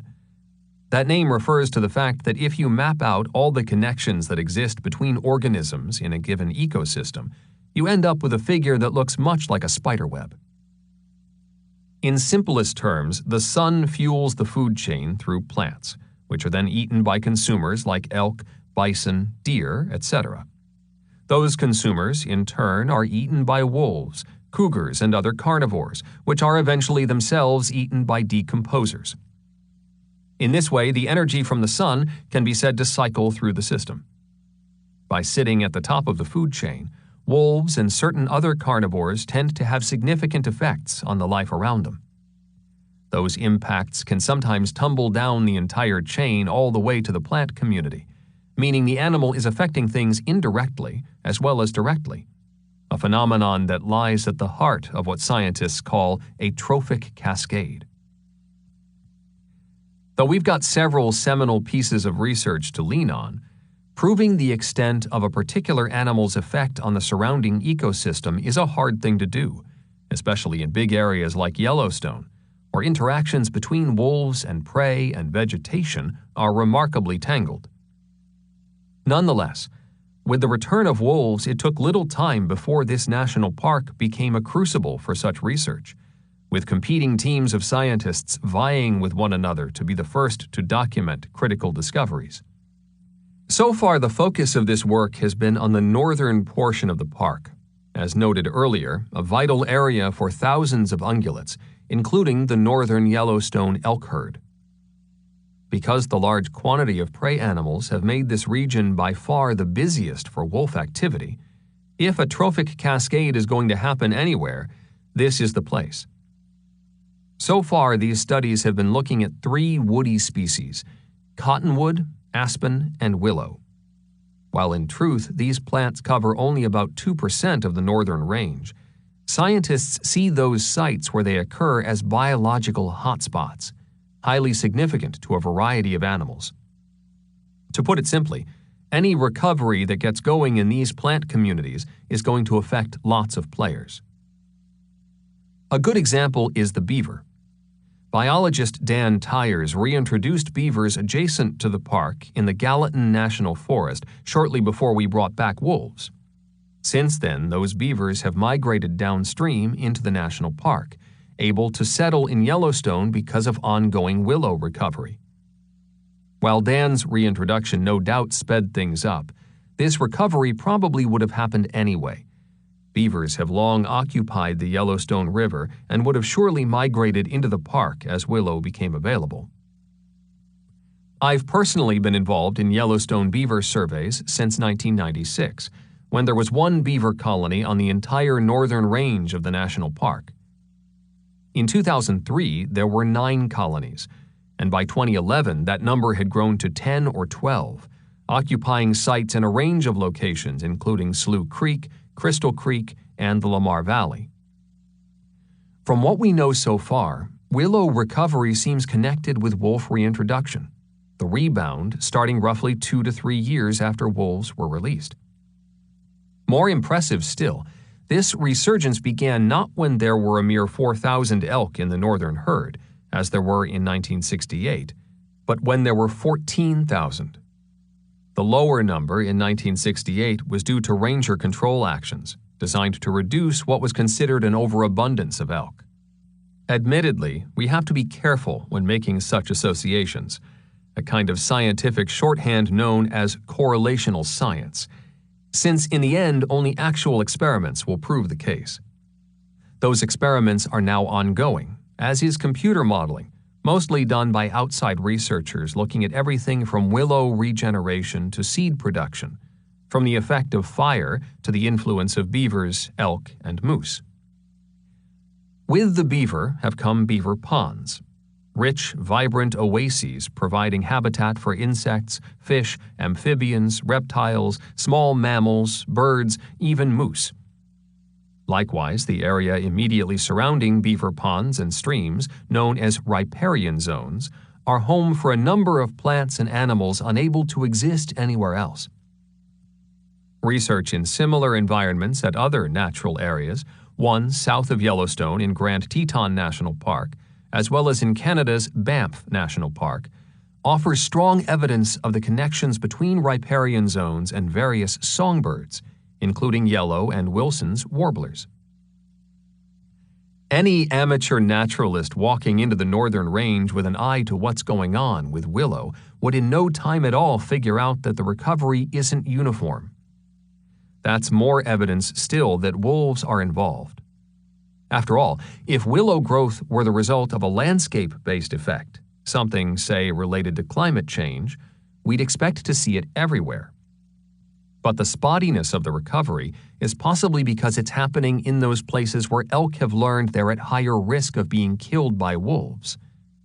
Once aware of this, the elk simply don't spend their time in such locations, or not nearly as much as they used to. And it's in exactly those areas that willow is coming back. Recent research by David Cooper and Tom Hobbs at Colorado State University suggests that, at least in the case of willow production, the increase is probably due to a combination of lower elk numbers and changed elk browsing behavior, both of which have been altered by wolves, as well as the basic availability of water. On one hand, while wolves helped bring about the release of willow growth, either by trimming elk numbers or causing them to move, such positive effects are generally being seen only in those willow stands that also have adequate water supplies. At the same time, the converse seems to also be true. If there are too many elk in one place, overbrowsing the willow, it really doesn't matter how much water the plants have. They just don't do well. In short, if there's overwhelming pressure from browsing elk, then the characteristics of the site don't much matter. Reduce that pressure, though, which wolves have done, and site characteristics start to come into play. In Yellowstone, in those places where elk browsing has been lightened and the site is good, again, this mostly refers to plentiful water, woody vegetation is booming. Not that the wolf is the only piece of the willow puzzle. Work by Dr. Dan Tyers has shown that the number of moose declined significantly following the massive fire season of 1988, primarily due to a loss of critical forest-based winter habitat. In those places not burned in the 1988 fires, there are today just as many moose as there were before. Given how much moose eat, fewer moose certainly couldn't hurt the cause of willow regeneration. Yet if these animals were a primary factor, why didn't the recovery begin earlier, closer to the time when moose populations plummeted after the fires? Furthermore, we don't yet understand if willow is being helped simply because of fewer moose or also because moose, like elk, are changing their behavior in the face of wolf packs. Plenty of attention is also being given to cottonwood and aspen, both of which were declining on the northern range. So far, cottonwood recruitment seems to be on the increase since wolf reintroduction. At the same time, researcher Eric Larson at the University of Wisconsin, Stevens Point, who's had aspen study plots in the park since 1987, has noted that 30 to 40% of his plots are thriving. Again, much as with willow, those aspen stands that are doing well tend to be those growing on favorable sites, which in large part means adequate water. Meanwhile, Douglas Frank of Syracuse University in New York has said he's beginning to see a wolf effect on park grasses. On so-called high-risk sites, areas with poor visibility, where it would be hard to spot an oncoming wolf, grass production increased. These results are only preliminary, but they're yet another part of trophic cascade research worth watching. Still, another kind of trophic cascade playing out in Yellowstone stems from all the carcasses wolves are leaving behind. Even if a pack is big enough to eat nearly all of the prey animal they kill, there will always be morsels left behind for other scavengers. To a degree, we can actually correlate the size of wolf packs to how big their major food source is. Wolves that kill deer, for example, live in packs of 5 to 7, while elk-killing packs typically range from 8 to 12. Moose and bison-killing packs will often be 15-plus animals strong. Thus far, we've observed no less than 12 different species using prey killed by wolves, including ravens, magpies, bald and golden eagles, and coyotes. Biologist John Varley has dubbed this phenomenon food for the masses. In all the planning, all the studies, says Varley, the one thing we totally underestimated was how many other mouths the wolves would feed. Beetles and flies and mountain bluebirds. I mean, this is incredible. Biologist Dan Stoller and noted raven expert Bernd Heinrich have been spending time watching ravens following wolves, the birds knowing full well that if they stick around long enough, they're going to get a meal. In virtually every case, ravens are at a wolf kill site as soon as the prey animal falls. As Heinrich once told me, ravens have a hard time pecking the eye out of a dead squirrel, let alone opening up a 700-pound dead elk. Here, they can have the wolves do it for them. In one remarkable scene, some 135 ravens were seen on 2 adjacent kills. The average wolf kill attracts 29 ravens. As part of ongoing research, Stoller and Heinrich compared the birds' reliance on wolf-killed carcasses to situations where meat was supplied artificially. Basically, the two men hiked around placing on open ground the legs from elk carcasses. the ravens didn't bite. Some would fly over and do a double take, but in the end, they just kept going. On wolf kills, though, the birds started feeding immediately. Staller and Heinrich's conclusion, based on a solid understanding of the raven's habits, was that these birds are extremely cautious about approaching unknown food sources. While feasts being offered by humans are suspect, meals made courtesy of wolves or other predators are comfortable, well-charted territory. Magpies, too, are eager to take their own turn at wolf kills, sometimes being the first to a carcass, though never by much. So too will eagles eventually come, as well as both black bears and grizzlies, at least when they're not asleep in their dens. For all their power, grizzlies lack the speed and agility needed to regularly take adult elk on their own. Yet, as noted earlier, a grizzly can usually command a wolf kill at his pleasure, in the process gaining food that may prove critical to his survival. In Pelican Valley, one of the densest grizzly bear areas in the park, virtually every kill the wolves make is stolen by grizzlies. It's not a matter of if the bears will come calling after a kill, but when. In one case in the Pelican Valley, a bear biologist observed 12 grizzlies and 4 wolves on a wolf-killed elk. On several occasions, I've seen 4 to 6 bears descending on a wolf kill, and in one extreme case, watched dumbfounded as a large grizzly on a wolf-killed elk fended off 24 wolves. Time after time, individual wolves mustered the courage to approach the kill, only to be met head-on with an angry charge.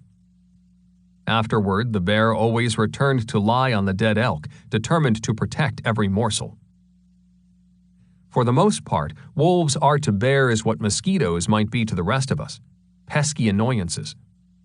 Wolves dart in and out with abandon, even sit on their haunches 6 or 8 feet away from the bear, looking calm, knowing full well the bruin lacks the quickness to ever catch them. Several times I've seen a bear lurch and swipe at a wolf harassing him, but a wolf can leap out of harm's way in the blink of an eye. If wolves encounter a bear on neutral ground, with no kill around, they may, though not always, hassle it in a half-hearted manner and be on their way. The intensity of the interaction increases if a food source is involved. The harassment reaches the highest level only if the bears wander near the wolves' dens or rendezvous sites, where pups are vulnerable. At those times, several wolves will dart in and out all at once, clearly more antagonistic, as often as not biting the bear on the butt every chance they get. Even with this sort of insult, the bears usually don't bother going after the wolves, knowing it's a hopeless cause. More often than not, they seem to simply grow weary and finally amble away. Grizzly cubs, though, are more vulnerable. So far, we've been able to document 3 of them having been killed by wolves. Because of this, mother bears are less inclined to challenge wolves for carcasses. The meat wolves leave behind becomes especially important to bears in autumn, when they're driven to put on as much fat as they can before the big sleep. For decades, there have been only a few really good sources of food for bears in this season, one of which is the nut crop of the whitebark pine. But whitebark pine stands are declining throughout Yellowstone, victims of blister rust and pine bark beetles, both of which seem to be exacerbated by the changing climate. The other problem is that these trees produce nuts only sporadically. One season may offer a bumper crop, only to have next year's harvest be a total bust. We now have reason to believe that in those lean years especially, bears are turning to wolf kills. In fact, the highest number of grizzlies ever seen on wolf kills, not just in the Pelican Valley, but throughout the park, was during a fall when the nut crop completely failed. Lastly, so too are these carcasses important to bears at the end of winter, when they emerge from dens ravenously hungry. While grizzlies have the luxury of approaching wolf kills with impunity, not so with the coyotes who come calling. When much of your normal diet consists of mice and ground squirrels, the sight of several 100 pounds of elk meat must be awfully hard to resist. Yet coyotes have to exercise tremendous caution, given that wolves frequently kill them at both den sites and on carcasses. So many, in fact, that it took little time before the coyote population on the northern range had declined by half. Yet, according to a theory developed by coyote researchers Bob Crabtree and Jenny Sheldon, in recent years coyotes have been doing pretty well, having made certain social adjustments. In particular, they've abandoned living in wolf-like packs, which they were doing back in 1995, returning to a more classic coyote structure composed of a single adult pair with pups. That change has in turn reduced their vulnerability to wolves. It's unlikely wolves will eliminate coyotes altogether, as they did on Isle Royale, but this smaller canine will probably never again have the place in the ecosystem that it did prior to the wolves' return. This in itself may not be a bad thing, given that prior to the wolf reintroduction, Yellowstone supported one of the densest coyote populations in all of North America. Coyote-wolf interactions provide yet another great example of the fact that you can't pull on one strand in the web of life without it being felt somewhere else. Some researchers think red foxes, which are commonly preyed on by coyotes, will make a strong comeback in the years to come.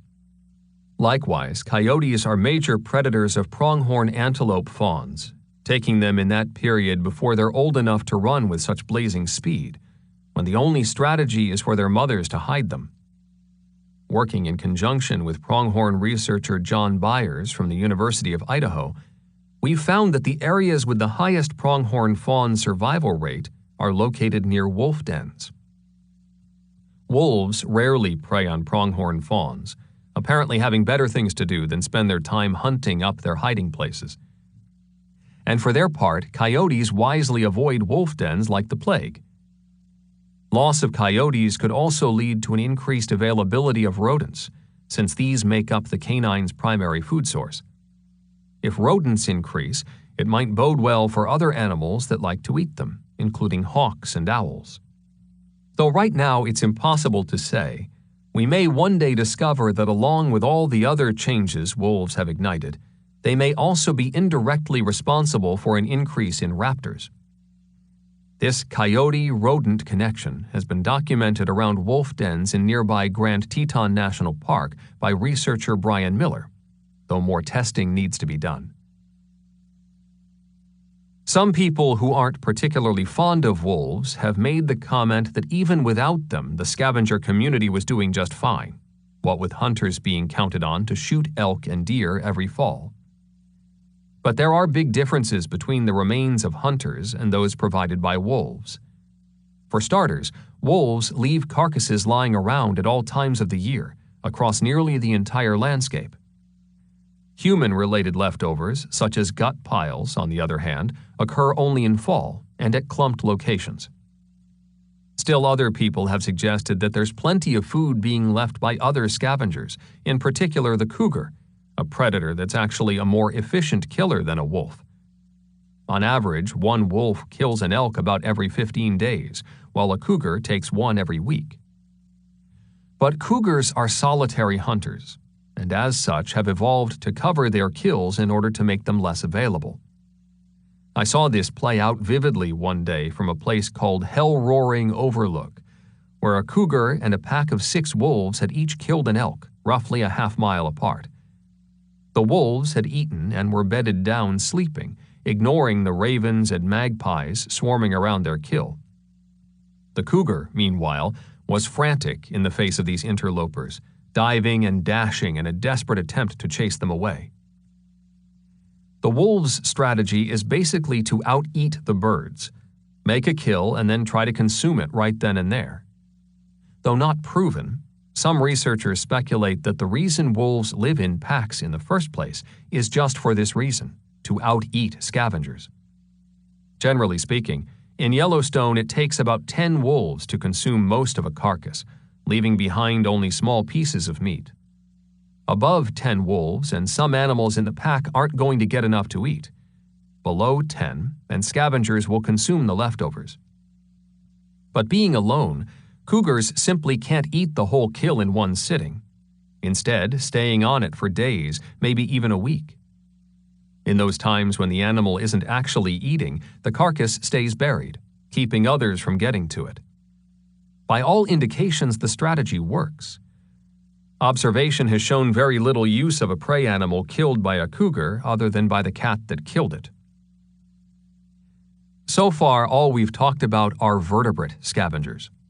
But once all the aforementioned animals have had their turn, and several others not mentioned, the invertebrates take over, especially beetles. And what the beetles don't get leaches into the soil in the form of nutrients. So many nutrients, in fact, that a study on the Konza Prairie Reserve in Kansas found that carcasses contributed more nutrients to the soil than did either feces or urine. While this hasn't been tested enough to be universally accepted, it seems likely that the kills wolves leave on the landscape are a solid source of nutrients for the functioning of the system. All of this simply because wolves killed an elk. In that sense, the death isn't merely an end, but a beginning. The diversity wolves help support means a healthier, more resilient system. If we have all the parts of this ecosystem, says John Varley, then, as Aldo Leopold said, it should function better. To the extent we're able to know, the wolf has restored the prehistoric and historic biodiversity of Yellowstone. And in all the lower 48 states, this is the only little scrap of land where that claim can be made. Indeed, if we're to take seriously the long-standing policy of the National Park Service to restore natural conditions, it would be hard to imagine a better way to achieve it than through the restoration of the wolf. Over the past several years, perhaps the biggest mental challenge for those of us involved with this project has been grappling with claims that wolves are wholly responsible for declines in the northern Yellowstone elk herd, which now stands at roughly 5,000 animals, down from almost 20,000 in the early 1990s. Adding fuel to the fire was scientific research from 2002 documenting drops in the survival rate of elk calves, known as the recruitment rate, a trend suggesting that elk numbers may at least in the short term stay lower than they were a decade ago. But historically, we've always seen great fluctuations in elk numbers in Yellowstone, even when no wolves were present. What's more, population monitoring suggests the decline of the northern elk herd began well before wolves hit the ground. It's not that wolves don't play a role in such fluctuations, because they clearly do. But they're just one part of the story, along with factors like drought, harsh winters, and human hunting. As discussed, 7 out of 8 elk herds in Yellowstone leave the national park every winter, at which point most are fair game for hunters. But beyond all that, there's something strange about this sudden panic over a declining elk herd. For more than 3 decades, from 1932 to 1968, elk were regularly hunted by park rangers in order to protect the resource from overgrazing and overbrowsing. With the end of those artificial control actions, along with the discovery of new wintering areas north of the park, by 1992, the population had swelled to a staggering 20,000 animals. Those high numbers spurred great criticism from both the public as well as some segments of the scientific community, who worried that too many elk were damaging the ecosystem. In part, as a reaction to those concerns, in 1995 and 1996, Montana Fish, Wildlife, and Parks increased the number of cow permits given to elk hunters, a move expressly intended to initiate population declines. How amazing, then, that within just a few years, for no other reason than that wolves are now in the picture, the debate switched from having too many elk in the ecosystem to having too few. In addition to wolves coming back to this landscape, in the past 15 years, other major predators have been on the increase. The population of grizzly bears, a major consumer of elk calves, is considerably higher now than it was in the early 1980s, as is the number of cougars, which again have a significantly better per capita kill rate than do wolves. In all, today there are 6 major elk predators in Greater Yellowstone, forming a multi-carnivore system that will continue to exert a strong influence on their prey. Another significant factor influencing elk populations is weather and climate. One example is the calamitous winter of 1988 to 89, following the catastrophic fires of the previous summer, which burned some 36% of the national park. The 1988 fires, by the way, were an enormous event here in Yellowstone. Hundreds of thousands of acres burned. Smoke poured into the sky, making the normally clear, brilliant days of late summer dark and murky and full of soot. For a time, at least, what had been cool, shaded stands of living conifers were changed into a patchwork of blackened trunks rising out of knee-high, nutrient-rich grasses and forbs. Yet nature reclaimed the world lost in that season in remarkably short order. Except for the age of the timber, and therefore the density, since young trees grow more compactly than do old ones, in most places today you'll find the very same plant communities as before the burn. So far as we can tell, in the grand scheme of things, the fires had little effect on the business of being a wolf. Even more significant was the winter of 1996 to 97, in Yellowstone, one of the most severe of the entire 20th century. Heavy snows in November and December made it tough for elk and other ungulates to move around and find forage. Then around New Year's, typically a very cold time, it started raining, followed soon afterward by temperatures plummeting to well below zero. The heavy snow, then rain, then extreme cold turned the snowpack to concrete, sealing off grasses under a hard shell of ice, a catastrophic situation for ungulates. Before long, both elk and bison began leaving the park in huge numbers, with thousands of elk dying along the way. Nor would many of their calves make it through the winter. Meanwhile, fleeing bison were being rigorously monitored, part of an agreement with the state of Montana to prohibit them from leaving the park due to fears of spreading a disease known as brucellosis to the region's cattle. Out of a population of 4,000 bison, some 1,400 died that winter, 1,100 of them shot at the park boundary. As for the wolves, in late winter of 1997, it seemed they couldn't kill enough elk. Indeed, this was the only year we've documented so-called surplus killing, which refers to wolves taking more than they can immediately eat. Even so, as we continued to watch those carcasses over the next few weeks, many of which did in fact still have meat on them, we saw wolves returning to feed a second and even third time. In truth, some reports of surplus killing stem from people surprising wolves on a kill and thus driving them away, then being incredulous about how little they consumed. Despite a sordid mythology that paints wolves as bloodthirsty killing machines, in the vast majority of cases, a wolf taking everything he can means just plain getting enough to keep going. For every hunt that leads to a kill, a pack endures many times that number of failed attempts. In Yellowstone proper, only 1 out of every 5 attempts is successful. As critical to declining elk numbers as the winter of 1996 to 97 was, possibly more consequential was the record drought that followed, one that by some indications was as bad or worse than the Dust Bowl of the 1930s. At first, the milder winters with less snowfall actually helped ungulates. The low snowpack made travel easier, thereby allowing greater access to forage. But over time, low precipitation, especially during summer, when both the quality and quantity of grass are set for the rest of the year, is a major stress factor. Had such conditions lasted only a year or two, the system would have adjusted. Most soils do tend to store moisture, after all, besides which many grasses are remarkably resistant to drought. But we're talking 6 years of it, one of the longest known dry spells on record. Current computer analyses suggest that given the recent severe drought, significant declines in the northern range elk herd would have occurred even had wolves never been reintroduced.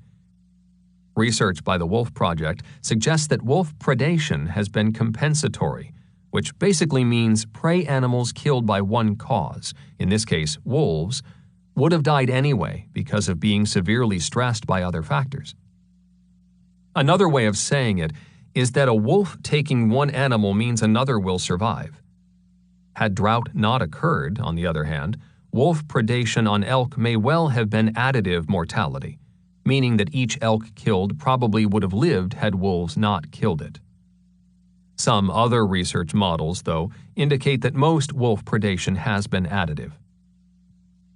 While predicting the cycling of elk populations is a terribly complex task, there seems little doubt that if all the aforementioned factors occur simultaneously, from weather and climate stresses, including severe winters coming back to back, to liberal hunting policies, to high levels of predation, elk may well decline to even lower levels than they are now.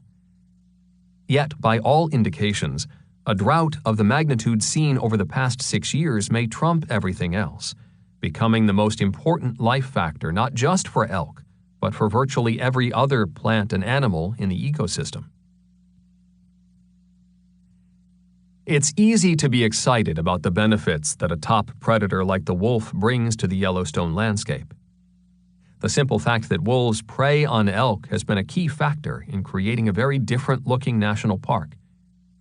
Willow, as we've discussed elsewhere, has in many places returned with bells on, and that has in turn provided habitat for everything from yellow warblers to colonies of beaver. Still, it's important to note that such benefits aren't being realized, nor are they likely to be, on most of the lands outside Yellowstone. This is because the positive effects we've seen here are the result of wolves having achieved what ecologists refer to as natural density. A good way to think of natural density is the number of wolves that can be supported by the biomass of the landscape, or more plainly, the number of deer and elk available for them to eat. Another, perhaps better term would be ecologically effective density. Outside Yellowstone, wolves rarely achieve ecologically effective density because they're continually being killed, either due to livestock-related conflicts or from people hunting or poaching them. It's not that wolves don't have positive impacts elsewhere, including possibly being a check on the spread of dangerous diseases in deer and elk, such as brucellosis and chronic wasting disease.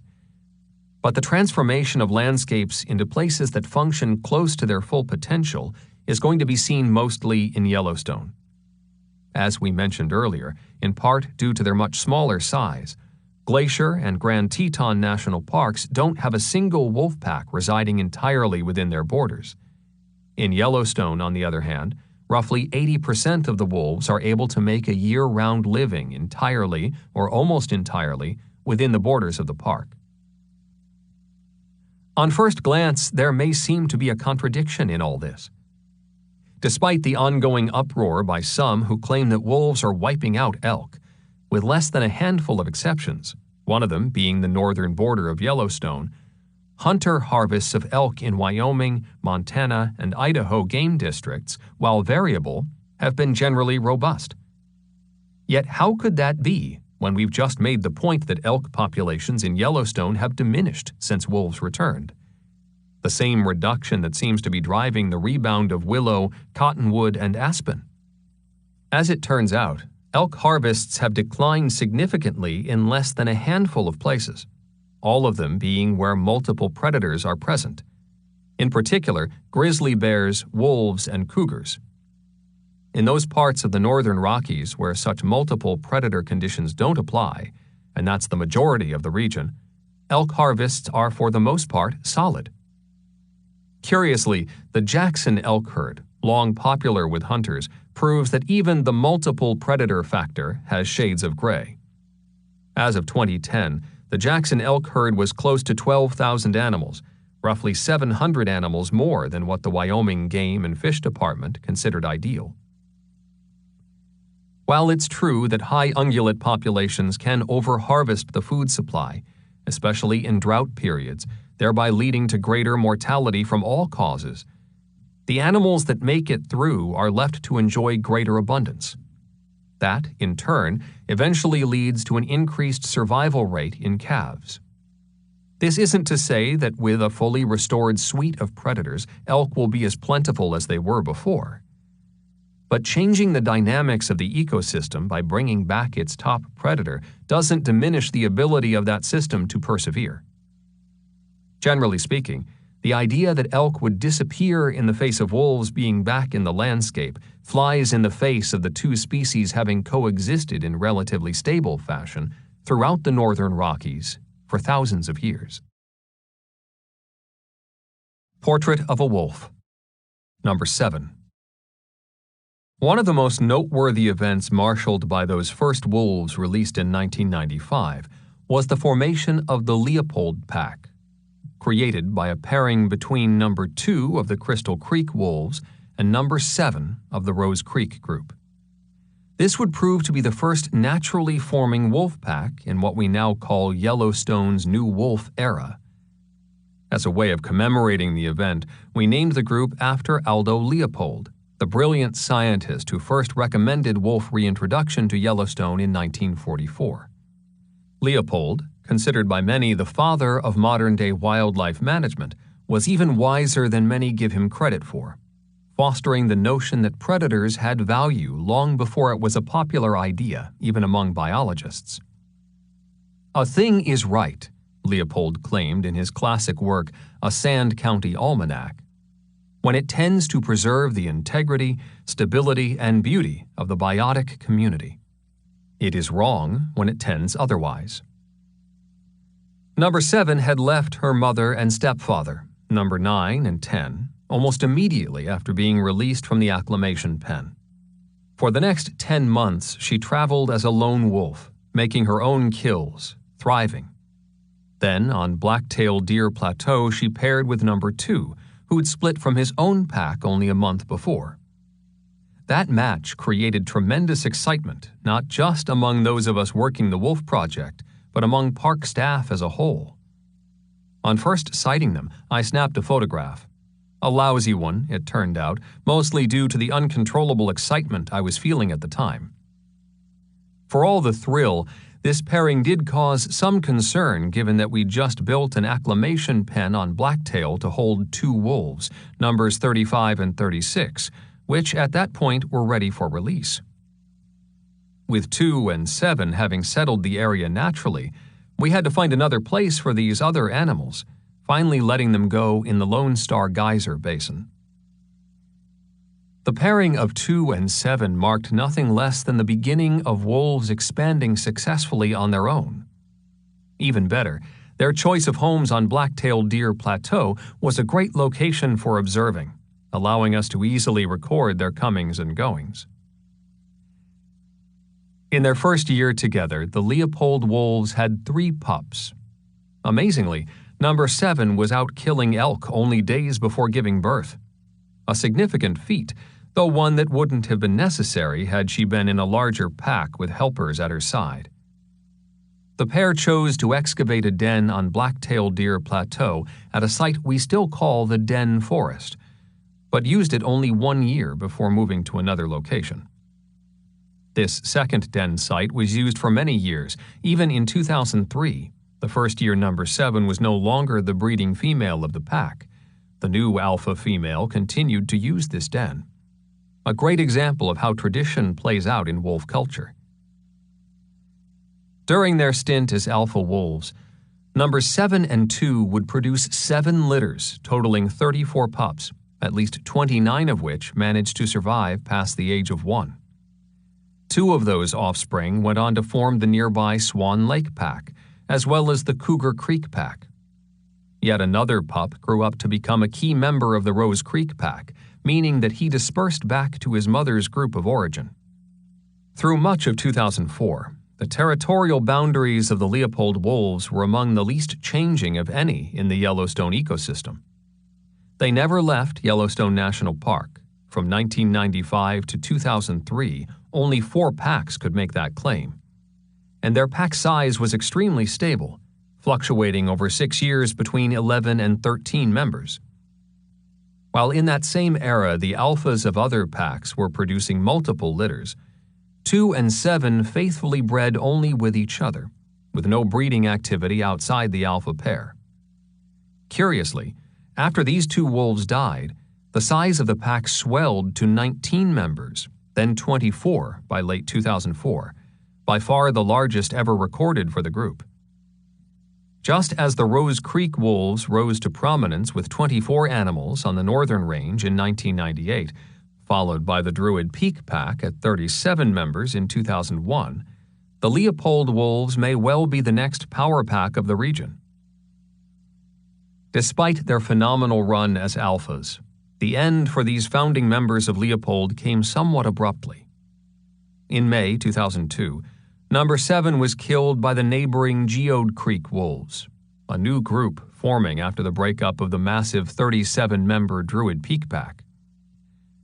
When we found her carcass, it was evident that not only had she given birth to a litter of pups that year, at the time of her death they were about a month old, but that she was still nursing, being several weeks from completing her weaning. Yet, thanks to the communal, family-driven nature of wolves, other females from the pack were quick to come on board and care for the pups, not nursing them, since these other adults wouldn't have been lactating, but still providing food. All 8 survived. As for 7's partner, number 2, after losing his dominant status in the pack, he died in much the same fashion as did his mate, on the last day of 2002, falling at the jaws of the Geode wolves. To signify this changing of the guard, we began referring to this group as Leopold II. They continued to use the same territory, frequenting the same haunts the original pack established back in 1996. In truth, we expected this pack to thrive in this stable, spacious territory for many years. Much to our surprise, though, by 2008, the Leopold pack had crumbled and disappeared. The alpha male had been killed by other wolves, and the alpha female may have been as well. In 2008, every single pup, 25 of them in 3 litters, were killed by distemper. And if all that wasn't enough, several of the remaining wolves became infested with mange, a disorder caused by mites attaching themselves to an animal's fur or skin, causing lesions and fur loss. Indeed, we had the sorry experience of watching one of the surviving members of Leopold wandering off on his own, nearly hairless. Chapter 8. This Feast of Science. To the extent we can ever paint a rich and meaningful portrait of a wolf's life, we have to first understand that its very existence turns around markedly different behaviors at different times of year. Wolves at this latitude breed in February, giving birth in April after a gestation period of about 63 days. From that time on, the animals will spend their summers anchored either to the birthing den or, beginning about a month later, to above-ground den-like locations called rendezvous sites.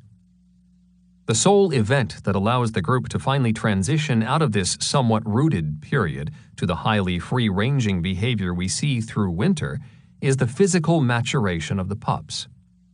As soon as youngsters are capable of traveling with the adults, typically in September or October, the pack begins to move as a unit. While as researchers we invariably end up juggling a variety of investigations, what drives much of our work has to do with figuring out the exact nature of the relationship between wolves and their prey. Historically, across North America, this has been one of the most controversial wildlife management issues ever considered, reflecting the fact that wolves have a lot of influence on prey animals that we humans tend to want for ourselves.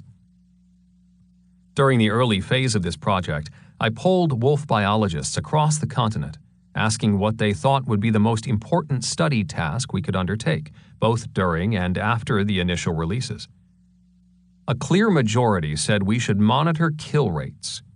In other words, most scientists felt it vital to determine how many prey, or more specifically, the amount of meat ingested per wolf, was occurring over a specific amount of time. With this in mind, the first thing we did was set up a study to determine what kind of prey wolves were choosing, as well as how often they managed to actually make a kill.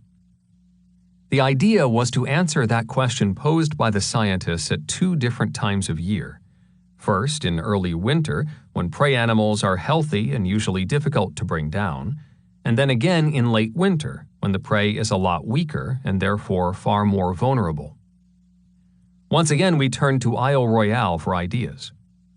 Every year since 1958, from January through early March, researchers there have flown out to the island to carefully monitor wolf-moose interactions. These flights, which occur every day the weather permits, have as one of their main goals to find wolf kills, a task made easier both because moose are large, so the wolves spend a lot of time on each kill, but also by the virtue of the fact that midwinter thaws on the island are rare, which makes it much easier to snow track from the air. But conditions are a lot different in Yellowstone, where mountains and forested ravines make it difficult to track animals from overhead. What's more, winter thaws are much more common here, and along with gusty winds can make snow tracking difficult. Throw in several thousand ungulates, which in their own comings and goings often end up erasing many of the wolf tracks, and you can see that emulating an Isle Royale study, especially without radio collars, would be incredibly challenging, if not impossible. Still, we used the pearl of the Isle Royale idea, flying every day the weather permits, spending much of our time looking for kills. Given that we couldn't sustain the more than 2 months of flying currently being done at Isle Royale, our next task was to come up with a workable research schedule. To help with this part of the equation, we turned to the Brooks Range of Alaska, where biologists Bruce Dale and Lane Adams had come up with the idea of monitoring wolf-killing activity through 30-day study periods, flying every day possible for a single month. Because we needed snow on the ground to aid us in spotting kills, we decided the early winter study should take place from November 15th through December 14th, while our late winter period would go from March 1st through March 30th. Just as on Isle Royale, we named these intensive research periods Winter Study, and they've become an enormously important part of our program. During the course of these periods, we try to reach every wolf kill, except the extremely remote ones, traveling by foot, ski, or horseback, thereby gaining a lot of details not evident from the air. A backbone of our work, here, as with wolf studies in other places, is fixed-wing aircraft, in particular that tried-and-true airplane of the far northern bush, the Piper Super Cub. Capable of carrying only a pilot and passenger, the Super Cub is, for starters, inexpensive to operate. To put it in perspective, flying a Super Cub costs us around $125 per hour, compared to anywhere from $700 to $1,400 per hour for a helicopter. First built in 1952, the model we use, PA-18, is unique among airplanes for the almost unmatchable lift provided by the wing. It's highly maneuverable at slow speeds, can make tight circles, and has proven so safe at low elevations that some people know it as the poor man's helicopter. For all these reasons, probably more North American wildlife research is done from Super Cubs than from any other airplane. Some pilots are so enamored of the Super Cub that it's the only plane they'll fly, leading them to be known by the moniker Cub Pilot. Given how astonishingly visible many of Yellowstone's wolves are from the ground, we also monitor kills by stationing observers there. Actually, packs living close to the highway in the northern portion of the park have proven so easy to watch that observers can determine whether they have a kill on an almost daily basis. This information is ultimately compared with that gathered by the aerial crews. Using both sets of statistics, we then apply a fairly complex mathematical equation to help adjust for human error, as well as to more closely estimate the likely number of kills neither ground nor aerial crews were able to find. If this all sounds like a lot of work, it is, far more than the government has money to pay for. For this reason, each year we assemble an extraordinarily dedicated team of volunteers, 9 people for each and every winter study. Without their assistance, we couldn't pull off the project. Almost to a person, these people dedicate their hearts and souls to the task, giving themselves over to hard work in bitterly cold conditions, the hours often spanning daybreak to dark. Prior to each winter study, we provide a 3-day training session, during which knowledge gets transferred from experienced volunteers to those newly hired. This mix of new and old helpers goes a long way in assuring the data are gathered with a high degree of accuracy. It takes a person about 1 winter study to really get the hang of it. Thankfully, most who come stay on for more than 1 season. We've never once advertised for these positions. Word of mouth, mixed with the intense interest many people have in wolves, has proven more than enough. What we've learned about wolf kill rates, that question so many biologists were curious about, is that on average Yellowstone's wolves kill 1.4 elk per wolf per month in early winter and 2.2 elk per wolf per month late in the season, for an average of 1.8 elk per month across the course of a winter. This means a group of 10 wolves, the average pack size in Yellowstone, takes an elk about every 3rd day in early winter and one about every other day in late winter. Curiously, while from 1995 through 2000 the kill rate on the northern range showed exactly this kind of increase across the winter season, since 2000 such swells haven't occurred. In other words, for some reason the wolves are eating less than they used to.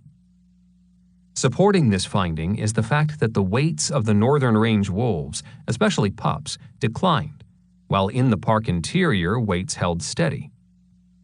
We suspect this had something to do with the region's prolonged drought. It's worth noting that shortly after this book was first published in 2005, wolf kill rates during winter actually declined, dropping by about 1 elk per wolf per month. And yet actual consumption rates didn't decline at all. In other words, even though the number of elk kills had gone down, the wolves were eating the same amount of meat. This is explained by the fact that in the early years wolves were taking more calf elk and old cows. Then, when the region was hit by drought, wolves began taking more bull elk instead, capitalizing on the fact that drought causes big reductions in the nutrition quality of vegetation, and that tends to weaken bull elk.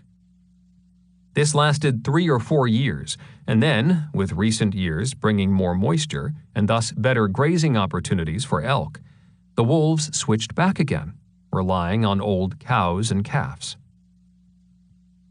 As for the summer months, our research suggests wolves eat roughly 25 to 35% less at that time of year. Some of this summer diet consists of mule deer, which return to the park after having wintered outside its boundaries. Crunch the numbers and you end up with a grand total of about 180 to 190 elk being taken every year by each 10-member pack on the northern range. If we assume that interior wolf packs kill about the same number of elk that the northern range packs do, and we think they do, the number of elk killed every year across Yellowstone would be 3,000 to 3,200. Again, these are ballpark figures. Besides having learned a lot about how many prey animals wolves take, we've also gained a better understanding of how they go about it. Knowledge earned from actually watching them interact with elk and bison. Once again, initially we didn't think such insights would be available to us, given that elsewhere in North America wolf attacks on prey are rarely witnessed. In his 35 years on Isle Royale, for example, Rolf Peterson has seen only 6 kills. Compare that to the past decade in Yellowstone, where collectively we've seen more than 100.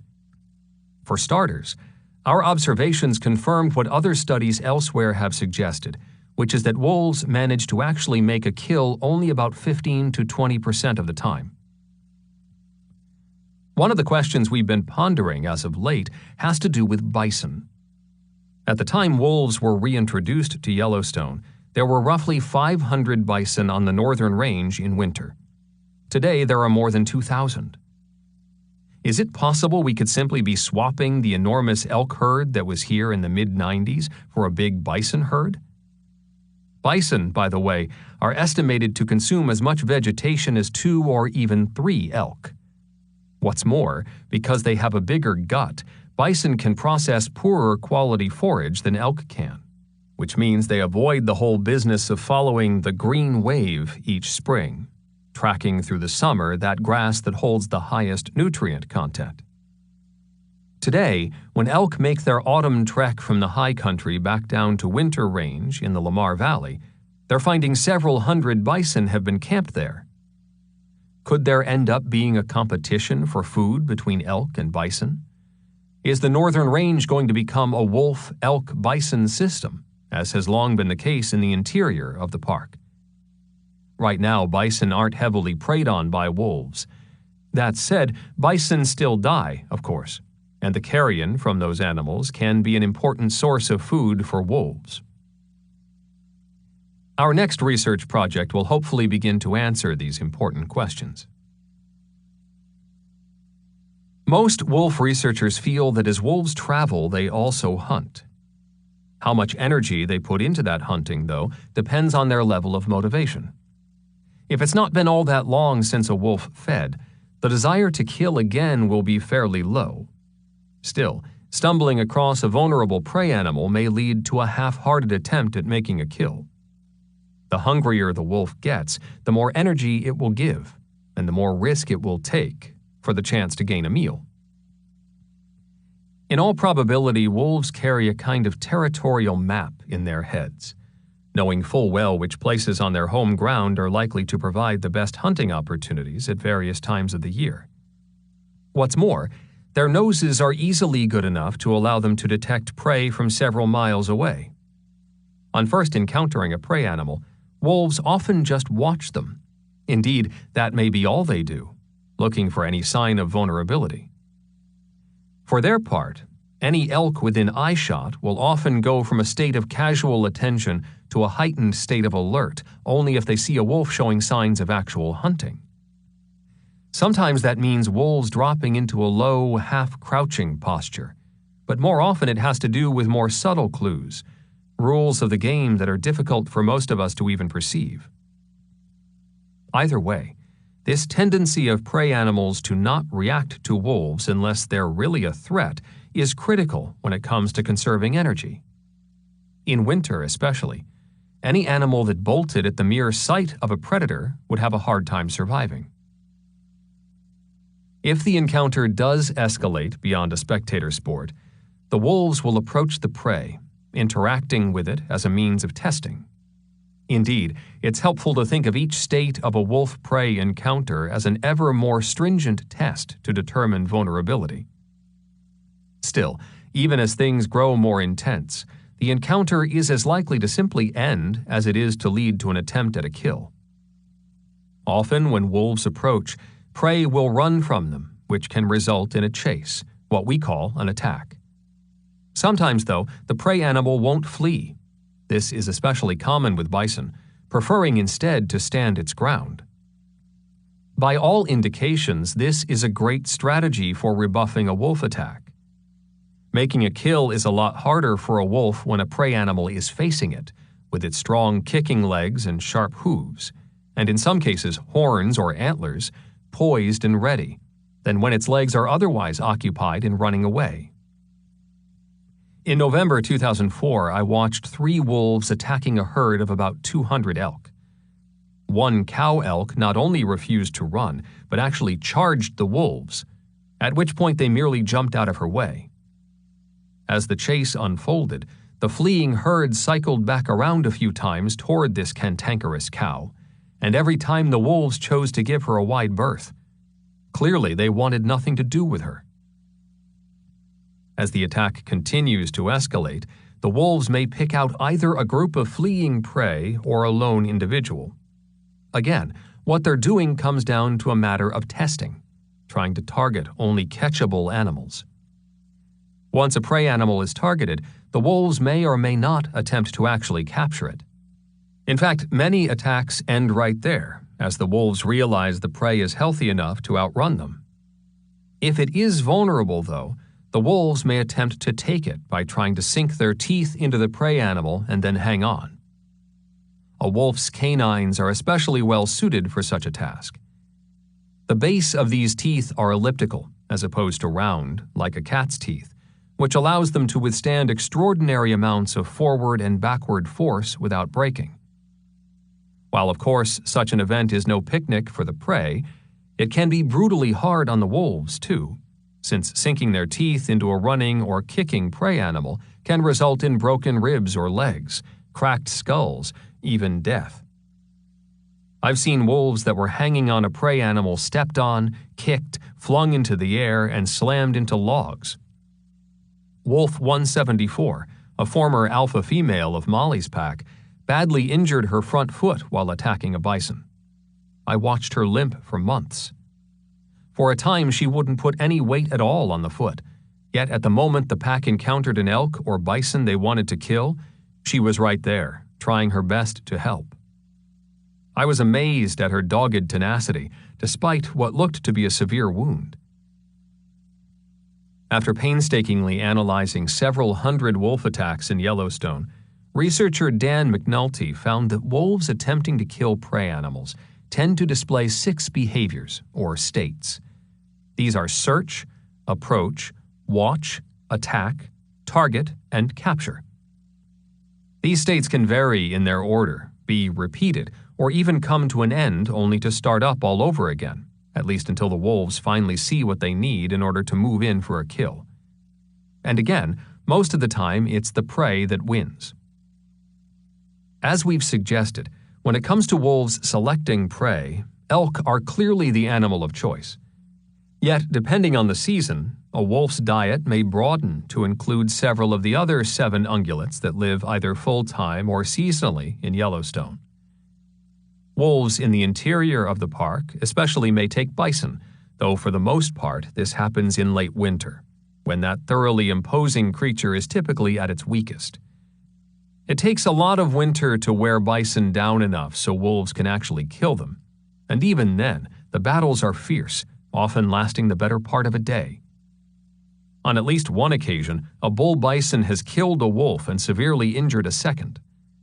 Twice we've seen wolves thrown through the air like sacks of potatoes, once courtesy of a bison's horns, the other by means of a hard kick from a hind leg.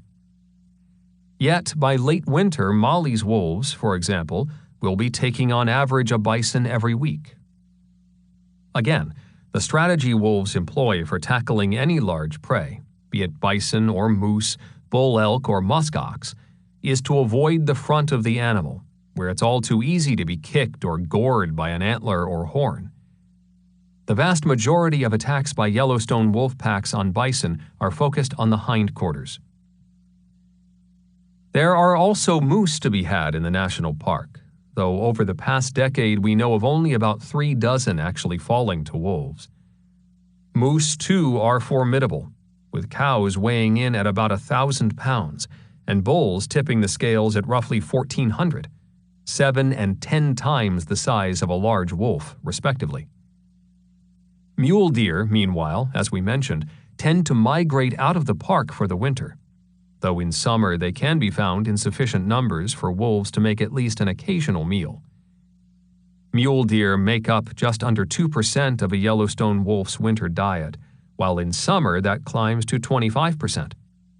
A figure we determined by studying scats found around den sites. On the other hand, there are relatively few white-tailed deer in Yellowstone. So far, we've failed to record a single one being taken by wolves. Finally, we know of wolves taking only 2 bighorn sheep and 2 mountain goats, that low number reflecting the fact that both of these creatures can easily scamper across terrain completely unnavigable to most predators. No matter how many different prey animals might be available, wolves typically have a primary choice, which, again, in the case of Yellowstone, is elk. What the wolves might do if the day comes when their first choice isn't so readily available is one of the hottest questions in the park today. Some research suggests that as the primary prey base declines, wolf numbers will decline right along with them, the prey numbers leading the predators. Other studies, though, indicate that wolves may switch to other prey, focusing instead on their second choice. Of course, this assumes not only that there are sufficient numbers of that second choice, but also, just as important, that the prey animals are actually vulnerable. In theory, at least, if wolves were able to successfully make such a shift, their numbers might stay higher, and that, in turn, could allow them to continue to exert a bigger effect on their primary prey, the elk. Elk numbers might stay lower, in other words, than if predator and prey populations were dancing to the same ebbs and flows. As winter yields to the warming winds of April, we begin paying special attention to those wolves giving birth to pups, a phase of research called den study. Seeing a wolf den is a pretty hard thing to do. So well concealed are they, and for some packs we never do manage to find them. Still, it's important that we try, especially given the need to manage the area surrounding the sites in a way that protects the wolves from human disturbance. The problem with such field work is that we run the risk of disturbing the wolves at a critical time in their life cycle. To reduce potential problems, we never take up observation positions close to a den, using spotting scopes from locations often more than a mile away. Such precautions aren't always followed in other places. On Canada's Arctic tundra, for example, where suitable den sites are limited and therefore predictable, some biologists conduct capture operations simply by waiting until wolves are denning. Outside the scientific community, at least one canoeing guide service in the region specializes in finding wolves at their dens, then picking up the pups and handing them off to clients. Research is ongoing to determine just how touchy wolves might be about such practices. So far, as with nearly everything else, the results are site-specific and dependent on individual wolf personality. We are also interested in the phenomenon of wolves using the same den over and over, sometimes even after the death of the breeding female who excavated it in the first place, as we saw both with wolf number 7 of the Leopold pack and number 42 of the Druids. From what we've figured so far, about 70% of dens are ones used in the previous year. With the coming of summer, we start the business of counting pups. If finding dens is tough, laying eyes on young pups can be harder still. We're never quite sure if our counts are accurate. Among other things, there can always be a pup or two hiding in the den while others are out frolicking, which means it's difficult to make accurate estimates of early pup mortality. Those we do spot are often in full-blown puppy mode, biting the tails of adults, wrestling with each other in great tumbles of fur, leaping into the air for no apparent reason other than it's a whole lot of fun. This penchant for play will continue well through the summer, from youngsters tossing pieces of carcass into the air and catching them like frisbees, to entire families sliding down remnant patches of snow.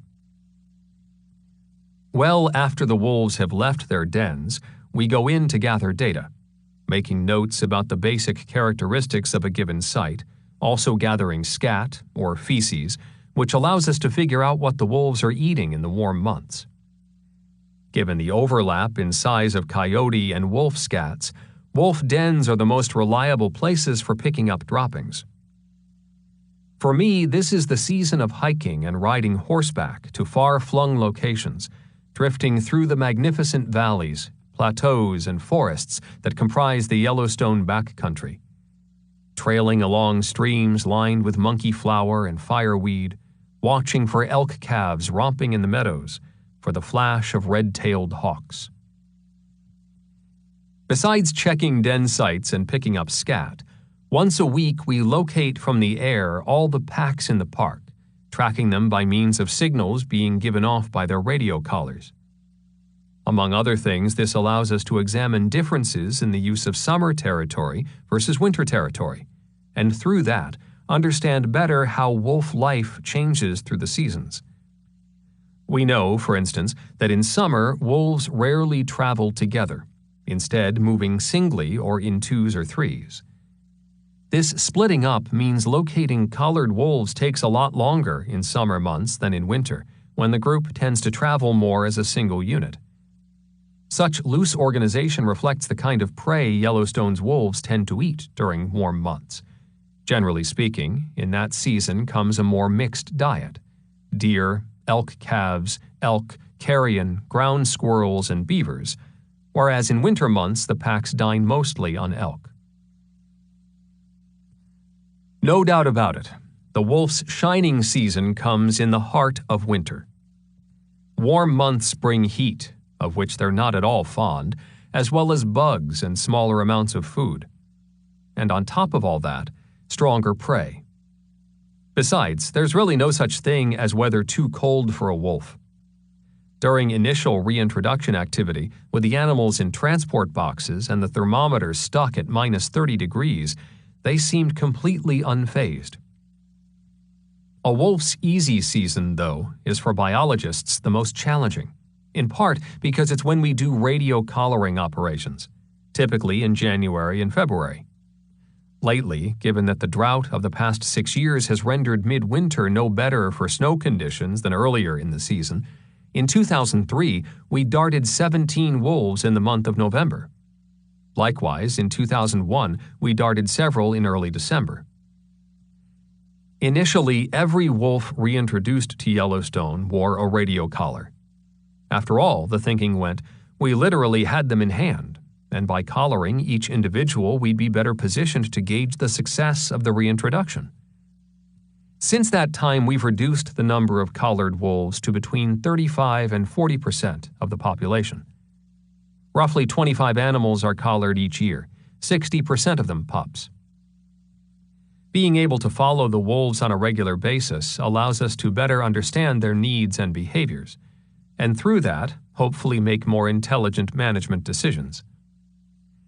Collaring remains an ongoing priority both because batteries wear down after a time, but also because there are always animals dispersing, some going on to start other packs. We now have in place guidelines that prevent us from collaring more than 50% of the wolves in any given pack. In addition, ear tags, while used in many wildlife studies around the country, are intentionally not used on Yellowstone's wolves. Both decisions reflect the fact that many visitors enjoy wild animals looking wild, with no evidence of humans having meddled in their lives. While we continue to place a high priority on gathering scientific information, so too do we need to be concerned about preserving the aesthetics of wild nature. Make no mistake about it, catching a wolf isn't an easy feat. Just keeping up to date with collar losses through death and dispersal can be demanding. Capture's on my mind most of the year. On some days I look forward to it, but other times I dread it. Not because of the work, but because of the stresses of wanting to do it safely, not to mention within budget. While flying around in a helicopter, used in conjunction with the Piper Super Cub, and then handling wolves offers great scientific opportunity, issues of logistics, weather, and general risk, not to mention the cunning nature of the wolves themselves, make for challenging days. Still, once aloft in the helicopter, strapped in with the door off and darting rifle in hand, scanning the wild landscape playing out below, I'm there 100%. Picking out a wolf to catch, hearing the sound of helicopter blades ripping and clawing at the air, in those moments absolutely nothing else calls for my attention. And these days, that's a pretty remarkable place to be. Once wolves have been chased by a helicopter during a darting operation, they become awfully clever at avoiding us the next time. Which is why it's extremely hard to capture the same wolf twice. On top of that, helicopter darting was developed in the north, on lands without trees. But much of Yellowstone has plenty of timber, and at the point the wolves reach it, they win, a fact they're clearly aware of. The Chief Joseph pack especially shows uncanny skill at this kind of maneuvering. Many a time I've hovered over them in a helicopter while they stood in the trees and looked up at me, seemingly defiant. On the other hand, we have as a goal to always chase the wolves as little as possible to achieve an acceptable degree of collaring. Not only do we want to avoid bothering wolves more than we have to, or, for that matter, provide them with a free education on how to avoid helicopters, but we also don't want to ruin for visitors the blissful quietude of Yellowstone. That said, the effort to protect the peace and quiet of the park isn't without trade-offs. In 2005, for example, we reduced our summer overflight schedule by 40%. As previously mentioned, we had a record level of mortality in radio-collared adults. Less frequent overflights meant that by the time we got to the carcasses, they were infested with maggots, preventing us from doing autopsies to determine cause of death. With other capture methods like trapping, the animal may lie alone, sometimes for hours, before someone reaches it. Darting allows us to tend to it right away. When a gunner hits a wolf with a dart, the helicopter immediately peels off, allowing the animal time to go down without any extra anxiety. Likewise, as collars are being placed around a wolf's neck, vital signs are continuously monitored. Nor will we leave an area until we know the animal is up and about again, a policy that sometimes requires leaving spotters on the ground some distance away, watching for the animals to rouse. People often ask if this kind of handling might result in wolves becoming habituated to humans, in turn causing them to get into trouble in nearby communities or on cattle and sheep ranches. But as we mentioned earlier, wolves aren't just naturally wary, but lacking someone actually feeding them, are terrifically difficult to habituate.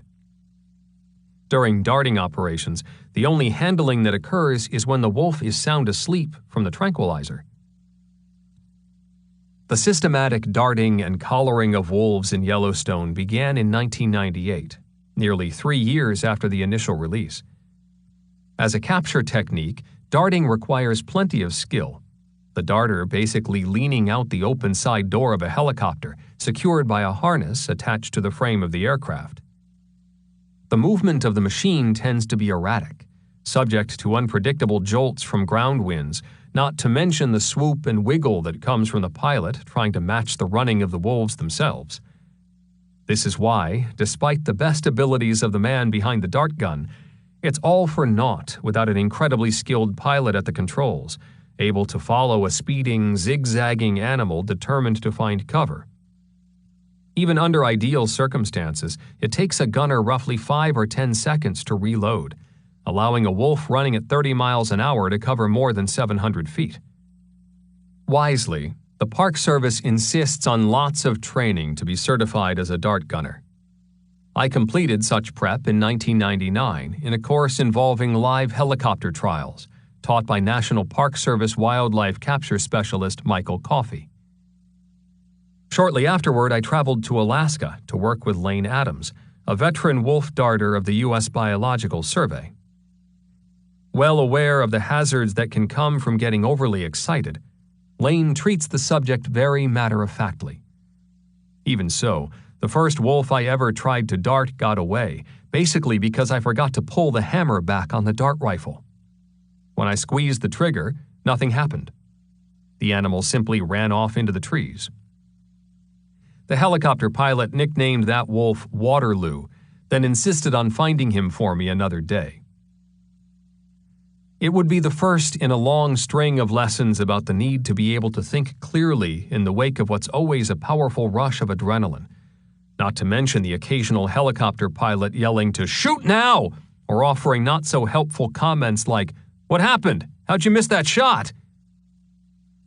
I also learned a lot from U.S. Fish and Wildlife Service biologist Carter Niemeyer, who by the time I got my feet wet had already darted several hundred wolves in the lower 48. For a couple years we worked alongside each other, taking turns at the gun, routinely bantering back and forth about who was doing a better job and taking more difficult shots. A kind of friendly jabbing that allowed me to keep the pressure in check. Ed Bangs, wolf recovery coordinator for the Northern Rockies, also was extremely helpful in the darting department. Before actually climbing aboard the helicopter and putting my finger on the trigger of a darting rifle, I spent literally hundreds of hours flying in the spotter plane. Cruising some 1,500 feet above the ground, spotters, as mentioned earlier, are the eyes of the project, the ones who actually find the wolves for the darter. Spotters also keep a darted wolf in sight, so that when the drug finally takes effect, the helicopter can easily find the animal, pick it up, and take it to the people responsible for processing. While all this is going on, the plane also stays in touch with headquarters, calling in every 15 minutes, allowing us, among other things, to keep abreast of developing weather. More often than not, the pilot of that yellow Piper Super Cub in the skies above Yellowstone is Roger Stradley. Not just a superb pilot, but so well attuned to every aspect of the operation that we long ago started referring to him as General Stradley, or just plain the General. Taught by his father, a World War II flight instructor, Roger's been flying Yellowstone since 1952 and knows so well every creek, lake, mountain, ridge, and plateau that long ago I stopped even bringing a map. At this point, he's got roughly 50,000 hours in this type of plane, and the way he flies gives life to the old saying that you don't really fly a Super Cub, you strap it on. When weather moves in on us, especially wind, Roger has a handle on where he can go to get us out of it. Some mountain passes or valleys work better than others, depending on the conditions, and he knows them all. 16 years of wolf research in Yellowstone have brought plenty of excitement, especially during collaring operations. I recall in particular November of 2003, a time of year in the northern climates I'd grown to love, when the occasional brilliant sunny day slips in between the gray and wind and cold. It was to be our earliest starting date for collaring operations, the previous record having been December 10th. On our list of most wanted for the day was the Geode Creek pack, which by that point was down to just one collar for the entire group. Other targets we were hoping for included members of the Molly and Nez Perce packs, the latter wolves being especially challenging, given that they rarely presented themselves in places where they could easily be darted. Giving us hope on that first day was the fact that Roger Stradley, piloting the spotter plane, had found both packs out in the open, Nez Perce working the sprawling expanses of the Hayden Valley, and Molly's in that part of the Pelican Valley not heavily forested. At the controls of the darting helicopter was an outstanding pilot, Gary Brennan of Hawkins and Powers Aviation, working a Jet Long Ranger 3, an aircraft with a lot more oomph than some other models, which I never appreciated more than when we were dangling a paltry 100 feet or so above the ground. We left the airport at Gardner, headed first for Pelican, eager to reach Molly's wolves since only the two alphas of that pack were collared, and the batteries were getting old. Just as we were getting ready to leave, though, the general radioed from the spotter plane and changed plans, diverting us to the Hayden Valley to get the Nez Perce pack instead. The call was confusing, what with, to my mind, Molly's being the bigger priority. But radio transmissions are never a good place for lengthy discussions, not only because words routinely end up cut or garbled, but because there's a need to not tie up the airwaves. I'd learned later that fog had rolled into the Pelican Valley, making work there impossible. Roger's plan was to complete the collaring of Nez Perce first, at which point he hoped the weather in Pelican would improve. This was my first darting trip of the year, so I was feeling a little rusty, full of early season jitters. While the Nez Perce wolves remained out in the open, I knew I'd have only one chance before they hit the trees, sending us back home to try again another day. Complicating matters was that there was only about an 8-inch layer of snow, not enough to slow the wolves down, leaving them fast-moving targets filled with plenty of juke and jive. Greyhounds, we sometimes call them in these conditions, speeding dogs that make landing a tranquilizer dart a tough proposition. Thanks, though, to some skillful piloting, we quickly darted 4 members of the pack, including the old, grizzled-looking alpha female, number 48, whose radio collar batteries were already dead. Also darted that day was number 340, a 2 to 3-year-old female who later that winter would take off to form her own pack near Old Faithful, a group now known as the Biscuit Basin Pack. Yet when it came time to try for alpha male number 72, whose collar also needed replacing, I missed badly. By this time the fog had lifted in Pelican Valley, and we headed over to try our luck with Molly's pack. We knew this would be a different operation altogether. Both alphas were old, all too familiar with the darting drill, which meant they'd waste little time hustling for cover. Sure enough, even before we entered the outer edges of the Pelican Valley, they were up and running for the trees, all but two ignoring the hovering helicopter. One of those who paused for a second look was an enormous male, number 194, last captured 4 years earlier, now wearing a collar with dead batteries. His sheer size reduced his capacity for fancy maneuvering, which allowed us to get a dart into him fairly quickly. The second animal was an uncollared pup, a lot more agile than big old number 194, but whose inexperience led him to make the mistake of running into the open, where we were able to quickly dart him. We called the general in the spotter plane, and he told us that was it. There were no more wolves in the open. All things considered, not a bad start to the darting season.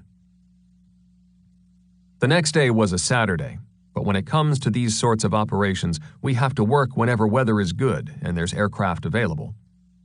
What we needed was one of those rare November gifts I'm so fond of, a clear day with low winds, which is just what we got. As usual, the general was out early, locating the geode pack in a perfect spot. We needed geode. They were a key pack, living in the middle of wolves and grizzlies, with cougars, coyotes, elk, bison, and deer. Tracking them, in other words, would allow us to learn not just about their movements, but also about how they were interacting with these other species. As of that morning, we had only one member of the pack collared, alpha female number 106, whom we'd caught the previous year. Number 106, as you may recall, had been a low-ranking member of the Druid pack during that fateful brawl between number 42, the so-called Cinderella wolf, and her super-aggressive sister, number 40. Following 40's death, 106 would come into her own, proving herself an exceptionally skilled hunter. The general knew how much we needed collars on this group, and there was an edge of excitement in his voice that left the rest of us amped up and ready to go. When we arrived, Roger had us set the copter down and wait. Since his earlier radio transmission, the wolves had moved into a herd of elk. We're chasing them, trying to make a kill. He was having trouble sorting things out, didn't know how to direct us, what with wolves and elk running every which way. When we finally headed in, we discovered the wolves hadn't actually made a kill, that the elk had run off. This was a bit of a relief, given that we try to avoid ever running elk with the helicopter. With the general cruising high above in the Super Cub, barking out landmarks to guide us in, we quickly spotted 6 members of the pack against the snow. Gary picked out a big gray, got me in for a good shot, and we had our first wolf. In quick succession, he maneuvered in on another gray, and once again we hit pay dirt. Off in the distance, we saw a black wolf running away, and we decided to go after it. I knew this wolf, number 353, the only black member of the group, a small female that had been with the pack for about a year. Females, by the way, tend to be fast runners, much faster than males, not only because they're somewhat smaller and therefore more agile, traits that make them great hunters, but also because they tend not to hesitate. Males, by contrast, seem more tuned in to defending territory, rather like a male lion who only looks after ground and leaves the hunting to the females. During darting operations, there are times when males will actually turn and look at the oncoming helicopter, ready to take it on if need be, or at least think about taking it on, which tends to give us the split-second advantage we need to dart them. This little black female had turned on the jets, wasting no time running for broken, rocky country across a mere couple inches of snow. Despite the low probability of capture, we flew along with her, just in case she made a mistake, which is just what happened. Despite having beat us to the punch at the last minute, she dove underneath a boulder the size of a small house. At first, I thought that was it. We were finished. But then I heard Gary say, "We got her." And the next thing I knew, he was scouting out a place to land. "She's in a hole," he explained. "Go in and see if you can dart her from the ground." A minute later, I hopped out of the helicopter while Gary took off again to transport the 2 wolves we'd already darted back to the handling crew to begin processing and collaring. When I walked up to the rock and looked down into that hole, All I could see were the wolf's eyes, blinking at me out of the blackness. There was a light snow falling. To avoid unnecessary injury, it's important not to dart an animal from too close, so I had to back up some 50 feet up a slight hill. All the while, those blinking eyes were on me, staring intently, though she made no attempt to run for it. I was back as far as I could be to still keep her in my sights, but even at that distance, I wanted to make doubly sure my shot placement was perfect, hitting her in a fleshy part of her hindquarter. Yet all I had to go on was the shine of her eyes. I pulled the dart rifle up to my shoulder and aimed to the right, about the distance I thought her rear would be from her face. She lay there with her eyes fixed on me while I held the rifle with my finger on the trigger, the two of us locked for several moments in a mutual gaze. I squeezed the trigger and, psst, out came the dart. She did nothing. There was no acknowledgement that I'd hit her. I couldn't shoot another dart, not wanting to chance giving her a double dose of tranquilizer, though I also wasn't keen on crawling into the hole to confirm that the first shot had hit the mark. My only option seemed to be to sit in that lightly falling snow, waiting a little while longer before reaching down the hole to grab her foot, which would tell me if she was really out. In the end, though, it proved easier than all that. As I sat and watched, I noticed the shine of her eyes slowly disappear, the steady gaze and blinking finally fading to black, signaling that she was indeed asleep. Even so, when the helicopter landed with project biologist Dan Stoller, I wanted to have a backup plan, on the off chance she wasn't drugged after all. I told Dan I was going to load another dart, then stand with the rifle pointed in the direction I figured she would run. Dan, on the other hand, would be the lucky guy to crawl into the hole to fetch her. To be on the safe side, he lightly poked her with a long stick, looking for a response. Nothing. Next, he crawled down and grabbed her leg lightly, again waiting for a response, getting none. Once we were both comfortable that she was indeed sedated, he went in and grabbed her, carefully passing her out to me. Number 353 was safe in hand. Capturing this little female was a lucky break. Her behavior was unique among wolves, and that fact meant new opportunities for us to learn. For one thing, she had a habit of splitting off from the pack for long periods, up to a month at a time, traveling alone. Every time we thought she was going to leave for good, dispersing from the group, she always came back. In April of 2004, she had a litter of pups at the same time as the alpha female, number 106. While the birth of that litter eased her wandering ways somewhat, wolves almost never abandon their pups. Still, she managed to eke out a fair amount of alone time. An important facet of wolf behavior to keep in mind during darting is that if we manage to catch the alpha female first, the alpha male will hang around. The opposite, though, isn't true. Catch the alpha male first, and the alpha female will make tracks, not waiting to see what happens next.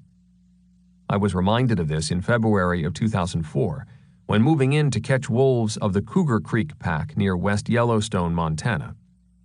We flew in low, crossing over lands burned in the 1988 fires, the timber regenerating as dog hair lodgepole pine, so named because it grows thick, like the hair on a dog's back. We could see the wolves running through the 10 to 15 foot high trees, but branches in the way left us unable to get a shot. At the same time, we had to deal with sucker poles, which are remnant trees from the burn sticking well above the sea of young timber, preventing us from getting low enough in the helicopter for a good shot. Pilot Gary Brennan has a special hatred for sucker poles and was constantly on the lookout for them, a great priority since a single strike would bring us down. As the pursuit unfolded, we spotted all but 2 of the pack of 10 wolves spilling into a gully, headed for what we call Dry Fork of Cougar Creek. The 2 that split off, meanwhile, consisted of a small lead wolf being trailed by a much larger one, undoubtedly a male. No matter what we did, the male simply wouldn't leave her side. Given that February is wolf breeding season in Yellowstone, we quickly surmised that this had to be the alpha pair. So we peeled off from the main group and went in for a closer look. Sure enough, they were both collared. The alpha female, Wolf 151, had first been collared in 1999 while a pup in the Leopold pack. Given that the batteries in these collars last anywhere from 3 to 5 years, hers were almost certain to fail any day. Getting our hands on her and replacing that collar would mean that in all likelihood we'd be able to gather data for her entire life, birth to death. An incredibly rare opportunity for any scientific study. I wasted no time letting Gary know through the voice-activated microphone that this smaller wolf was the one I wanted, and wanted badly. "That's our girl!" I shouted. True to form, at that second, Gary, always up for a challenge, came into his own, calling from a virtual treasure of helicopter experience dating all the way back to the Gulf War. His attention firmly fixed on the female now lunging through deep snow, Gary threaded a safe route for me to stick a dart neatly into her butt in a single shot. In all honesty, as thrilling as such moments are, I tend to enjoy the aftermath of captured wolves more than the darting itself. Though I actually studied and watched wolves for 20 years before I ever darted one, seeing this side of the animal has been completely new and highly revealing. Their beauty alone, which reveals itself well at such close quarters, is to me nothing short of remarkable. Through handling, a scientist has a chance to become intimately familiar with what he's studying, able to learn in a much more intuitive fashion.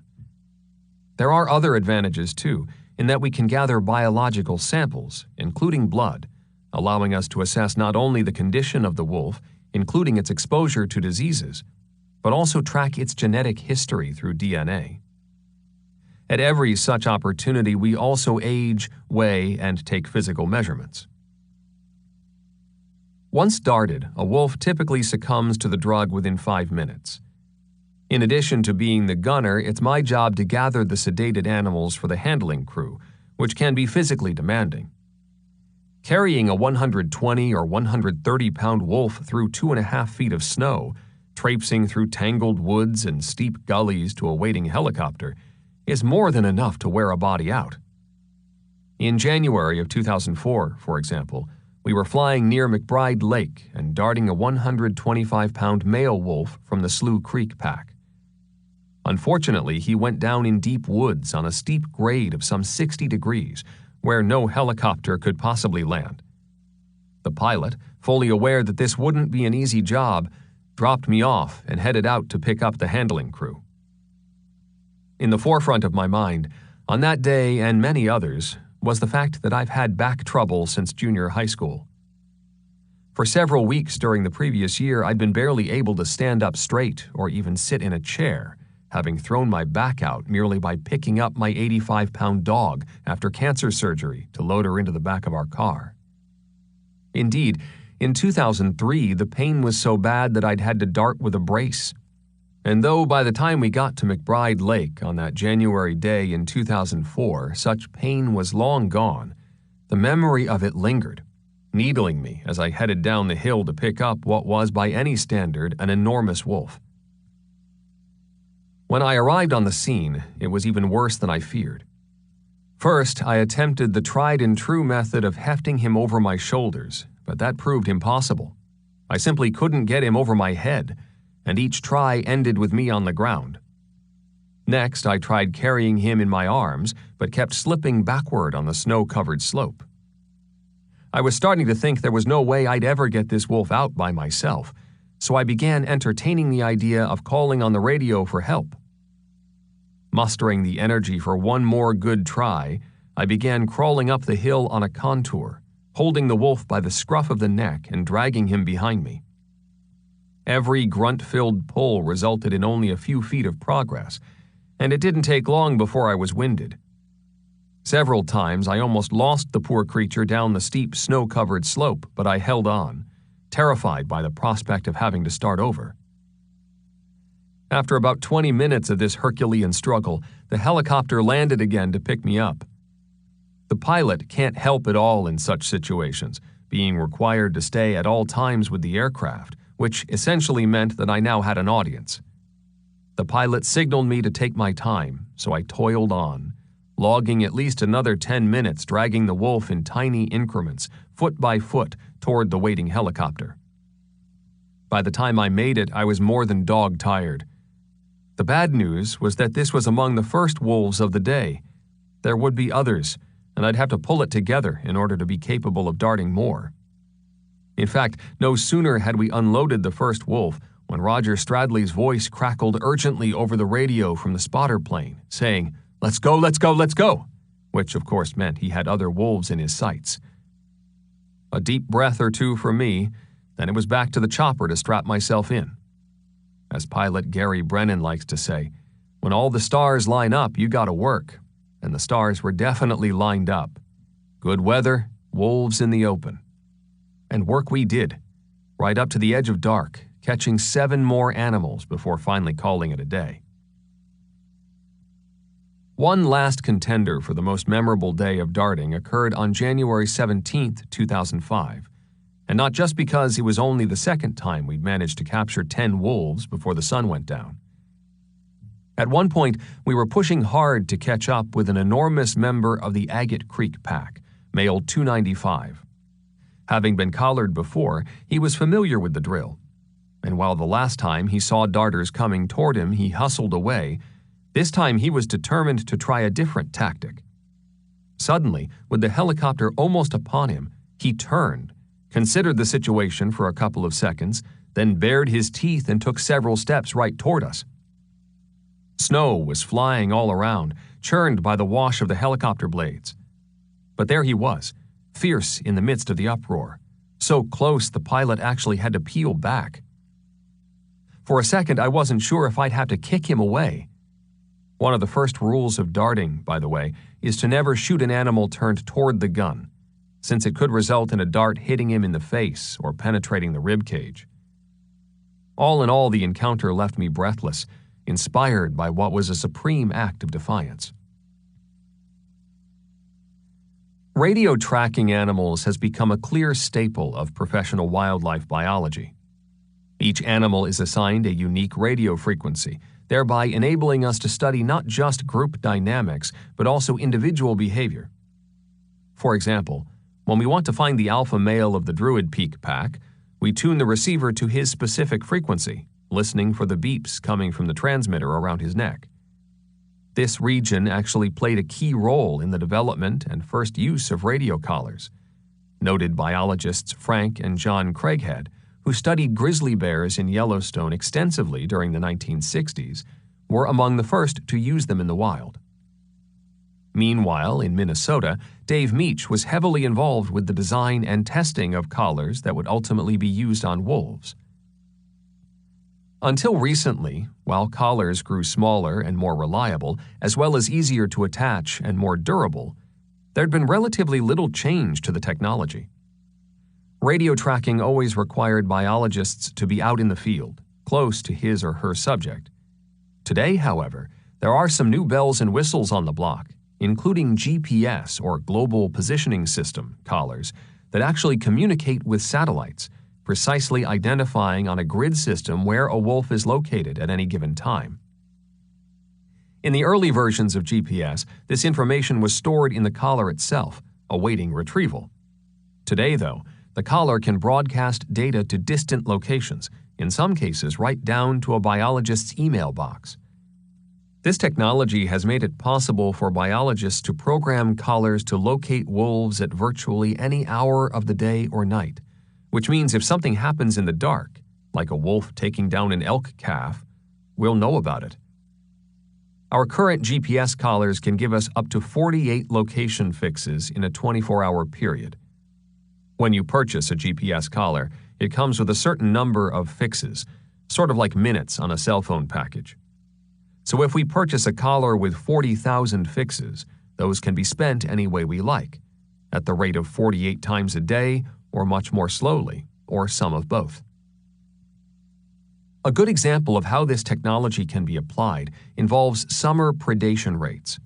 In other words, what and how often wolves eat in the warm months. As mentioned earlier, during this season wolves are harder to spot, both because they've broken up into smaller hunting groups and because those groups are focused on smaller prey, which in turn makes kill sites harder to detect. Such problems can be solved at least in part with GPS collars, since they allow locations to be determined without anyone actually being there. During the summer of 2004, we fitted 2 wolves in 2 different packs with GPS collars, a yearling male from the Geode Creek pack and a yearling female from Druid Peak, each device programmed to locate the wolves 40 times each day. While we actually placed the collar in January, we were able to program it to not begin establishing those locations until May and June, thereby saving battery power in the intervening months. When the summer study period was over, we could send a signal to the collar, causing it to detach from the wolf. Once detached, we were then able to track the signal and retrieve the collar, at which point we could download any remaining data. Or at least that was the way it was supposed to go. Unfortunately, on this one, unbeknownst to us, we ended up providing the manufacturer with some much-needed field testing. Our basic plan was to download locations every week and then hike to clusters of established points on the ground to see what was there, why the wolf may have been spending time in that particular location. But we didn't yet know how to calibrate our searches. In other words, would 2 hours at one spot constitute a kill, or would that event typically require more than 2 hours? As time went on, it became obvious that we'd have to examine many different clusters before we could get a decent feel for how long a wolf spent at any given site, understanding that taking an elk calf requires a lot less time than does a bull elk. Unfortunately, the yearling female from the Druid Peak pack we'd chosen for the study ended up being bred that year. This meant our predation study was a bust for this wolf, since rearing pups meant she'd be foregoing hunting activity, instead staying close to the den for a good 6 weeks after giving birth. This reduced our project to a single male, a 2-year-old in the Geode Creek pack. Happily, his pack's territory was more accessible to us than that of Druid Peak, which made hiking to all these clusters a much more reasonable proposition. More importantly, the Geode Creek pack wasn't all that large. A big pack would mean many small hunting groups, and to get an accurate picture of what the pack was doing, all units would have to be tracked. But Geode Creek's smaller size, just 6 animals, meant the pack would splinter into fewer hunting groups, which in turn meant that the one individual we'd collared would better represent what the entire pack was doing. Indeed, most of the time there was probably only one hunting unit, given that 2 of the members were breeding females who wouldn't be hunting much in early summer. That left only 4 to account for, and on a few occasions we observed them all hunting together. Through May and June, the collar worked like a charm. Dan Stoller, the project biologist leading the study, downloaded from it every week, plotted clusters on the computer, then hiked to each place where the wolf had spent more than 2 hours. This was an amazing effort, and Matt Metz, Janice Stroud, and Katie Yale worked almost non-stop to help pull it off, while Emily Almberg helped out when she wasn't monitoring both wolves and people in Lamar Valley. Since 2005, Matt Metz has taken over a great deal of the research involving GPS collars. What we learned is that wolves do in fact eat less in summer, just as many researchers had hypothesized. The frequency of their kills dropped by about 25% compared to winter. Furthermore, and contrary to what many had supposed, wolf predation did not switch exclusively to elk calves, but rather calves were taken only as the opportunity presented itself. This alone was a valuable finding, given that some people had been suggesting wolves were all but wiping out elk calves soon after they were born. By 2011, our use of GPS technology had grown considerably. During the months of May, June, and July, we now program the GPS collars to give us maximum input, which is 48 fixes a day. If 2 or more of these fixes are located in the same place, meaning there's more than one wolf there, we start hiking. By the end of a given summer, the crew will have walked nearly 1,000 miles, a perfect combination, if you will, of a powerful new technology combined with old-school getting out to see it with your own eyes. In time, GPS will no doubt allow us to ask more far-reaching questions. For instance, by placing high-frequency GPS collars on other carnivores, such as black bears, grizzly bears, or cougars, and then programming each collar to send data on the same schedule, we might learn a lot about how different species interact with one another.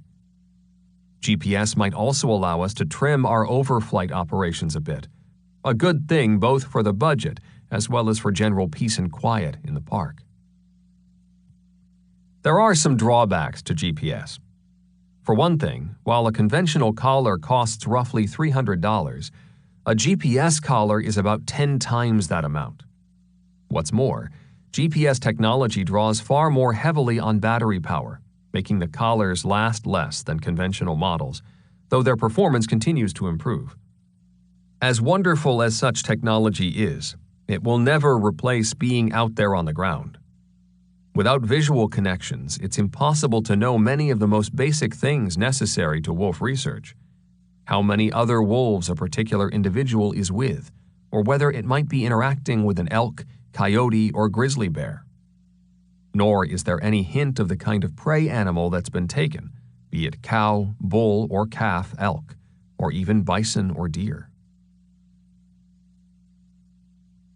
Finally, when it comes to science, it's important to say a little more about climate change, a topic that's received more and more attention here in Yellowstone since wolves were first reintroduced in 1995 and 1996. That a shifting climate is having effects on the national park, there can be no doubt, providing challenging circumstances for trees, grasses, birds of prey, grizzly bears, wolves, and ungulates like moose and elk, as well as a whole host of other species. Prolonged drought and increased temperatures have both warmed and diminished trout spawning streams, for example, adding yet another stress to a fish already struggling against the predation of the non-native lake trout in Yellowstone Lake. Up on the northern range, meanwhile, ponds and wetlands are drying out, resulting in drastic reductions and probably the eventual demise of at least 3 out of 4 amphibian species that have long made homes there. The study of ecology can be said to have spun out of a growing understanding that when we tweak one strand in the web of life, the rest will quiver. What makes climate change so difficult to accurately anticipate is that it tweaks a lot of strands in the web at once. Each of those strands will in turn have its own particular set of responses and subsequent effects. Still, climate research in Yellowstone is growing increasingly sophisticated, allowing us, even if only tentatively, to more clearly imagine the possible effects of climate change on wolves and their primary prey. Let's consider this topic from the perspective of the one animal most important to the survival of wolves in Yellowstone, the Rocky Mountain elk. For a great many centuries, every spring the elk of this region have engaged in a careful vertical migration, following the snow line as it recedes up the mountains, finding along that rising line the very best, most nutritious grazing opportunities. Researchers have recently started referring to this upward unfolding of plant life as the green wave.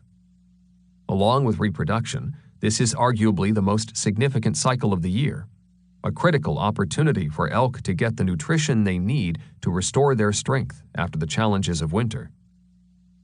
Historically, this greening occurred at lower elevations in March, then proceeded slowly upward, finally burning out in the high-elevation meadows sometime in early August. Today, however, the fuse of this process is both burning faster as well as being extinguished earlier in the year. The opposite of the green wave is known as the brownout, which comes when heat and precipitation levels are such that the plant stops producing biomass. If the green wave is moving faster, it's also true that brownout is coming earlier. As you might imagine, there's no surer way to cause change in an ecosystem than to alter the basic food source of that system, which in Yellowstone consists of grass, as well as the leaves and stems of woody plants like willow and aspen. Consider for a minute the fact that each autumn, bull elk go through incredible physical struggles to assemble harems for breeding, all while taking in few or no calories. In years when the green wave tends to be on track, bulls are able to make it through those difficult times just fine. In low snow years, on the other hand, which are becoming more and more common, the bulls often go into rut without sufficient strength, in large part because of the green wave, having gone faster and ended sooner. Meanwhile, the wolves have been paying attention. Over the past few years, they've discovered that in the wake of light snow winters, and therefore a compromised green wave, bull elk can end up so exhausted after the rut that they can be successfully hunted, which isn't an option when high-quality food has been plentiful well into August. At the same time, this fact of the green wave fuse burning faster may also prove to have effects on cow elk, who depend greatly on high-nutrition forage in late summer, both to build fat for the winter as well as to be healthy enough in the spring to produce milk for their calves. And that's just the tip of the melting iceberg. There's also the whole phenomenon of elk migration to consider. Migration developed in the first place because it gave animals a longer shot at that green wave, allowing them, by moving to high-elevation meadows, to feed on high-nutrition forage until August. What might happen if the green wave is compromised? In other words, if the rewards of migration begin to shrink? Perhaps we're already seeing clues from the elk around Cody, Wyoming. Research by the University of Wyoming suggests these animals are now staying at low elevations throughout the year, hanging out in cultivated alfalfa fields. And by all appearances, they seem to be doing better than elk still making traditional migrations. If we get to the point where spring treks into the high country no longer offer significant nutritional rewards, then why make them? Why take on a long, difficult journey, much of it with grizzlies and wolves staring your calves in the face, if you don't have to? Is it possible that a movement going on for literally thousands of years is beginning to ebb? If so, what might it mean for hunters? Given that elk are taken in the fall, when they're moving from high ground back to winter range, might there one day be significantly fewer animals available? As ecologist Frank Egler noted more than 35 years ago, ecosystems aren't only more complex than we think, they're more complex than we're even able to think. All this talk of research brings to mind what's become a common dispute in some circles about the practice of science versus that of natural history. From a historical perspective, of course, all early science began with natural history. It was widely understood that before any scientific questions could be asked, it was necessary to have a thorough understanding of the habits and characteristics of your subject. But in recent years, some have been critical of such approaches, concerned that the observation part of the equation could well overshadow critical thinking. Seen through the lens of that concern, a man like Adolph Murie might be seen as merely a natural historian, since much of what he did was to go far afield in Mount McKinley National Park and watch wolves. But Ade, as he was affectionately known, spent countless hours so engaged, in the process witnessing not just wildlife, but wild relationships of all kinds. His widow, Louise Murie McLeod, describes his labor-intensive approach to wildlife watching as the Adolph Murie way. She sometimes went on to describe his dedication with a measure of exasperation. He turned down trips to Africa so he could go back to Alaska. One would have thought 25 summers was enough. Murie's style, patient, slow, noting his observations in a journal instead of on a spreadsheet, is today largely out of vogue. Most modern researchers specialize on tightly focused topics, always on the lookout for short-term results, an approach driven in large part by the institutions that provide grant money for the work, as well as the all-important opportunities for publishing. Yet no matter how much we try to push things, answers to the really big questions reveal themselves very slowly. Wolves, in particular, have been highly circumspect when it comes to showing their hand, proving to be an animal of secrets, living in ecosystems still replete with mysteries. The wolf-moose study on Isle Royale, which is the longest-running carnivore research of its kind in the world, came up with different answers about wolf-moose dynamics in every decade of the study. In other words, the answers coming from Isle Royale depended entirely on which decade you happened to be in when you asked the question. Modern science rests on an insistence that a researcher ask a specific question. Beyond that, some sort of manipulation should be applied, either to the subject or the habitat, preferably with a control site in place. The ultimate ideal would be manipulation with random replication, which means testing your manipulation at more than one site, each of those sites assigned randomly, and at the same time having a control site where nothing is manipulated at all. From a purely scientific perspective, the mainstay of our research here in Yellowstone, using radio collars to track wolves, might be considered only a modest improvement over the kind of plain observation Adolph Murray was so famous for. Yet while this current formula for good science, a mix of manipulation and replication and control sites, makes for a worthy goal, it's nearly impossible to do things this way here in Yellowstone, given that we're talking about wolf-prey systems that span thousands of square miles. Besides, in order to secure what would be considered an adequate sample size, we'd need a lot more wolves than we currently have, or will ever have. In short, though we aspire to conduct the strongest science possible here in Yellowstone, we'll likely always fall somewhat short. While doing our best to meet modern scientific protocols, I feel it's also worth recalling what's best about natural history, going out into the environment and obtaining direct experience through observation, then drawing conclusions from what you see. In that sense, we're trying to be both scientists and naturalists, embracing not just our best researchers, but also those men and women living in the stream of people like John Burroughs and John Muir. Population dynamics matter, but then so do individual narratives. For this reason, we'll continue to work hard to keep the Yellowstone wolf reintroduction effort a field-based program, making certain that work plans and ideas flow from the ground up rather than from the office down. Portrait of a Wolf, number 302. Many park visitors got in the habit of referring to him as the Casanova wolf. Park pilot Roger Stradley, meanwhile, who saw 302 many times during our tracking flights together, simply concluded that he was a lover, not a fighter. Unlike most wolves, he was hardly a poster child for monogamy. Yet no matter how you describe him, he was without a doubt one of the most interesting wolves ever to hit the ground in Yellowstone. Born in 2003 to the Leopold Pack on Blacktail Deer Plateau, 302 had a strong start in life. In terms of sheer quality of habitat, the Leopold Pack's territory rivaled that of any on the northern range. It was spacious and stable, with abundant elk and bison in winter, as well as a good population of deer in the summer. Even better, it was remote, having almost none of the human presence that over the years had settled around the packs of the Lamar Valley, making them the most watched wolves in the world.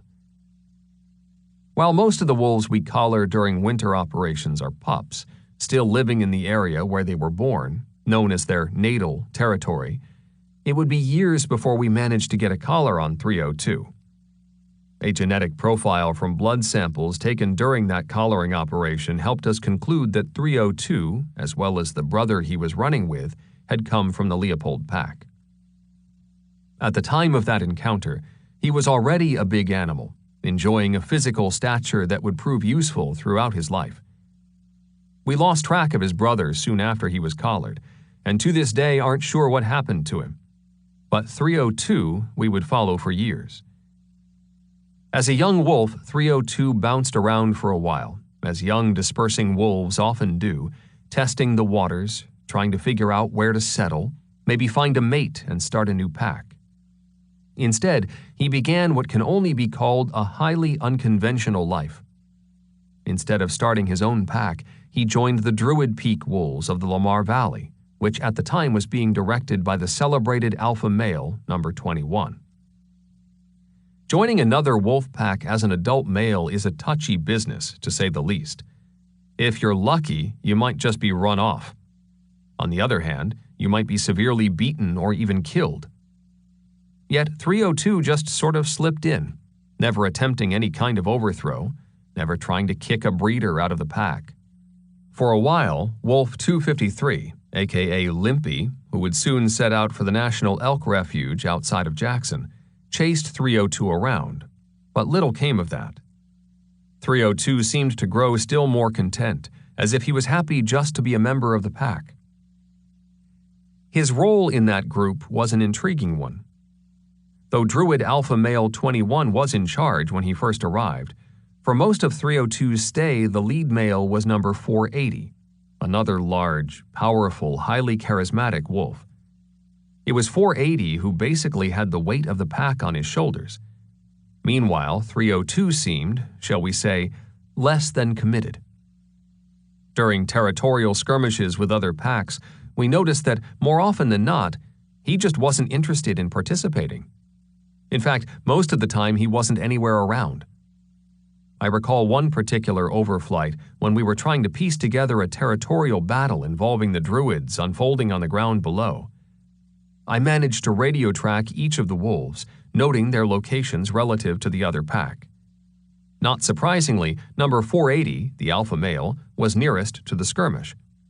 302, on the other hand, was a couple miles away, up the Lamar River. This happened time and again.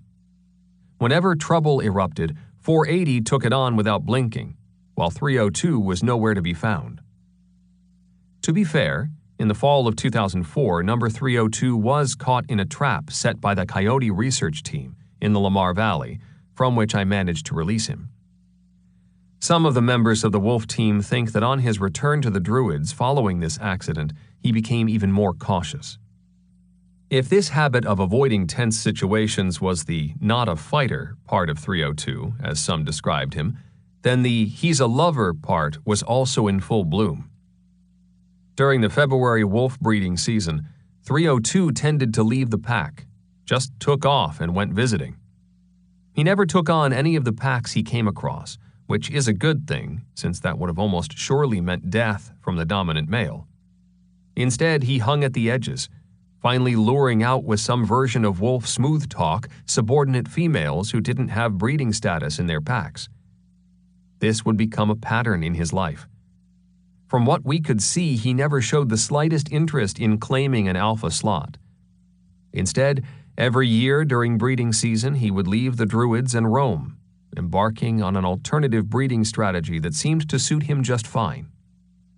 It's impossible to say how many pups he fathered over the years. Then the world turned in a dramatic way, forcing 302 to step up to the plate.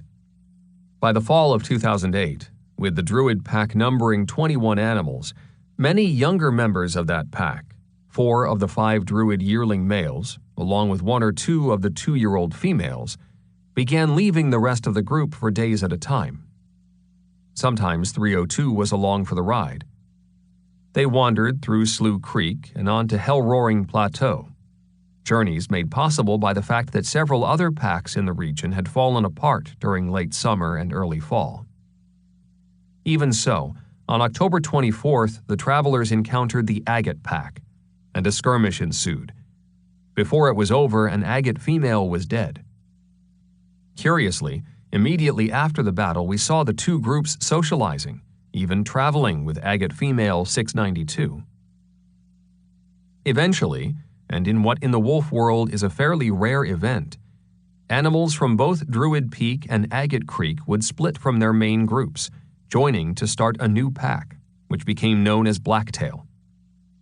Most of the time, wolf packs form by means of a lone male wolf pairing with a lone female. But in the highly competitive wolf environment that now exists on the northern range of Yellowstone, simple pairs of wolves just can't make it. They're at almost constant risk of being killed or at least run off by the nearest large pack.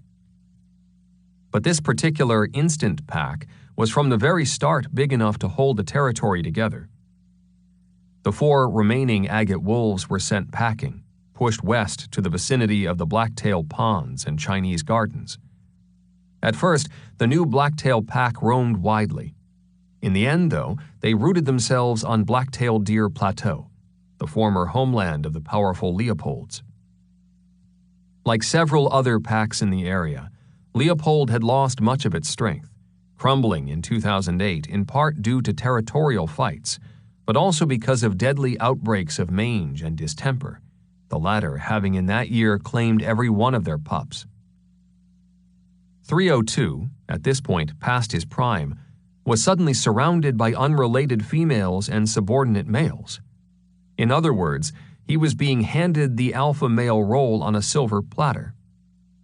And in fact, he did end up being lead wolf in the pack. Still, there were lots of days when it seemed he didn't really want the job, that he was just doing what he had to do, reluctantly. Often he was last up from a rest break, last to get in line for travel, uncharacteristic behavior for an alpha wolf. Still, he did sire more offspring here. Maybe in his advancing years, it wasn't all bad to no longer have to roam the wilds during breeding season. As it turned out, though, he wouldn't be long in this role of reluctant leader. In October of 2009, his pack was at the west end of their territory, perhaps patrolling the boundary, when they ran into another pack, one occupying an area farther to the west in Gardner's Hole. 302 never came out of the fray. Though we later confirmed that 302 had died at the hands of other wolves, we'll never know exactly what happened. As far as we could tell, no other wolf was injured or killed. Perhaps it all came down to his advanced age, which left him less able to fight well or make a fast getaway like other wolves in his pack. Following his death, we did a necropsy, uncovering a whole array of serious skeletal injuries. Maybe it was pain that steered his life in those later years, his aching bones causing him to be the last to rise from rest stops, making him lag behind the others during travel. As of this writing, 302's skeleton is in the process of being mounted for public display, either in a park visitor center or at the park's Heritage Center in Gardner. By the time of his death, 302 had distinguished himself as perhaps the most reproductively successful wolf in all of Yellowstone. And he got there by abandoning the usual monogamous relationship approach, typical among wolves, for the life of a rolling stone. Chapter 9. The View from 16 Years Out. The wolves of Yellowstone are home again, having resurrected the old haunts of long ago, living out their lives in this wild country much as other generations of wolves had done before them. Only time will tell, of course, but the 10-year mark found us approaching the end of what can be thought of as the first phase of wolf recovery. This first decade was all about growth, a time when the wolves used every trick in the book, and a few not in the book, to take advantage of open territory and a tremendous prey base. All that activity, in turn, led to a stabilizing of the population. Individual animals, both adults and pups, were in the early phase of the reintroduction generally big and healthy, though of course they were still subject to diseases like distemper. Dispersal was low, with some wolves choosing to stay in their natal packs for 4 or even 5 years, something rarely seen elsewhere in North America. A number of packs enjoyed multiple litters. But today, late in 2011, the Yellowstone wolf population is 101 animals, down 60% from what it was 3 years ago. By all appearances, 2008 and 2009 marked the crossing of a bridge of sorts, carrying us out of the colonization era, a time of expansion. We've now entered a stabilization phase, where we'll likely see reductions in the weights of both adults and pups living on the northern range, more often than not a precursor to declining survival rates. From here on, more wolves will disperse from their families. Conflict among the packs will be the norm, especially on the northern range, where even now the territories are tightly packed, resulting in more animals dying in skirmishes. And all of this, in turn, will continue to be driven in large part by a smaller, healthier elk herd. We may see continued declines in both the numbers of wolves and elk, but this will be followed by a time when both predator and prey reach a kind of equilibrium with their surrounding environment. As the number of wolves goes down, meaning there's more food to go around, the rate of dispersal by young wolves will once again settle at modest levels. So too, then, will there be fewer conflicts between the packs. Of course, this entire scenario is subject to a host of wild cards, events that can serve to reset the game, if you will, from massive wildfires like those that occurred in 1988 to a host of diseases ranging from parvovirus to mange to distemper. With the end of that first phase of the wolf cycle, the time had come to remove them from the endangered species list. Delisting is, after all, an indication that there are enough wolves in the system to allow more flexible management options, including recreational hunting outside the park, without endangering the population. The plan under which wolves were reintroduced called for Montana, Idaho, and Wyoming to take over management of the species after federal managers achieved restoration, so long as each state had solid plans for protecting the population in the years to come. Idaho and Montana were fairly quick to create approved plans, while Wyoming's strategy was to basically treat wolves as predators outside a very limited area, thereby opening them to being shot on sight. It's seldom talked about, but the original plan for this reintroduction was to have the U.S. Fish and Wildlife Service actually reintroduce the wolves, with the states managing them from the very beginning. The states vetoed this idea, believing wolves were way too much of a political hot potato. As we mentioned at the beginning of the book, the fact that wolves were delisted not through normal scientific management protocols, but rather through a congressional rider attached to a national budget bill, poses troubling questions for the future of science in this country. Nonetheless, it was in fact time for them to be delisted. As former Yellowstone Wolf Project director Mike Phillips used to say, "It's important to be reasonable. With a system like Yellowstone in place, the gray wolf can withstand a great deal of human exploitation and still thrive. They'll continue to be wild, and they'll continue to inspire." Delisting is an opportunity for the American public to see this project as evidence that the Endangered Species Act really works.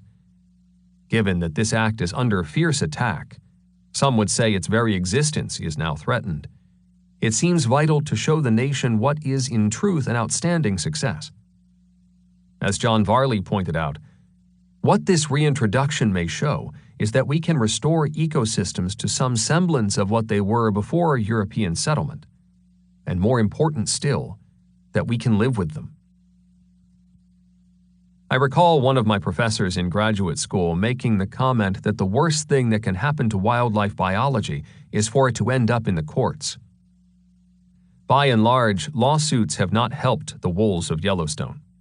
What's more, land management and political leaders in other parts of the country who might otherwise accept this predator know full well that getting a wolf population means legal action, and for that reason alone they tend to do everything possible to avoid any talk of reintroductions.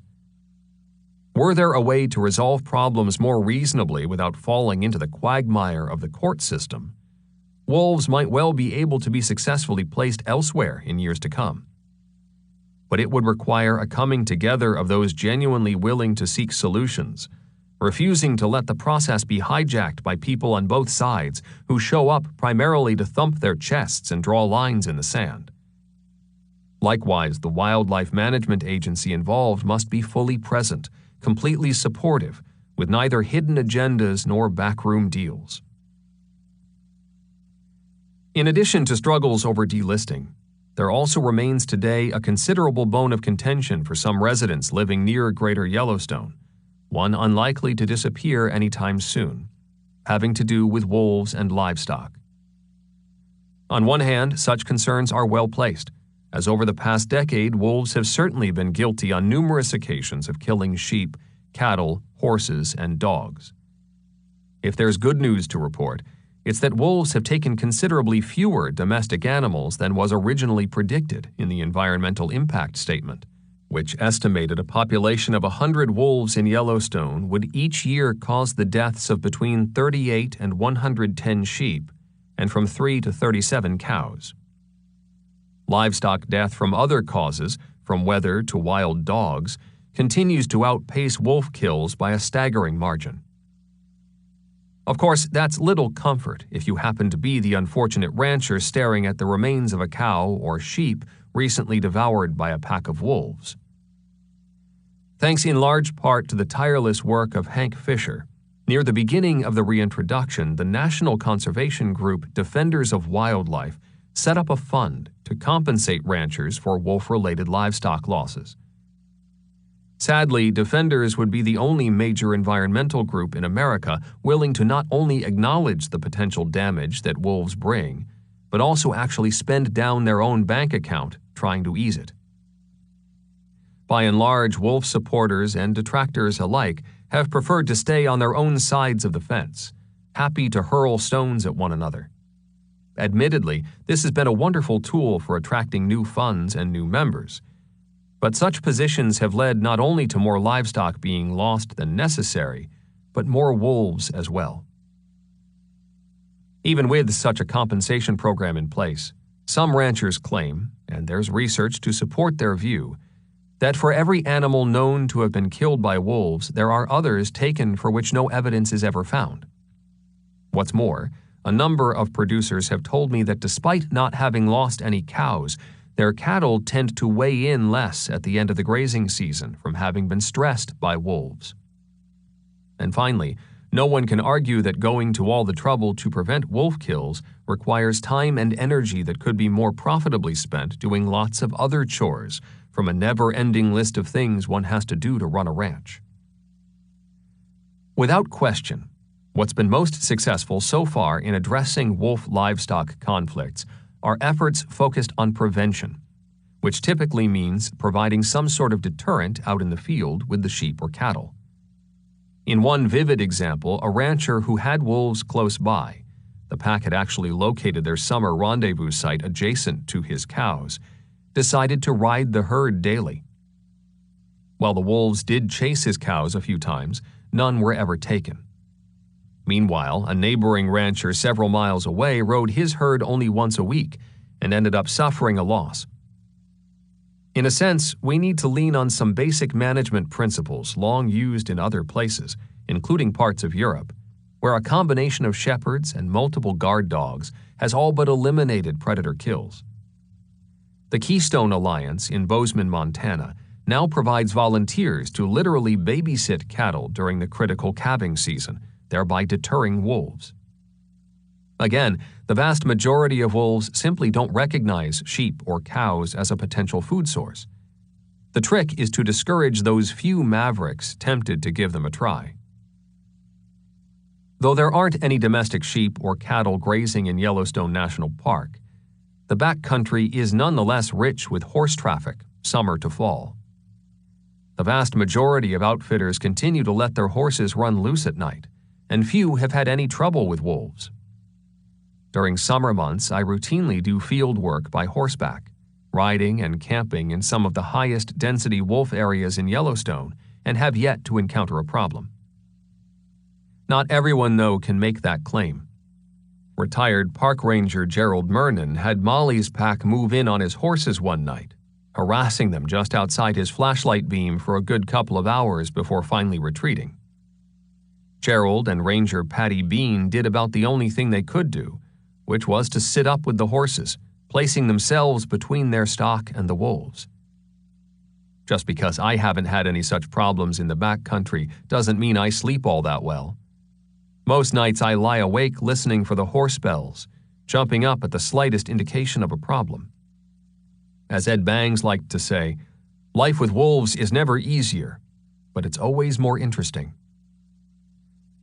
Though as yet there are no studies to prove it, I've come to believe the liberal use of bells is helpful, as is mixing in mules with horses. Mules have a well-earned reputation for being bold and cantankerous toward wolves, often perfectly willing to approach them, which tends to send the wolves hightailing off to less disputed ground. While wolf livestock problems can certainly be moderated, there's probably no way to stop them entirely. In the summer of 2003, several wolves were chasing horses around in Gardner's Hole, perhaps in part because earlier in the summer a dead horse had been left out for them to eat. I ended up being the lucky one given the assignment of solving the situation, so I called Dave Meach for advice. Dave, who tends to have insightful answers to just about any wolf question imaginable, this time had no remedies. "If that problem had a solution," he said, "we would have implemented it 30 years ago." After 16 years of hard work, carried out not just by some outstanding professionals and volunteers, but in large part by the wolves themselves, it's worth taking a look at what a fully restored Yellowstone wolf population looks like. As we mentioned earlier, the diversity of conditions in the national park, the drier, prey-abundant lands of the northern range, offering one of the highest prey concentrations in the world, versus slimmer pickings in the park's interior, makes for a rich and varied portrait. By late 2005, there were 5 wolf packs living on the northern range. Leopold, formed in 1996 and named after the famous Aldo Leopold; Slough Creek, 2003; Agate Creek, 2002; Druid Peak, 1996, and one other new pack called Hell Roaring, made up of former Leopold wolves. As mentioned, the Swan Lake pack resurrected itself in early 2006. Because they all live on the northern range, these groups are similar when it comes to the size of their territories, what they eat, how many pups they have, and how big the packs are. Even survival rates and other important demographic and ecological aspects are comparable. Again, the bounty of prey on the northern range makes it a highly desirable location. Even so, if anything can be said to have marked the 10th anniversary year of the reintroduction in this part of the park, it would be a widespread state of unrest and turmoil. By early 2005, the Slough Creek pack had grown to 14 animals, at the time twice the size of the Druid Peak group. With all the bluster and might such numbers afford, the Slough Creek wolves rolled into the Lamar Valley, pushing the legendary Druids eastward, driving them to the very margins of the territory they held with such ferocity for more than 8 years. That push continued as the year unfolded. In the end, Druid was forced to abandon their long-time traditional den site at the confluence of the Lamar and Soda Butte rivers for a site farther to the east, up the Lamar River. This shift proved a great disappointment to wolf watchers, by the way, who since 1997 had been able to track the Druid wolves from the road, even routinely seeing the pups, at least when they got old enough to make forays away from the den. Adding insult to injury for the Druids is the fact that, as noted earlier, 2005 was one of the worst years yet for pup survival, a nearly catastrophic situation caused by canine distemper.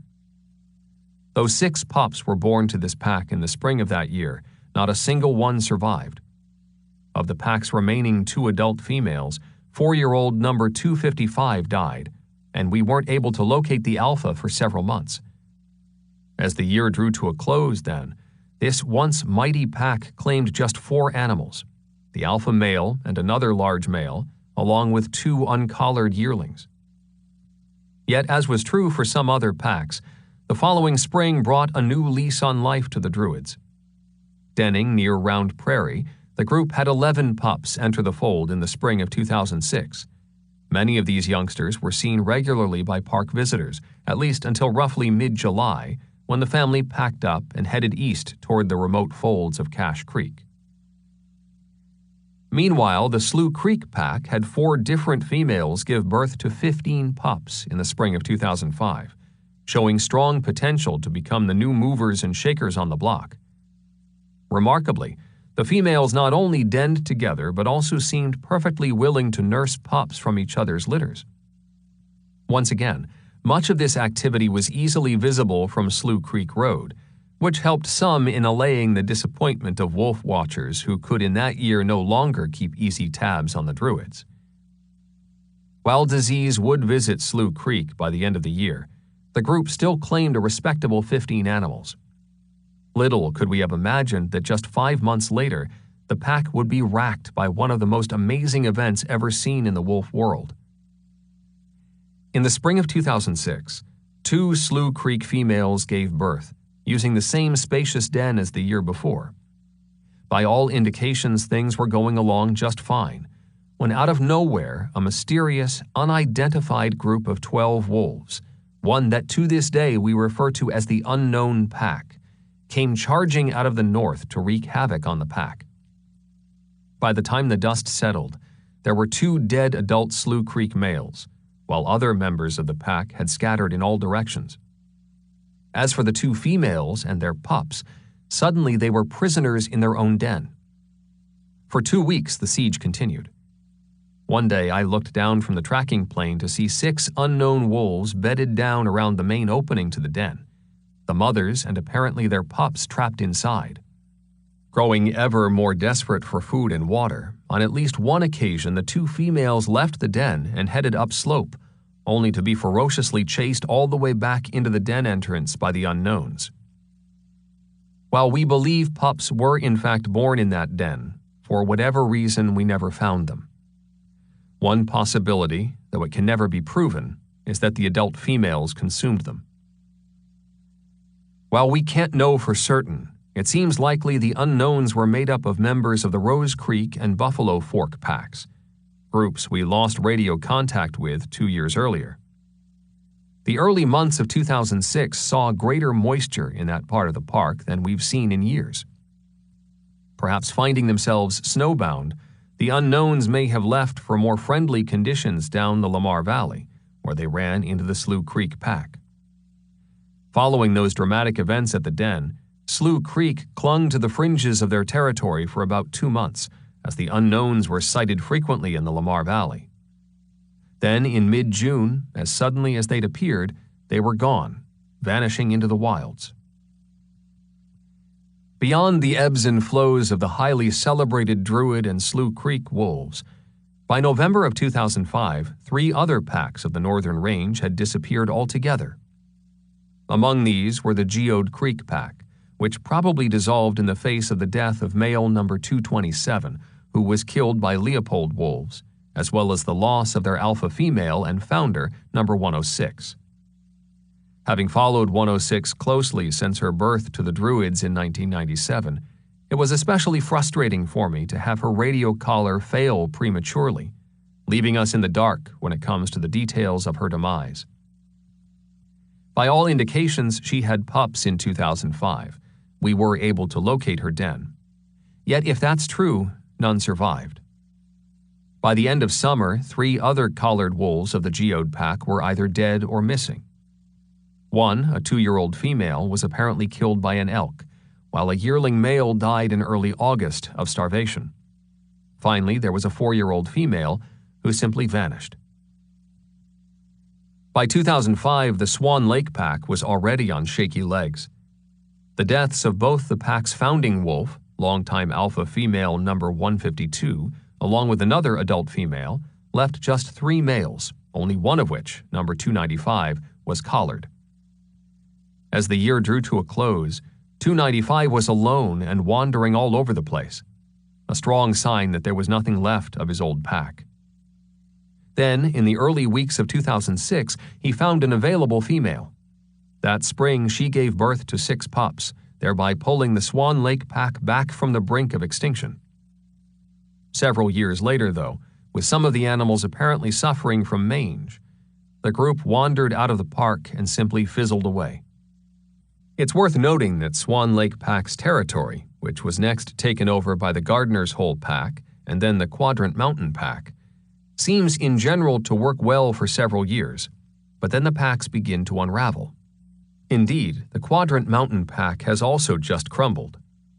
It's hard to say for sure, but there may be some relationship between such a fate and the fact that this territory lies in part outside the national park.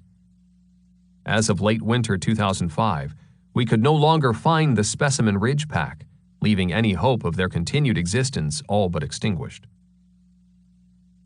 The loss of these 3 packs, combined with poor pup survival, out of 49 pups born on the northern range that year, only 8 survived, meant the wolf population in this part of the park declined considerably.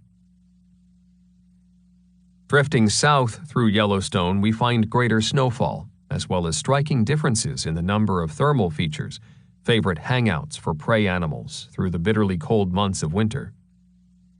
Each wolf pack has adapted to these variables in its own way, meaning that each is somewhat unique in how it lives. Molly's pack, for instance, remember these wolves were originally called the Crystal Creek Pack and were the first to live in Yellowstone's famed Lamar Valley, now lives primarily in Pelican Valley. While offering tremendous summer habitat for elk, bison, and deer, in winter the valley turns extremely harsh, bereft of deer and most elk, with only a hardy bunch of about 200 bison staying on. While occasionally Molly's wolves find an elk wintering near one of the many thermal springs in the area, especially around Astringent Creek, these tend to be bulls, not exactly easy prey, even for a pack of wolves. Prior to that time, when bison have been weakened by winter, the wolves in the interior of the park will travel far and wide searching for elk. Perhaps in part due to these tough conditions, as well as the fact that grizzlies often steal their kills, Molly's pack has twice been through cycles where their pack was very large, only to be followed by a crash. As mentioned earlier, in 2000 the pack was down to just 4 animals and failed to reproduce, which is highly unusual. The tale of Molly's wolves would grow still more remarkable. On a routine overflight in the 3rd week of December of 2004, we found dead from unknown causes the alpha female of the pack, number 174, her body lying in a remote location southeast of the Pelican Valley near Jones Pass. Strangely, the day after that discovery, we failed to find a single other member of the pack. Our sense that something odd was afoot took on new weight at the point we flew over the group's traditional home ground in Pelican Valley, where scavengers from coyotes to ravens to bald eagles were feeding on a dead bison. But no wolves in sight. As far as we know, the first time Molly's pack ever failed to descend on a winter carcass. Some of us began quietly wondering if this dynamic, forceful pack, having for so long prevailed against the rugged conditions of central Yellowstone, with the loss of their leader simply disintegrated. The surviving wolves of Molly's pack continued to go missing from the Pelican Valley until February of 2005, when we spotted them attacking and eventually killing a bull bison. Remarkably, the kill was made by wolf number 378 and just one other adult, along with the questionable assistance of 4 eager, though mostly unskilled pups. With their alpha female, number 174, dying shortly before the February breeding season, and with no unrelated females coming along who might take her place, the spring of 2005 saw no new pups being born to Molly's pack. Finally, later in the summer, a GPS-collared wolf from the Nez Perce pack, number 486, found her way to Molly's wolves, apparently becoming the dominant female of what was then an 8-member pack. Late in the year, their numbers dropped to just 7, as number 379 was apparently killed by the kick of an elk, a strike so powerful that it caved in 3 of his ribs, puncturing the lungs and heart. By 2011, Molly's pack would be thoroughly robust again, claiming a remarkable 19 animals. As they have for years, these wolves continue to deal with grizzlies stealing their food. A recent trip by horseback in Molly's territory to process kills led us into the heaviest grizzly country we'd ever seen. Sign of the great bears were everywhere, from tracks to scat to carcasses, so thick at times that I actually felt the hair standing up on the back of my neck. These days, rarely does a single hour pass between Molly's pack making a kill and bears showing up to steal it. Sometimes 4, 5, even 6 of them coming from all directions. Some of us now believe the grizzlies are actually following these wolves, not exactly on their tails, but with the help of their incredible noses, staying at all times close enough to tell when a kill's been made. I used to think such theft of carcasses didn't have all that much effect on Mali's wolves. Now I'm not so sure. If these wolves are routinely losing food prematurely to bears, it stands to reason they'd be forced to make more and more kills, in the process putting themselves at ever greater risk. Indeed, in mid-August, I witnessed the pack locked in a ferocious battle with a bull elk, this being the time of year when elk are at their strongest. Much of the fight unfolded in the bottom of a creek, the wolves soaking wet, the elk swinging his velvet-covered antlers, kicking ferociously. At one point the pack had the elk down in the water, only to see it jump up and start fighting again. In the end, Mali's pack won the struggle. Barely an hour later, a grizzly had taken over the kill. Though there's some evidence that the interior packs fared better in 2005 than their counterparts on the northern range. In the face of a distemper outbreak, the pup survival rate here was 55%, compared to 16% on the northern range. These wolves, too, have their fair share of challenges. Not too far from Pelican Valley is the Nez Perce Pack, formed in 1998, whose territory embraces the Madison Firehole River drainages. Subsisting on the smallest elk herd in the park, roughly 500 animals, these wolves too have had to learn how to kill bison, each year managing to take more of them as the elk herd slowly declines. Unlike Mali's pack, where bison only number a couple hundred, the Nez Perce Pack has access to several thousand animals of the great central herd. As wolves have done through eons, the Nez Perce Pack is adapting, learning how to kill what is arguably the most formidable prey animal in the park. Like Mali's pack, thermal features in the area play an important part in their day-to-day lives. Curiously, in late 2004, the Nez Perce Pack, so constant in its territory over 7 years, was seen for several weeks at a variety of sites on the northern range, including Hell Roaring, Specimen Ridge, Mount Everts, and Junction Butte. A year later, their numbers had dwindled to a paltry 5 animals. In December of 2005, we found number 48 dead, killed 4 months short of her 10th birthday by wolves of the rival Gibbon Pack. Immediately following this event, we were unable to locate other members of the Nez Perce Pack. With 48's death, it seemed, so too went the glue that held this once great pack together. Into the region in and around Nez Perce territory would come a few lesser-known packs, one in the Gibbon River area, and then south of Old Faithful a breeding pair called the Biscuit Basin Pack, hanging on for a time in what seemed questionable habitat before leaving the park to settle in Idaho. In 2000, we were surprised to also find wolves living in the rather inhospitable area around Cougar Creek, known as the Cougar Creek Pack. They formed from the Leopold group of the Northern Range, as well as what we think are unmarked wolves from the Nez Perce Pack. Hospitable landscape or not, though, as of 2011 they were still there, still making a living. While this territory is located along the main path bison use to leave Yellowstone in hard winters, there are never large numbers of elk here. Like the Nez Perce Pack, the Cougar Creek wolves subsist on a combination of elk and bison, growing ever more efficient at taking the latter. Also in their favor, and unique to this pack, is an abundance of beaver. While Yellowstone overall isn't prime beaver habitat, one of the main hubs for this animal does lie within Cougar Creek wolf territory. Cougar, Nice, Maple, Campanula, and Duck Creeks all have beaver colonies, as does the Madison River, each drainage thus providing wolves a significant food source throughout the summer. Beavers only reach high numbers in 3 areas of Yellowstone National Park: the Cougar Creek region, the Yellowstone Delta, and the Beckler River. Not surprisingly, all 3 have wolf packs. Moving north again from the Cougar Creek Pack is the Chief Joseph Pack, formed in 1996. Early on in the reintroduction, these animals resided mostly within Yellowstone National Park, though in the last few years they've been ranging outside in the state of Montana, for a time confining their park time mostly to denning activity until finally leaving entirely. Their territory embraced the only highway thoroughfare in the park, State Road 191. We routinely refer to this highway, especially around mile marker 30, as a killing field.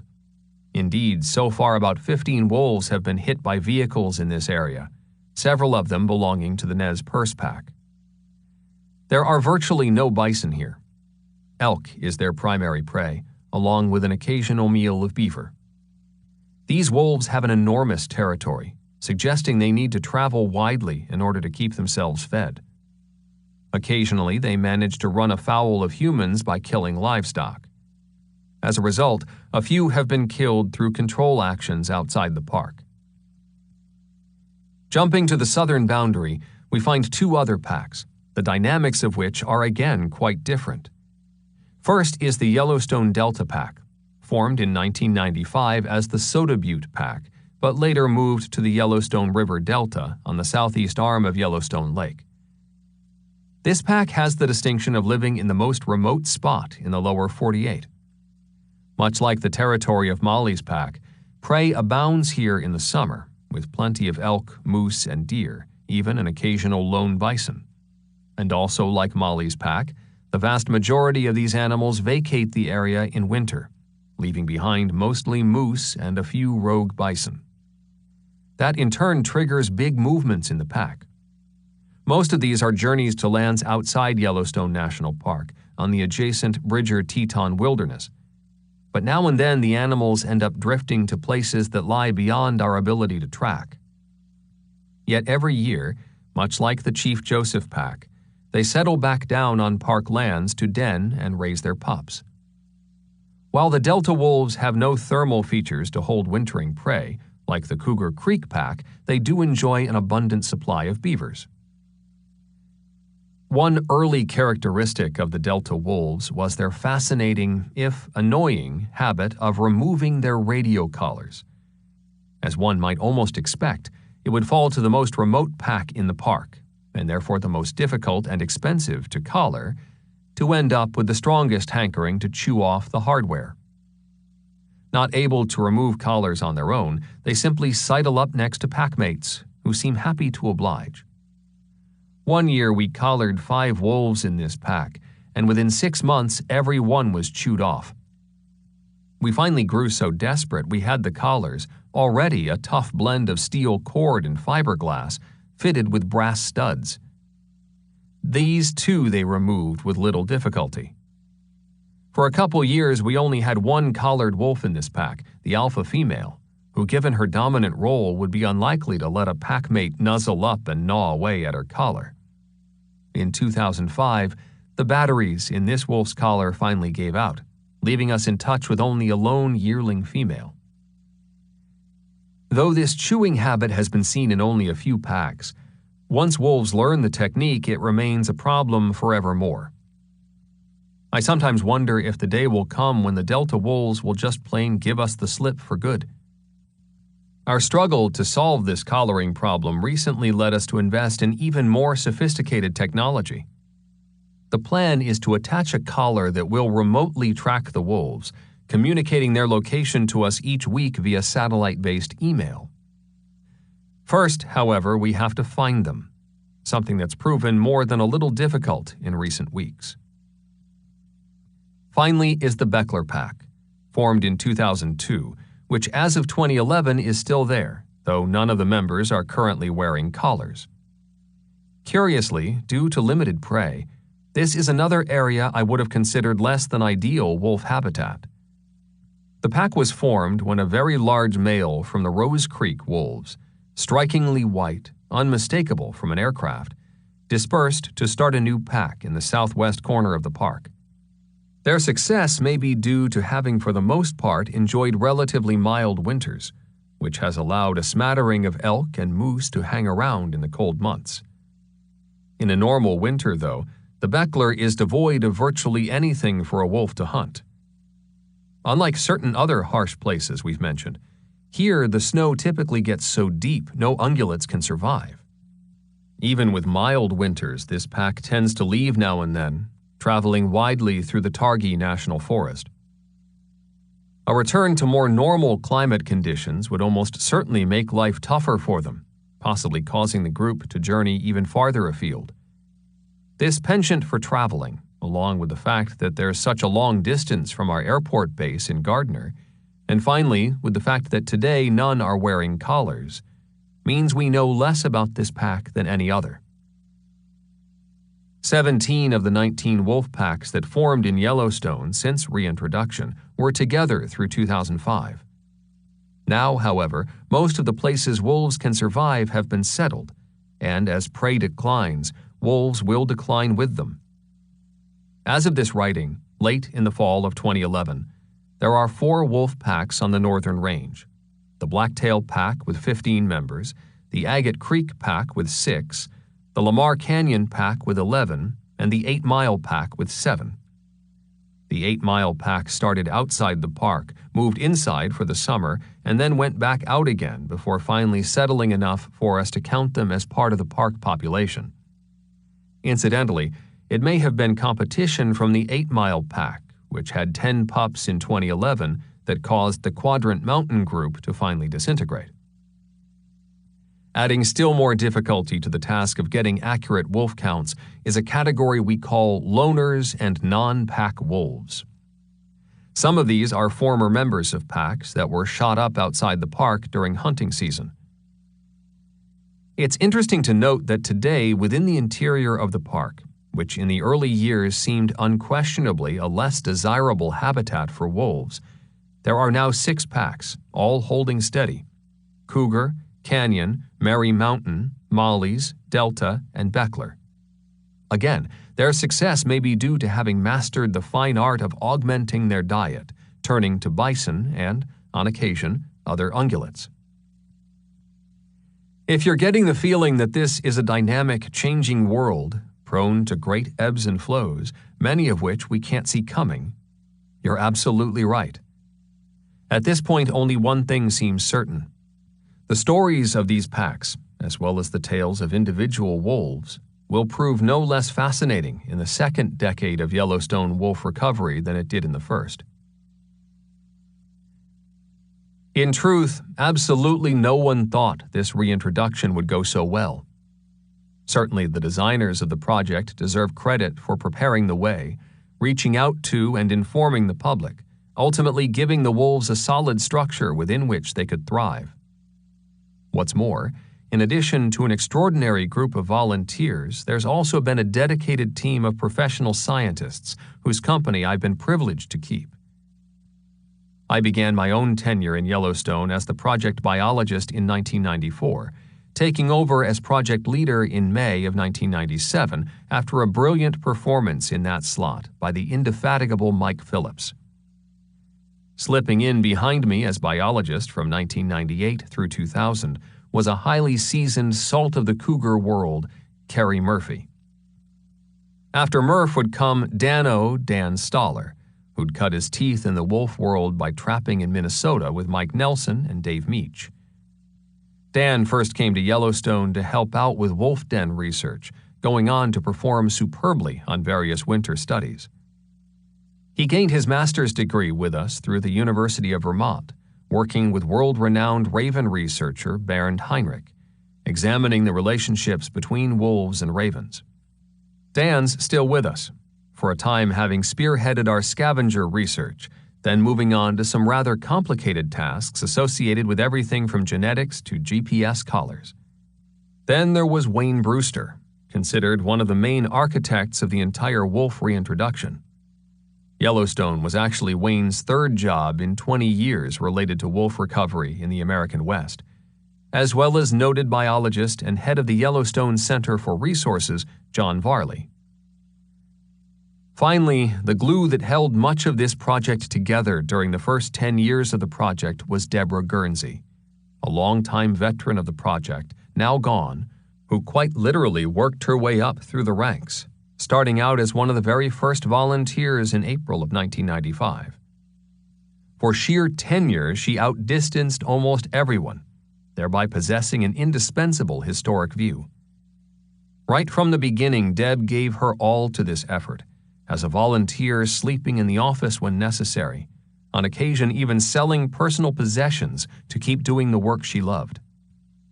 Whenever there was something to be done, she did it, right down to making runs for roadkill and then gutting elk, tasks required to feed the wolves while they were in the acclimation pens. Once on the payroll, she eventually settled in to become our database manager and information whiz kid. "I never thought I'd love it this much," Deb once told me. "Every single day comes a moment when I stop and suddenly feel really, really grateful." The wolves of Yellowstone have done a beautiful job at what they do best: securing and defending territory, raising young, mastering the ebbs and flows of their prey. Along the way, they've been teaching all of us, revealing not just their own natural histories, but also some basic principles about wolf restoration in general. Today, we understand much better the importance of launching a project like this into a core protected area like Yellowstone, a place containing sufficient quantities of resources to allow a population to become fully anchored. Indeed, of the 3 northern Rocky Mountain recovery zones that were a part of this reintroduction, Yellowstone, Central Idaho, and Northwest Montana, Yellowstone and Idaho are doing best because they rest on a foundation of exceptional habitat, places not just devoid of humans and livestock, but also with abundant prey. Northwest Montana, meanwhile, though blessed with large and magnificent areas like the Bob Marshall Wilderness and Glacier National Park, proved less than ideal wolf habitat, primarily because the elevations are too high to support year-round prey. The remarkable success of the Yellowstone Wolf Project likely also rests in the fact that we started not with zoo-raised animals, as was necessary with the Mexican wolf reintroduction in Arizona and New Mexico, but rather those already familiar with the rigors of living in the wild. Upon release from their acclimation pens, these wolves knew right away what to do, in some cases killing elk within a few hundred yards of the pen. Through no fault of their own, other projects have had to reintroduce captive-reared wolves, animals that have to navigate a far steeper, more difficult learning curve before they at last possess the skills necessary for survival. Right now, we have significantly more wolves in the United States than we did just 2 decades ago. Not just in the northern Rocky Mountains, but in the American Southwest, the lake states of Minnesota, Wisconsin, and Michigan, and finally, with another species known as the red wolf in North Carolina. Where else might wolf recovery make sense? One place attractive to many is the long, broad sweeps of forest comprising northern New England. Though most of these lands are privately owned by paper companies, that fact would hardly trouble wolves, since healthy populations can certainly be supported in a working forest. Assuming there exists some form of protection from human exploitation, the same habitats that support white-tailed deer and moose would also support wolves. Some have also argued for restoration of wolves in the southern Rocky Mountains of Colorado and northern New Mexico.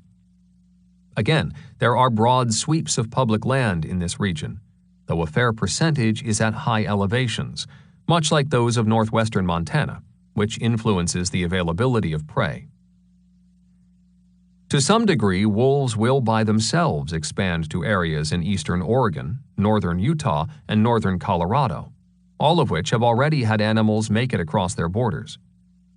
Wolf 293 of the Swan Lake Pack was hit on the road near Denver, which even in a straight line, and wolves don't travel in straight lines, is a trip of about 400 miles. Meanwhile, in 2003, male wolf 253 of the Druid Peak Pack was captured in a coyote trap not terribly far from Salt Lake City, Utah, then brought back to a release site near Jackson, Wyoming. Having heard reports that 253 was traveling with another wolf at the time of capture, I assumed a female. I boldly predicted, on television no less, that he would head straight back to the Beehive State. Hardly. Instead, he made a beeline back to the Lamar Valley. Idaho has now had wolves swim across the Snake River into eastern Oregon. Yet movement by individual pioneers doesn't necessarily mean a wolf population will anchor in these places naturally. After all, wolves had been living for decades across the Canadian border near northwest Montana, yet never managed to anchor themselves in Greater Yellowstone. Even if unverified sightings of individual animals in and around the national park were correct, never did it result in the species rooting here. Research suggests that many of these occasional travelers are too isolated, not to mention vulnerable to a major gauntlet of human-caused mortality, to be able to establish breeding populations. The 20th century saw astonishing changes in the world of wolves. From roughly 1900 to 1950, there was a mantra common even among land managers, declaring the only good wolf to be a dead one. That notion, combined with increasingly efficient technology, led to a brand of wholesale extirpation never before seen anywhere on the continent. The killing fever finally spent, wolves received a break for a time, able to reclaim in the 1960s and 1970s at least some of the ground previously lost. This, until concerns by hunters and livestock producers started the guns firing again, this time mostly from the open doors of helicopters. In the 1980s and 1990s came recovery. The gray wolf in Michigan and Wisconsin, the red wolf in North Carolina, the Mexican wolf in New Mexico. Then finally here in Yellowstone, some 70 years after the last wolf was killed in the Lamar Valley. Today, the world's first national park, some say America's best idea ever, is again feeling the footsteps of wolf packs, again resounding with their soulful howls. In this protected space, the wolf will prove himself a survivor extraordinaire, one that will hopefully remain a part of this wonderful web of life for centuries to come. For those of us who've been here watching and listening, it's been one of the most enthralling decades of our lives. Portrait of a Wolf, number 692. It doesn't take long watching wolves react to our approaching helicopter during winter darting operations to know that they consider it a king-size irritation. And yet, what some of them do in response to that irritation has offered fascinating glimpses into individual personalities. Most wolves, especially females, tend to flee the helicopter. That response often works out just fine for them, since, depending on conditions, they can often outrun us and escape into the trees. In fact, of all the wolves we may try to catch in a given season, a fast female who's been darted before, and therefore associates the sound of the helicopter with trouble, will be the most challenging. Males, meanwhile, which are slower and tire sooner because of their larger body size, sometimes just quit running altogether. Male wolves are in fact about 20% larger than females when full grown, an extra measure of weight that can come in handy during territorial defense. It's probably not unlike African lions. Being considerably bigger and slower, the male lion rarely hunts, instead using his bulk to defend the pride. On rare occasions, a male wolf will actually run toward the helicopter, stopping just a few feet away with legs spread, hair up on his neck, snapping his jaws, taking us on. The difficulty with such encounters is that I can't shoot a dart at a wolf facing me because there's too much chance of injury. Instead, the pilot has to somehow maneuver the helicopter so the wolf is running away, which is no easy task when the wolf doesn't feel like running. Enter 692, a female that could teach many of the boys a thing or two about sheer will and determination.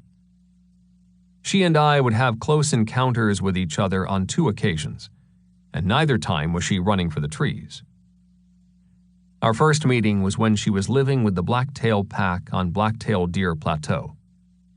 At the sound of the approaching helicopter, she seemed unsure what to do. While she didn't immediately challenge us, as we got close, she ran hard at us with her jaws working rapidly, only to suddenly turn and make a run for it. A strategy of attacking and then retreating, if you will. She was obviously feisty. We eased in slowly, carefully waiting for that right moment when the stars align and we manage to not fly past our target, when in a sudden flash there comes the chance for a good shot. Now, take it! She felt the dart go in, and she wasn't happy about it. Before we knew it, she'd spun on a dime and was leaping into the air at the helicopter, higher than I've seen any wolf jump under any circumstances, jaws snapping, missing the helicopter skid and me by only a couple of feet. She fell back unharmed, hitting the snow, then took several steps toward us at full speed to try again, mustering everything she had for the attempt. What a wolf! In the end, we got the collar on. But in a case of Murphy's Law at its finest, 1 year later that collar failed, which meant we had to replace it, engaging her in still another crazy dance. Once again, we found ourselves in good darting terrain on Blacktail Deer Plateau, and as we approached the pack, every one of the wolves ran. All but one of them, anyway, number 692. When we got about 150 yards away, she turned and ran right at the helicopter. Within seconds, she was outside the door, looking very much like she wanted to get in. Veteran pilot Bob Hawkins jerked the helicopter skyward like I'd never seen him do before, pulling away quickly so she didn't end up in my lap, then driving back toward her to get her to move away so that I could get a dart in. And still, 692 kept running at us, unwilling to flee. After what seemed like minutes, but I'm sure it was more like seconds, she turned away, perhaps thinking we'd had enough, and took just enough steps that I could drop a dart into the muscle of her hind leg. I always let out a thank goodness kind of sigh after getting a dart in a wolf, but this time the thought was especially sincere. Bob later let out his own sigh of relief, pulling the helicopter up and away when the work was done, eager to give 692 plenty of room when she started to wake up. A week before writing this particular portrait, everything was going well with 692. Her collar was working.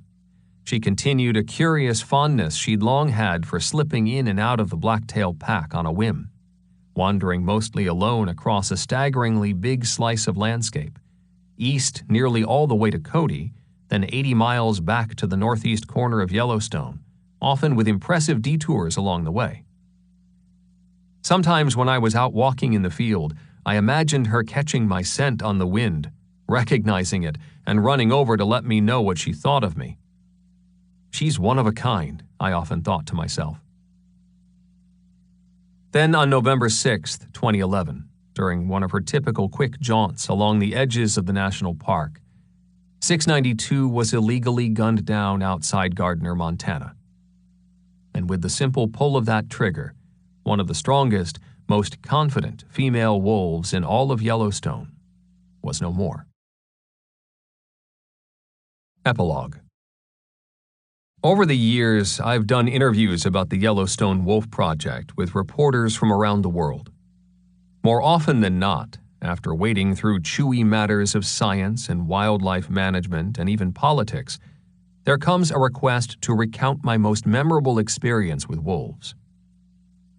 I understand well the need for such a question, the eagerness to catch a glimpse of the drama that comes from working in magnificent settings with one of the most captivating predators on Earth.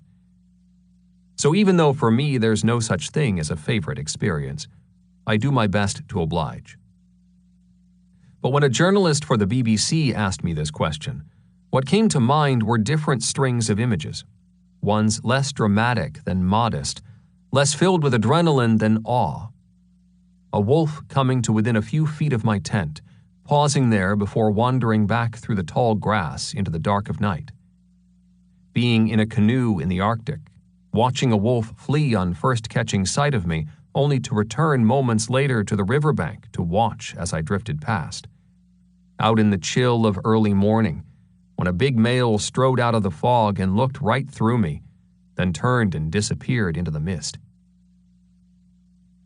For whatever reason, during that BBC interview, it dawned on me that individual dramas, battles with grizzlies, inter-pack struggles over territory, even the stirring beauty offered by any of the more than 24 wolves I touch with my own hands every year, were less important than the simple sense of wonder that had been kindled by even the most fleeting encounters.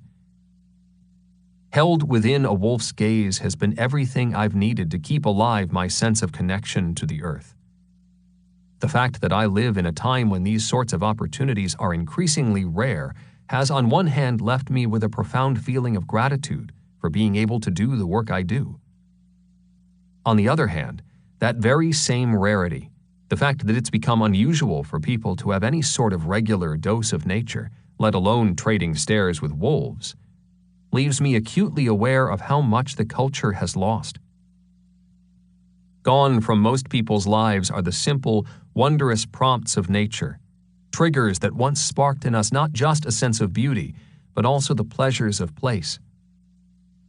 Therein sits the weight, the burden of these times, and it lies heavy as a stone in the heart of even the richest life. November 1st, 2004. Once again drifting high above Yellowstone, Roger Stradley and I look down onto the same lands that just 12 weeks ago were drunk with green, finding them today hunkered under a heavy layer of snow. The same animals that in August seemed not to have a care in the world appear edgy, anxious. The elk are moving, large groups of 100, 200 amassing on Geode Bench and on the slopes of Hell Roaring, others drifting toward Winter Range in the Lamar Valley. As elk begin to travel, so do the wolves. Given that it's been a couple weeks since I've flown, it takes me a while to figure out where everyone is. The Leopold Pack, now the big cheese of the Northern Range, after a decade of that honor belonging either to Rose Creek or Druid Peak, are throwing their weight around, pushing eastward into new territory.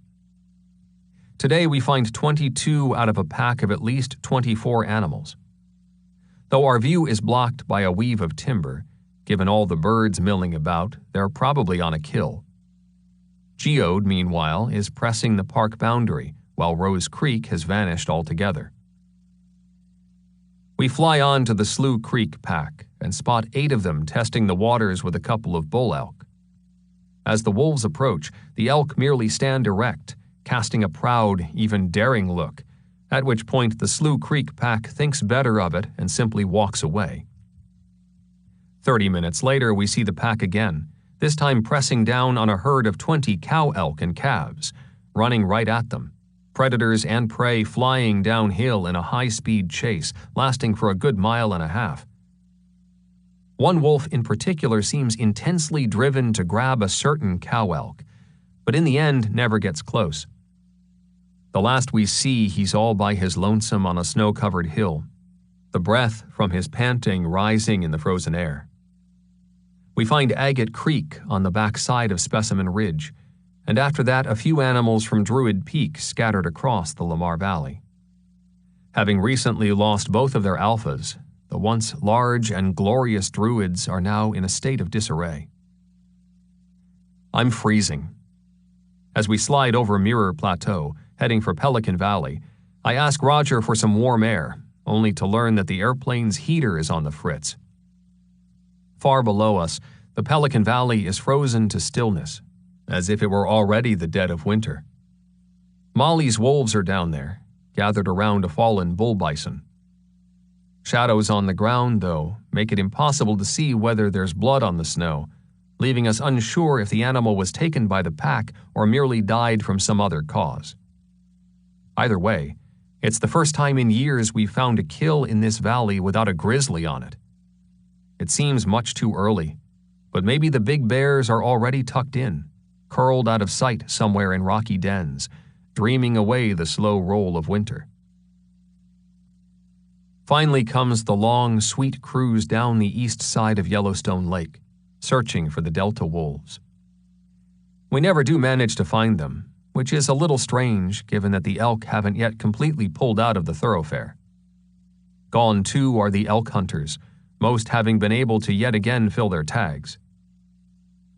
From this great meandering valley we drift west across Two Ocean Plateau, finding the branches of the trees at these higher elevations utterly whitewashed in snow. Nearby, the Snake River is sluggish, choked by 1,000 chunks of ice. By now the cold has crept not just into my body, but my mind. At one point I catch myself feeling around in my pocket for the keys that would let us into a backcountry cabin on the ground below, thinking that if our plane goes down, our only chance will be to get inside and start a fire. As it happens, the Nez Perce wolves elude us too, probably off on a foray outside the park looking for elk. The 11-member Cougar Creek pack, meanwhile, is in its usual spot, while the Gibbon Meadows wolves have a bull elk down, a cloud of ravens and magpies flitting around the kill. As we make our way back toward Gardner, I listen for the radio signals of a few other missing wolves. Here, not a single one. Strangely, back at the airport, situated at lower elevation, it's autumn again, brown and dry. Yet the winter we've been flying through lingers in my bones, the hours spent in the back of the plane having left me cold and numb and with a touch of shiver. Roger sympathizes, says he'll get the heater fixed before the next flight. No matter. I'm thinking that being cold is a small price of admission for this feast of nature. The wolves and the elk, the snow and ice and the frozen mountains, the beautiful emptiness that is Yellowstone at the brink of winter.